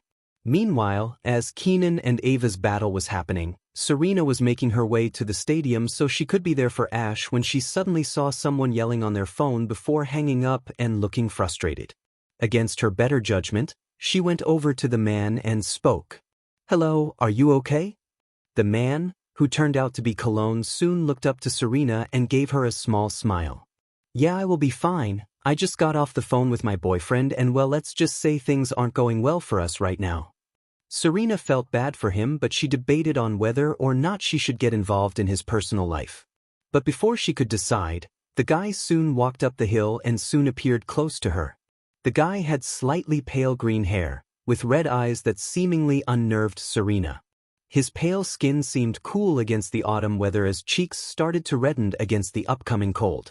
Serena soon noticed he wasn't wearing a jacket, just a black t-shirt and some weird contraption on his wrist that she could recognize, as well as his Pokemon who were all in their Pokeballs on his belt.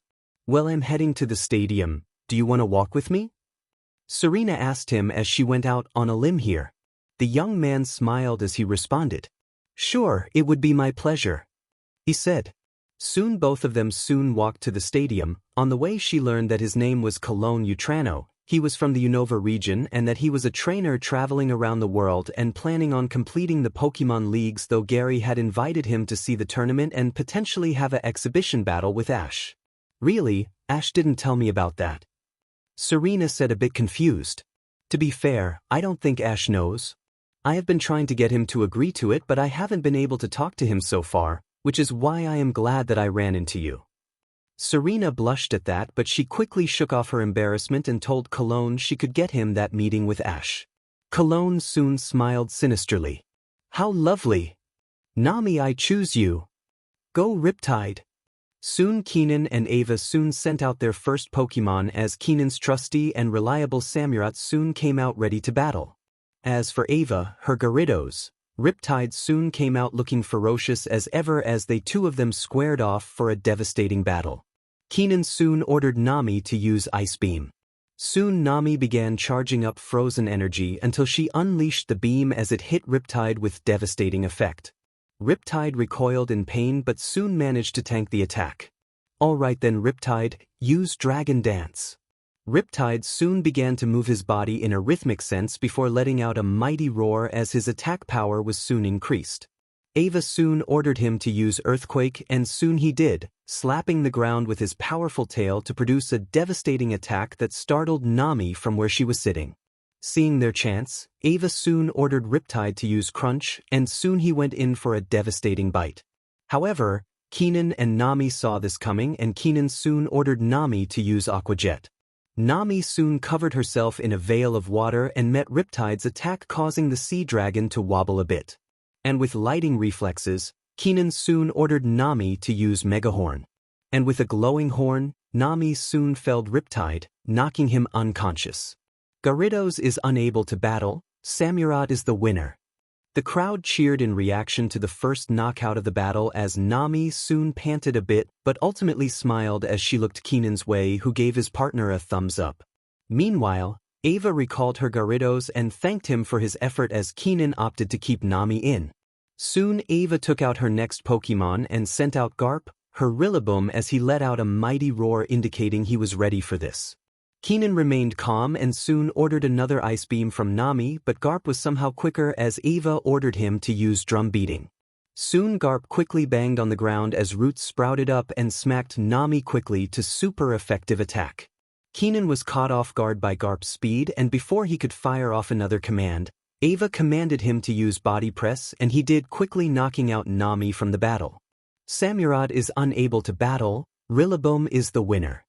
As Keenan and Ava's battle raged on, both Serena and Cologne were watching from their VIP seats and were clapping with great interest. Serena herself had noticed Cologne taking a bigger interest in Keenan and his Pokémon, but given she still didn't fully trust him, she decided to keep her mouth shut. Back to the battle, Keenan recalled Nami and thanked her for her efforts before sending out his next Pokémon, Stella.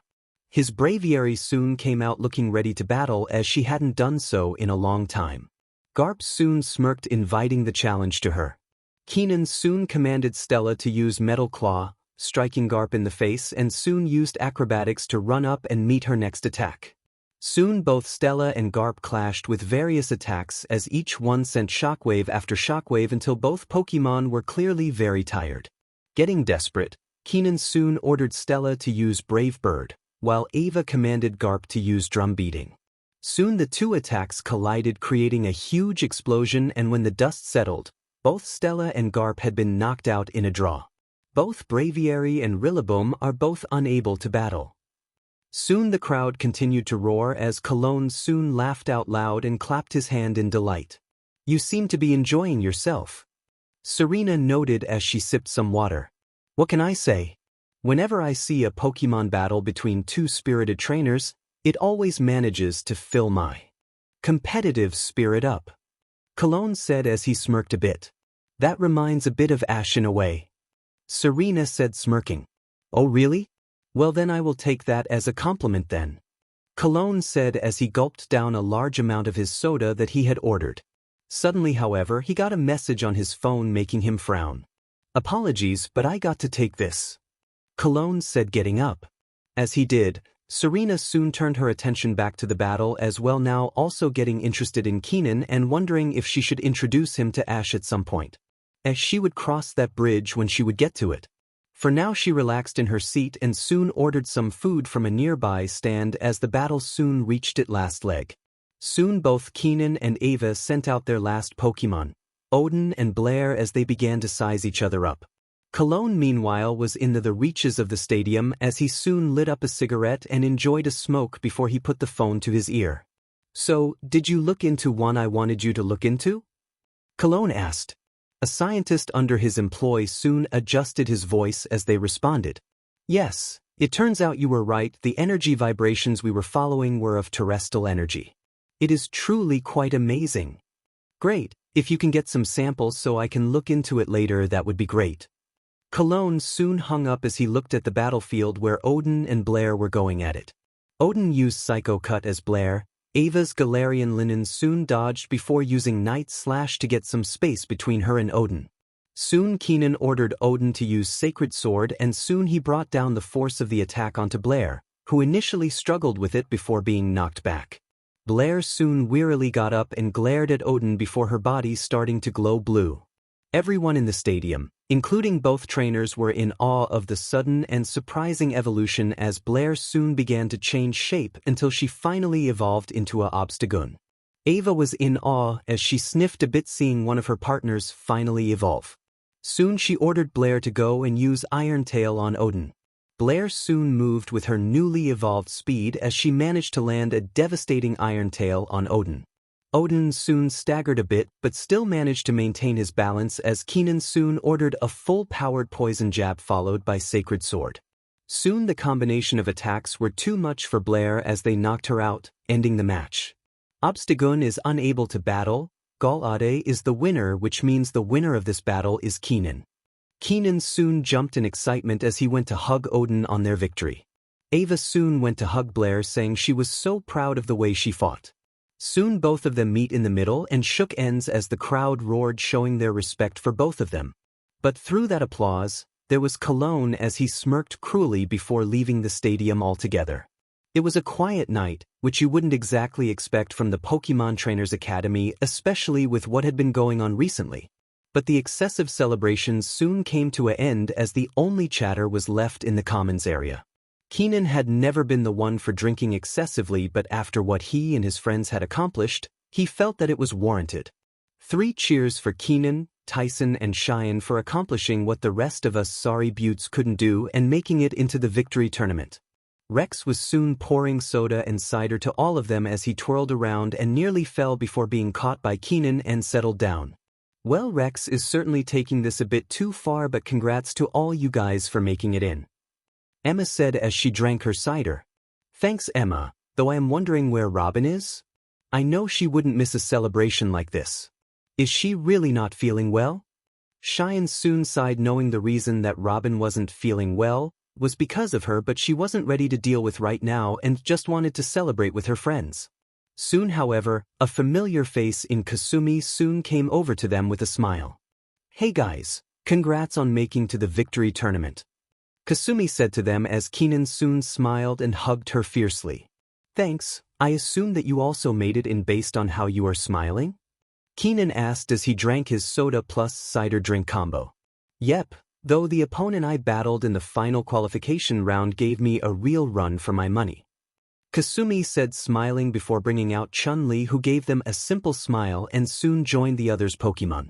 Keenan soon chuckled at her and soon went to ask her if she knew if Kazuma had also qualified for the victory tournament. Kasumi didn't say anything but soon pulled out her phone and showed Keenan a video of Kazuma and his Jolteon completing a 3-round sweep against Hikaru before wordlessly walking away before he was even announced as the winner. DMN. He is strong, Keenan, and he is gunning for you, so I need you to be on the lookout. I don't know about the other 3 trainers who made it in the victory tournament, but I am sure that they will tell us that soon enough. Keenan nodded as Rex soon hugged Tyson from behind and said he was lonely and needed someone to cuddle as Tyson tried to get him off, and Cheyenne soon giggled at their predicament. Keenan soon laughed at the moment. He never imagined himself in this type of environment at the beginning of the semester, but he wouldn't have it any other way. Soon he saw Lina entering the common area and waved to her. She soon ran to him and greeted him with a kiss on the lips before smiling at him. Hey babe, congrats on making the victory tournament. Good luck with all the upcoming battles and win them all, Lina said to him. Keenan soon thanked her as their little group soon began chatting a lot more before the first sign of snow soon appeared. A sign of the changing seasons as things soon progressed at the academy. New friendships, romances, and even exciting battles were on the horizon. If only they knew, however, what their future held in store for them, then perhaps they wouldn't have been so excited, or would they? Perhaps it was all in the hands of fate itself then. Marshall hated the snow. He hated how wet it is, he hated how cold it often seemed to get, and he definitely hated that crunching sound it made whenever he stepped on it, as it drove him insane. But just for tonight he could handle it, as his Morpeko soon sat on his shoulder munching away at his snack while he sat down on a bench and soon sighed. Soon he saw Cologne making his way towards him as he also sat on the bench, and Simple took out a pack of crackers and began to eat them. To the normal untrained person, they may have just looked like normal strangers, but in fact their connection ran much deeper than people first assumed. So what do you think? Have been able to root out any promising trainers? Cologne asked Marshall. Marshall sighed as he provided images of Keenan, Tyson, and Cheyenne. These 3 are the highest rated in my opinion. It just so happens that all 3 of them made it to the victory tournament. Lucky enough for us, Marshall said to him as he took a cracker from Cologne. Cologne frowned at that but soon let it slide as he asked what he thought of their skills as trainers. Pretty good. They would probably lose to any of the admins, but I am sure it would be a hard-fought battle. That being said, you really want to recruit them. It would be wise to add more people to our ranks, especially now that the Pokemon League is searching for us after what happened in Galar. Marshall soon rolled his eyes as he thought that Cassidy was a rank amateur for his failure in Searchester, but he didn't bring that up to Cologne. Well, I also made the victory tournament, so hopefully I can get more information on them 3 beforehand, Marshall said to him as Cologne soon got up. Do that, and when you think you got what you need, get out of there quietly. We don't need another admin being chased down by the police. Cologne soon wished him well in the victory tournament before walking off. Marshall soon looked up to the sky and saw the thing he so vehemently hated falling down around him. His Morpeko soon looked concerned for him before he calmed him down. Don't worry, Morpeko, it is all a part of the game. Now let's go, we got a job to do. Keenan had never been this nervous before. Currently Cheyenne and Tyson are in the locker room deciding on their teams and what their potential opponents could be when Kazuma soon enters into the room. He stared them three down, especially Keenan, and for a split second it felt like a fight was going to break out. Then Kasumi soon popped in with her usual energetic self. "Hey ya my fellow winners," Kasumi said to everyone as she soon wrapped a arm around Kazuma and soon began chugging her water bottle like there was no tomorrow. "Hey Kasumi," Keenan said to her as he smiled, glad that someone like her was here, as he felt the tension died down. Soon the five of them waited for some time. As soon as Marshall soon entered, he didn't really say anything except a nod of his head to acknowledge everyone else, and soon went to the corner and soon was just on his phone. The awkward silence soon returned as Kasumi asked Cheyenne if she was excited for the victory tournament. "Who could say that?" Cheyenne said as her focus was not 100% there. Before Kasumi could ask what was going on with her, Lillian and Felix soon arrived, and soon all 8 of them were in the same room. Felix soon high-fived Tyson and said hi to Kazuma as Lillian went over to Cheyenne and smiled at her, asking her why she was sad. "I made a big mistake with a friend of mine recently and I am just wondering what I can do to fix it." Lillian said that was a shame and said she had once made the same mistake before with a close friend of hers and she only managed to rectify it by confronting their friend and telling them what was on their mind. Cheyenne blushed at that but soon wondered if that would work for her and Robin. But before she could continue, a school official soon made their way to the locker room and told them that they would need to head to the main stage soon. Soon Keenan got up but Kazuma accidentally bumped into him and soon stared him down before walking away, and the rest followed. Soon they made it to the elevator where they're soon headed up for the main event and soon went to see where their fates in this tournament lied. Meanwhile, in the stands, Robin and Rex were trying to find seats so that they could get a good view of the action when it started. "Rex, I think our seats are here." "Oh, thank Arcs, I am glad we found them." Soon both of them sat down and waited for the 8 trainers to come on out. Robin was nervous about seeing Cheyenne again. The two of them hadn't been on great terms since their kiss, with Robin basically dodging any chance she got to see Cheyenne until now. It was just that she had never been romantically into anyone for most of her life. Sure, there were girls she had a crush on growing up in school, but they were just that, crushes. They never got as serious as they did. And then there was Cheyenne. That girl was different, as she managed to become fast friends with her quickly and she knew she could count on her whenever things went south. And then Cheyenne kissed her and she was stumbling around it. Soon Robin sighed, but she felt someone bump into her as she steadied the man. "Sorry about that," the guy said. "It is fine, no harm no dash dot." Robin soon failed in her words as she saw that the person who had bumped into her turned out to be Ash Ketchum himself, wearing a poor disguise. "Mr. Ketchum, what are you doing here?" Ash soon sat down and stretched out his legs with a smile as Pikachu sat next to him. "Oh, don't mind me, I figured that I would watch the quarterfinals from here instead of the commentator's booth." Robin and Rex soon looked up and saw that the booth was currently empty as Freddie George Jr. had yet to arrive. Soon both sweat dropped as Ash soon brought out a bucket of popcorn and soon began to munch on it. Both of them didn't know what to do, so that they sat down next to him. "Mr. Ketchum, with all due respect, shouldn't you been in the commentator's booth right now?" "Oh please, I think old Freddie George Jr. can handle doing the commentary by himself this one time. I will join him for the semis." Robin and Rex soon once again sweat dropped as they just accepted it and soon watched as the last 8 trainers remaining in the tournament soon stepped out for the ceremony. Rise and shine, ladies and gentlemen. After many exciting battles, it is time to announce the trainers who have made it to the victory tournament.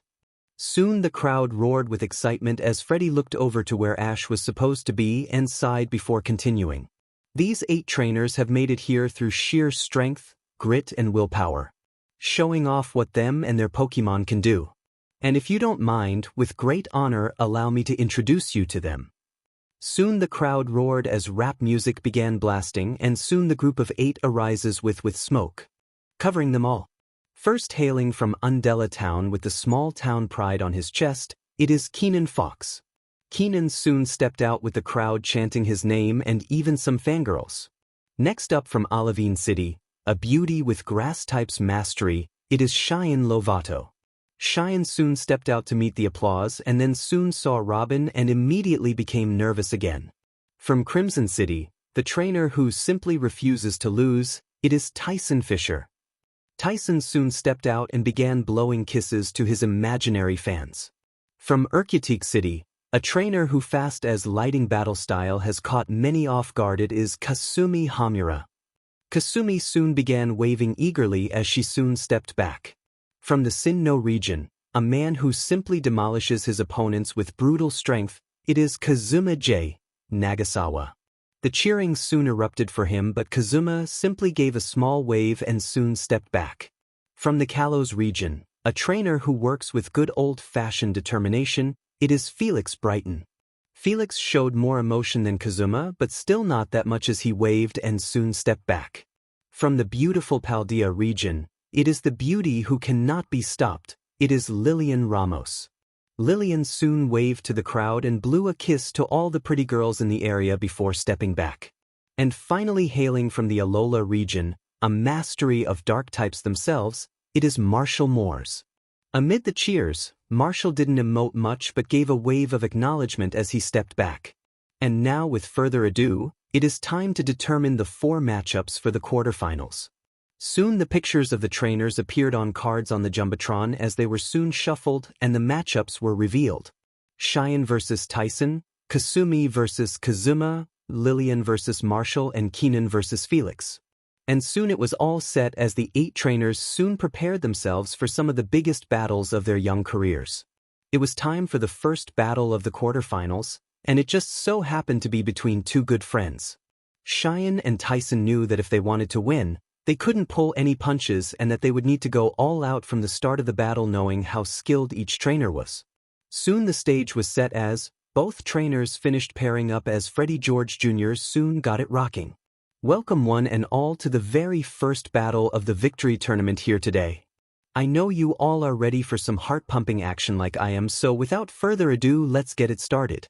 Freddie George Jr. said. Soon a wheel spinner was set and spun before landing on a rock logo with some braking on it. For the first battle, both trainers will be battling on the rock battlefield. This is sure to be one heck of a battle. Without further ado, it is time for both trainers to step out and make themselves known. Soon both Cheyenne and Tyson soon came out. Robin and Rex were cheering from the stands while Keenan simply looked on from the locker room, hoping to see a great battle between his 2 friends. Trainers, this will be a full 6-on-6 battle between both of you 2. Substitutions are allowed, and when one trainer has lost 3 of their Pokemon, we will change the battlefield. Is that clear? The referee said to both of them. Soon both Cheyenne and Tyson nodded yes, as the referee asked them to send out their first Pokemon. Hyacinth, I choose you. Nidorina, let's go.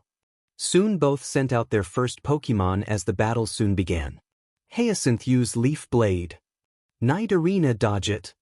Hyacinth soon struck with reckless abandon only for the Nidorina to dodge it, and soon Tyson ordered her to use Venoshock at Leafin.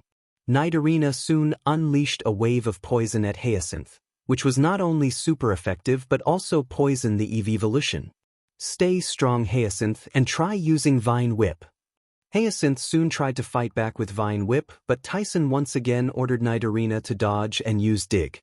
Nidorina soon buried her way underground and soon come up from underneath and struck Hyacinth with the powerful attack, knocking her out. Leafeon is unable to battle. Nidorina is the winner. And just like that, Tyson had managed to score the first victory of the battle, shocking their friends. Cheyenne soon recalled Hyacinth and thanked for her efforts as Tyson opted to keep Nidorina out. Daffodil, I choose you. Cheyenne sent out her second Pokemon as her Bellossom came out ready to battle. Daffodil, use Petal Blizzard. Daffodil soon used Petal Blizzard to try to confuse Nidorina, but Tyson once again used her speed to her advantage and Nidorina was able to dodge the attack. Now use Sludge Bomb. Nidorina soon fired 2 gobs of earth at Daffodil, but this time Cheyenne was able to have her partner dodge and soon scored a hit with Moonblast. Now use Grassy Terrain. Daffodil soon covered the arena in grass, so her grass-type attacks would be powered up, but Tyson anticipated this and used a quick poison jab to catch Daffodil off guard. Tyson soon followed up with a surprised Venoshock and Sludge Bomb combination which further reduced Daffodil's health. Daffodil looked like she was on the edge of collapsing, but before she did she quickly used another grassy terrain before being knocked out. Bellissime is unable to battle, Nidorina is the winner. To say everyone in the arena was shocked would be an understatement. Cheyenne has already lost 2 of her Pokemon while Tyson hadn't lost any of his. Yet, despite the predicament she found herself in, Cheyenne still remained calm as she got her next Pokemon ready. Meanwhile, as their battle was raging on, there was some commotion at the other side of the academy. Several grunts dressed in yellow fabric uniforms soon infiltrated the freshman building for the trainer course. They soon began pillaging and scouting to see if they could find anything to bring back to their leader. Find anything? One grunt asked the other. Nothing. At this rate the Fist squad is going to end up looking better than us. Another grunt said. Then we can't give up. On our honor as the SYOC squad we vow to find this sensitive information. The leader of the grunts said. Soon they continued to search and eventually, one of them ended up accidentally triggering the alarm in the building. Sheet. We need to move out. A grunt said. Soon all the grunts turned tail and tried to skedaddle their way out of there before security showed up.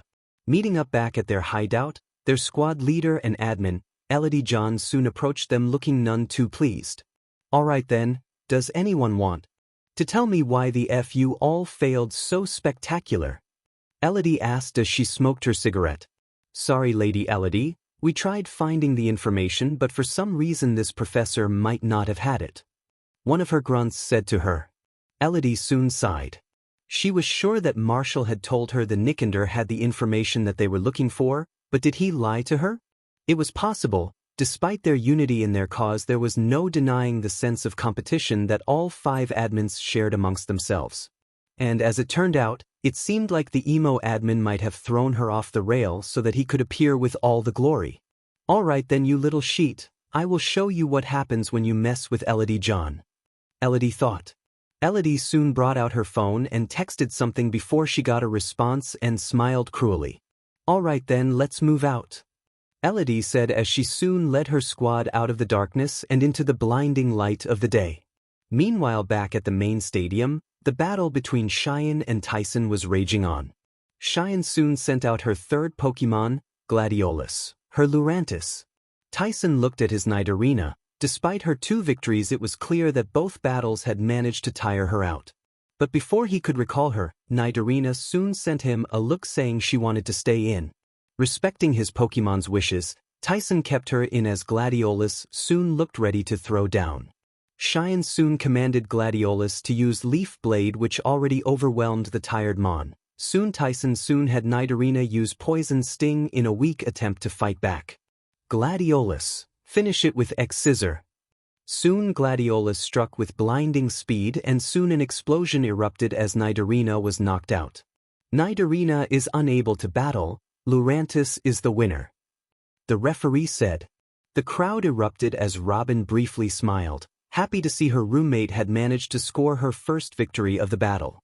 Soon Cheyenne recalled Gladiolus, wanting to save her for later as Tyson soon recalled Nidorina and thanked her for all she did.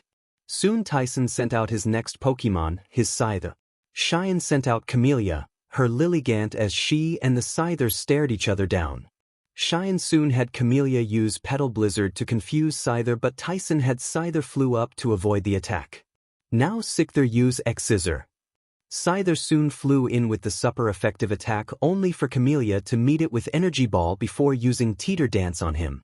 Now confused, Scyther began acting wildly and recklessly as Tyson tried to get him to calm down. But nothing he tried worked.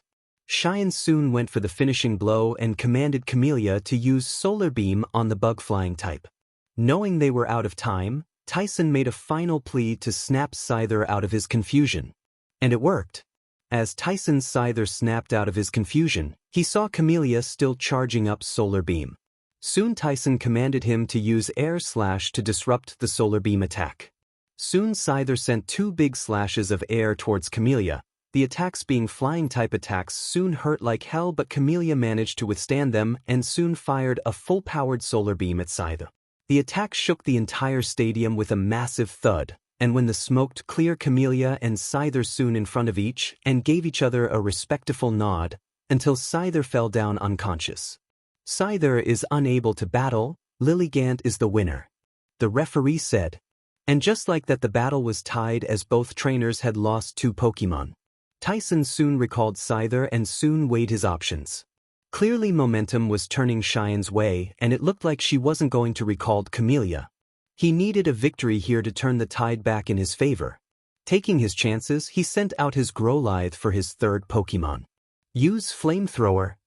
Growlithe soon let out a jet of fire as Camellia soon dodged it and got behind Growlithe.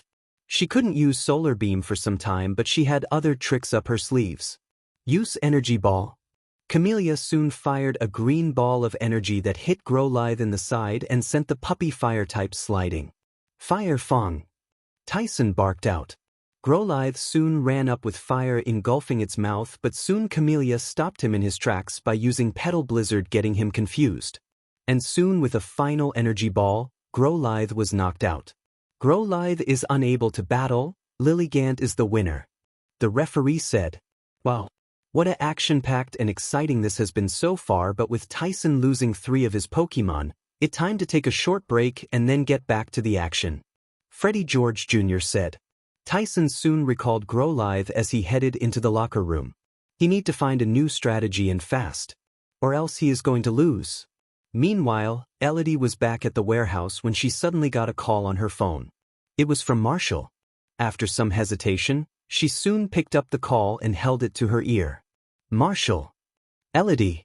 You figured out that I was at the academy? Oh please. The day you learn to be subtle is the day that dragon types aren't afraid of fairy types. Elodie soon held her tongue. She chose her next words careful. What do you want? Leave. Now.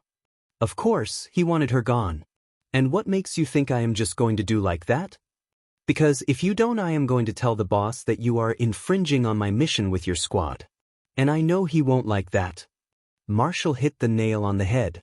Elodie valued the boss and respected him a lot, but there was no denying that he was a furious man when he wanted to be. Fine, but whatever you find on this drab academy, you are sharing with me. Fine, now leave. And soon Marshall hanged up. Elodie soon got up and told her grunts that they were leaving and to pack up soon. The grunts nodded as Elodie soon fiddled with her Pokeballs before putting out her cigarette that she was smoking. Very well, Marshall, you may have gotten the better of me this time, but I assure next time you won't be so lucky. Soon as she began to leave, she took one final look at Pokemon Trainers Academy and sighed. Oh, what a drab and rather dull institution. When we are done with this world, these kids are really going to learn the value of having a good time, it would seem. And with her signature cruel smile, Elodie and her grunts soon disappeared into the night, with none of the academy staff or students ever even knowing that she might have been there under their noses the entire time she was there.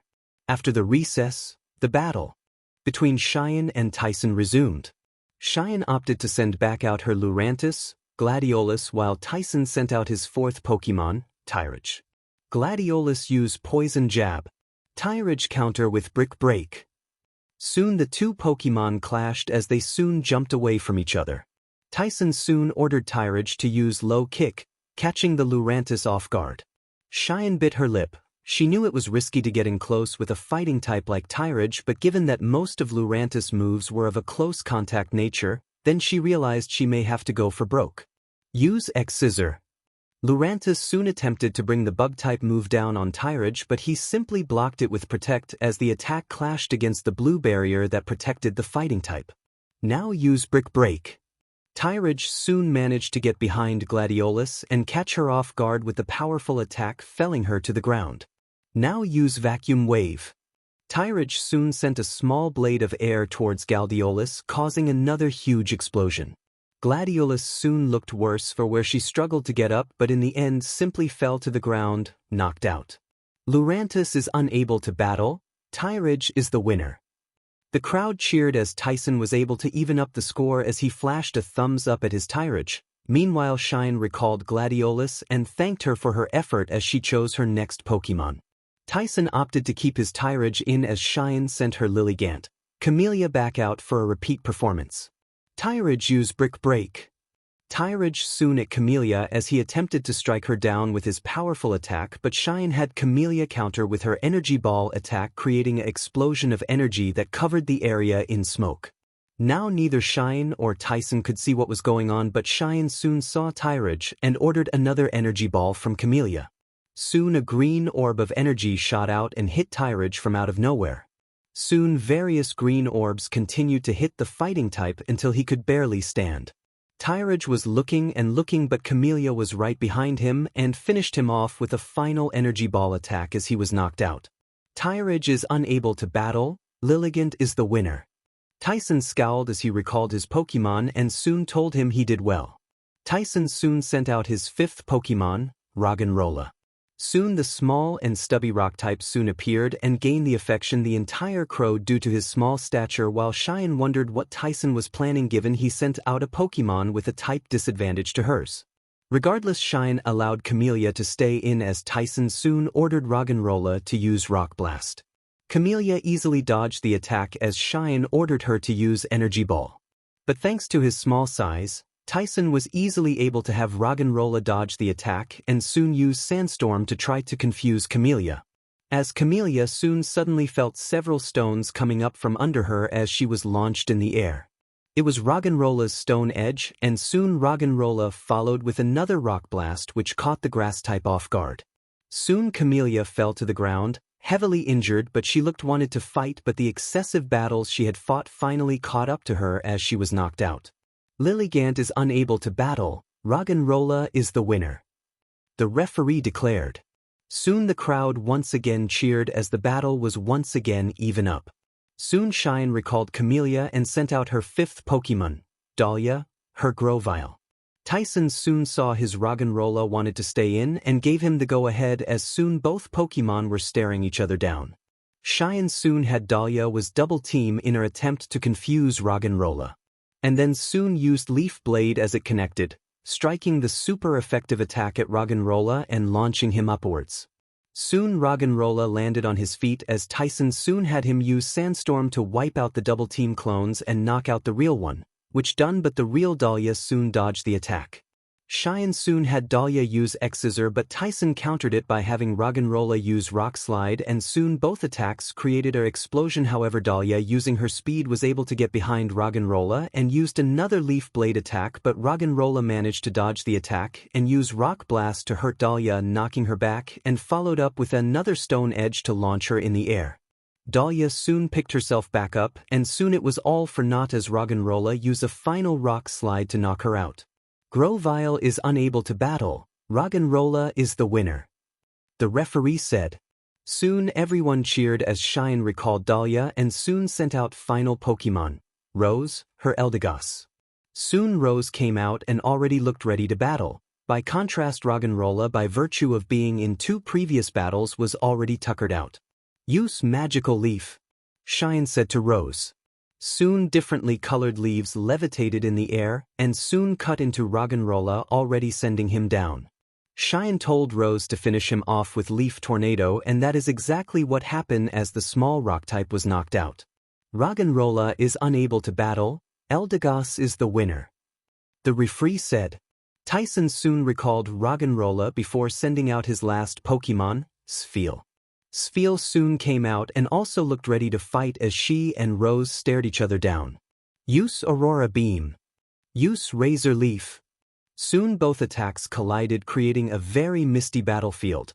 Tyson soon commanded his Spheal to use Blizzard to get Rose off guard. The Ice-type attacks soon left Rose damaged as she soon tried to get away. Cheyenne soon ordered Rose to use Aromatherapy to heal her damage before she could Spheal hit her with a Water Pulse attack that soon felled her again. Soon seeing his chance, Tyson commanded Spheal to use a combination of Aurora Beam and Blizzard directly at Rose. The combination of the two attacks soon hit the Grass type for devastating effects.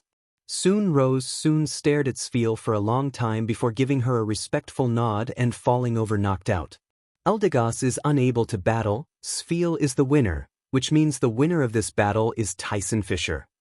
The referee said to them. Soon everyone cheered as Tyson ran out to the battlefield to hug his Pokemon and congratulate them on a job well done. Cheyenne soon told Rose she did a fantastic job as she and Tyson shook hands for a marvelous battle. Meanwhile in the locker room, Kazuma soon had slept through the entire battle and soon realized that his was up next. Sporting his signature sinister smile, he soon left the locker room and headed towards the stadium. It was time for the second battle of the quarterfinals, as Kasumi soon took her place on the battlefield. Standing across from her was a trainer she had been interested in battling since she first met him during the Shadow Stripe. And now, here she was.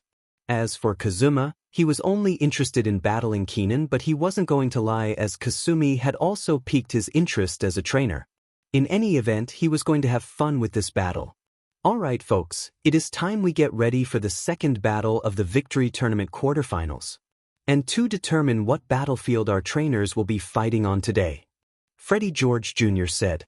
Soon the battlefield spinner soon spun as its arrow soon landed on the grass icon. And folks, looks like we are going to be battling on the grass battlefield, Freddie George Jr. announced, much to the shock and amazement of all. Soon the grass battlefield soon appeared as both trainers soon made their first Pokemon appear. For Kasumi it was Fong, her Glisker. And for Kazuma, it was his Corviknight. And soon the battle began. Fong used Stone Edge. Fong soon tapped the ground with his tail as sharp rocks soon sprouted from the ground, but Corviknight managed to dodge. Counter with Steel Wing Corviknight. Corviknight soon used Steel Wing, but Kasumi soon smiled and told Fong to use X-Scissor to counter before grabbing Corviknight with his tail. Fong did that as Corviknight had nowhere to go, but soon Fong threw him to the ground. Use Drill Peck. Poison Jab. Soon again both attacks met, but with Corviknight weakened, Fong easily won the encounter as Corviknight went to the ground weakened and out of breath. Finish him off with X-Scissor. Fong soon dove down and soon used X-Scissor to knock out Corviknight and score the first victory of the battle. Corviknight is unable to battle, Glisker is the winner, the referee said. Kazuma was stunned. He had managed to win all of his previous battles in the tournament so easily, even without losing a single Pokemon, yet Kasumi had managed to knock out his Corviknight so easily. He knew he would need to take this more seriously. Kasumi soon thanked Fong for his hard work before recalling him and wanting to keep him fresh. She soon sent out her second Pokemon, Kaz, her Golisopod. Kazuma gritted his teeth knowing about Golisopod's ability and needed some firepower, and he sent out his second Pokemon, Metagross. Metagross looked ready to rumble as Kazuma soon ordered Metagross to use Flash Cannon. Soon the attack hit Kaz, triggering emergency exit and sending out Nojiko, her Altaria. Alright then Nojiko, use Flamethrower, Kasumi said. Nojiko soon let out a burst of flames, but surprisingly Metagross was faster, being able to dodge the fire-type attack. Now use Psychic, Kazuma said. Metagross soon glowed pink as he telekinetically slammed Nojiko to the ground. Nojiko tried to fight back by using Moonblast, but Metagross overpowered it with Meteor Mash, dealing extra damage. Use Dragon Pulse. Use Zen Headbutt. Soon both attacks collided with Metagross coming out the victory and Nojiko being knocked out. Altaria is unable to battle, Metagross is the winner, the referee declared. Kazuma smiled as the crowd cheered for him as he evened up the score. Kasumi soon recalled Nojiko thanking him for his efforts and soon looked at Metagross staying on the field. She knew that it being a pseudo-legendary, it was strong and she needed to take it down immediately. That is why she sent out Bankai, her Aegislash, as her fourth Pokemon. Bankai soon looked at Metagross and looked ready to clash against a fellow Steel type. As the battle began, Kasumi commanded Bankai to use Iron Head as Metagross used Meteor Mash as the clash sent shockwaves across the stadium. Soon Bankai used Shadow Sneak to deal extreme damage to Metagross as he started to stumble a bit. Alright, use Flash Cannon. Use King's Shield. Soon the attack rocketed towards Bankai, who blocked it with its shield, but soon Metagross caught it off guard. Use Psychic. Soon Bankai was thrown all over the place as they were slammed against the ground for good measure once again. Use Swords Dance. Bankai tried to get up, but Kazuma soon saw his chance and took it. Use Zen Headbutt. And once again Metagross rocketed forward and slammed into Bankai with absolute power, knocking it out in a single attack. Aegis is unable to battle, Metagross is the winner. The referee declared. Kasumi was stunned. She knew Metagross was strong, but this strong? She was truly shook. She soon recalled Bankai thanking him for his efforts and tried to get her focus back. Soon she sent out her 5th Pokemon in the hopes of turning this battle around. Chun-Li. Her Blaziken. Meanwhile in the locker room, Keenan was preparing for his battle against Felix when he saw someone in the locker room with a familiar Pikachu. Ash? Keenan asked. Indeed, the famous Ash Ketchum himself was here acting like a complete surprise, though doubted that was the case. Oh hey, looks like I got lost. Would you look at that? Ash said, chuckling, though clearly he was lying. Well, it is an honor to meet you, sir, but what are you doing here? Keenan asked to him. Ash soon chuckled as he looked at Keenan. His eyes bearing tons of wisdom, even if they still had the innocence of a child to them. It was something to behold. Well, truth be told, I wanted to meet you. Gary told me that you were one of the most outstanding freshmen here at the academy, and that got me intrigued. Ash said to him. Keenan was surprised as he asked his next question. Intrigued about what? Keenan asked him. Ash soon laughed as his Pikachu soon jumped off his shoulder and nuzzled Keenan's feet. Tell me, Keenan, how would you feel about joining Project Paradox? Kazuma was in a tight spot.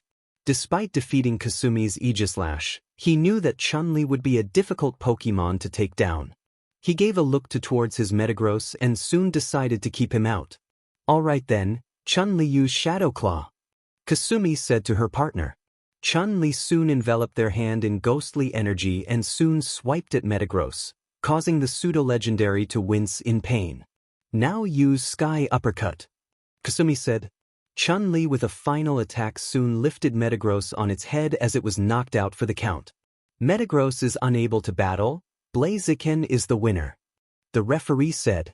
Soon the crowd erupted into cheers as Kasumi has managed to pull even with Kazuma, who recalled Metagross.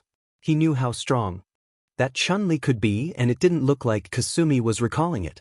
So he needed his own ace out on the field pronto.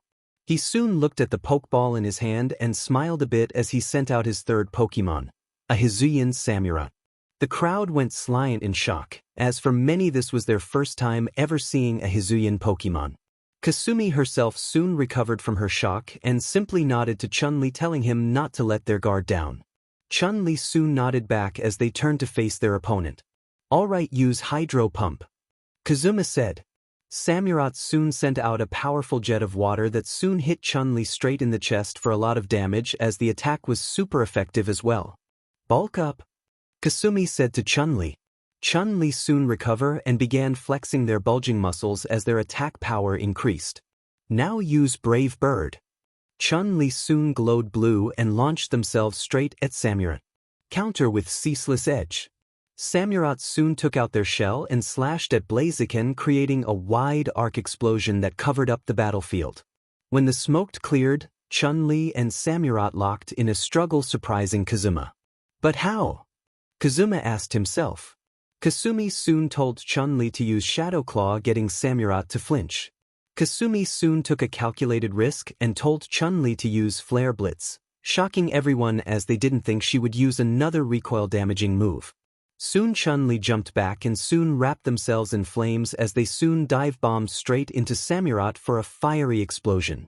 When the dust settled, Chun-Li was panting as they had used another recoil move and was feeling the aftereffects pretty hard. But ultimately they were able to stand up and face their opponent. Meanwhile, Samurott soon looked at Chun-Li and gave them a smile of respect before falling over in defeat. Samurott is unable to battle, Blaziken is the winner. The referee said to them. The crowd soon roared in excitement as they announced they would take a break as Kazuma had lost 3 of his Pokemon. Kazuma soon recalled Samurott and soon walked into the locker room. He knew this probably wasn't going to be easy, but Kasumi was dominating their battle ever since she had brought out her Blaziken. Kazuma sighed as he remembered that picture of Ash that he had on his phone and soon gripped his hands tightly. He was going to battle Ash, and to do that, well, he was going to win this battle first. Meanwhile with Keenan, he was still in his locker room talking with Ash. You want me to join what? Keenan asked as was caught off guard by the question. Project Paradox. Keenan, tell me what you know about the Paldea region? Ash asked him. Well, I know it is a beautiful region, and that is actually where I caught Sydney back when she was a whooper. Keenan said to Ash. Good, and what do you know about the crater of Paldea? Ash asked. Keenan soon went silent as he didn't know anything about that. There are rumors about how the crater there is filled with Pokemon that have never before been discovered, and that is why Project Paradox is all about. Ash said. Keenan was sliant. The world champion wanted him for such a mission. Oh, sorry. I know this might be a lot. Listen, take your time. We are going to give out applications to students after the tournament, so you don't need to decide now. Ash said to him. I appreciate that, Mr. Ketchum. Keenan said to him. Ash soon nodded and decided to walk off. However, before he did, he soon turned around and looked Keenan dead in the eyes. Also, Keenan, good luck for your battle. I know you will do your best. Ash said to him. And just like that, Ash left the locker room. Keenan soon sat down, as his mind tried to process what had just happened. The world champion himself wanted him for an important mission in the crater of Paldea. He had to pinch himself to feel like this wasn't a joke. Suddenly he felt his phone buzzing as Lina soon texted him good luck for his upcoming battle. Keenan smiled and texted Lina back saying he appreciated her and thanked her for the well wishes. Soon he got up and went to the bathroom as he knew that his battle was coming up soon. And it was time to get prepared.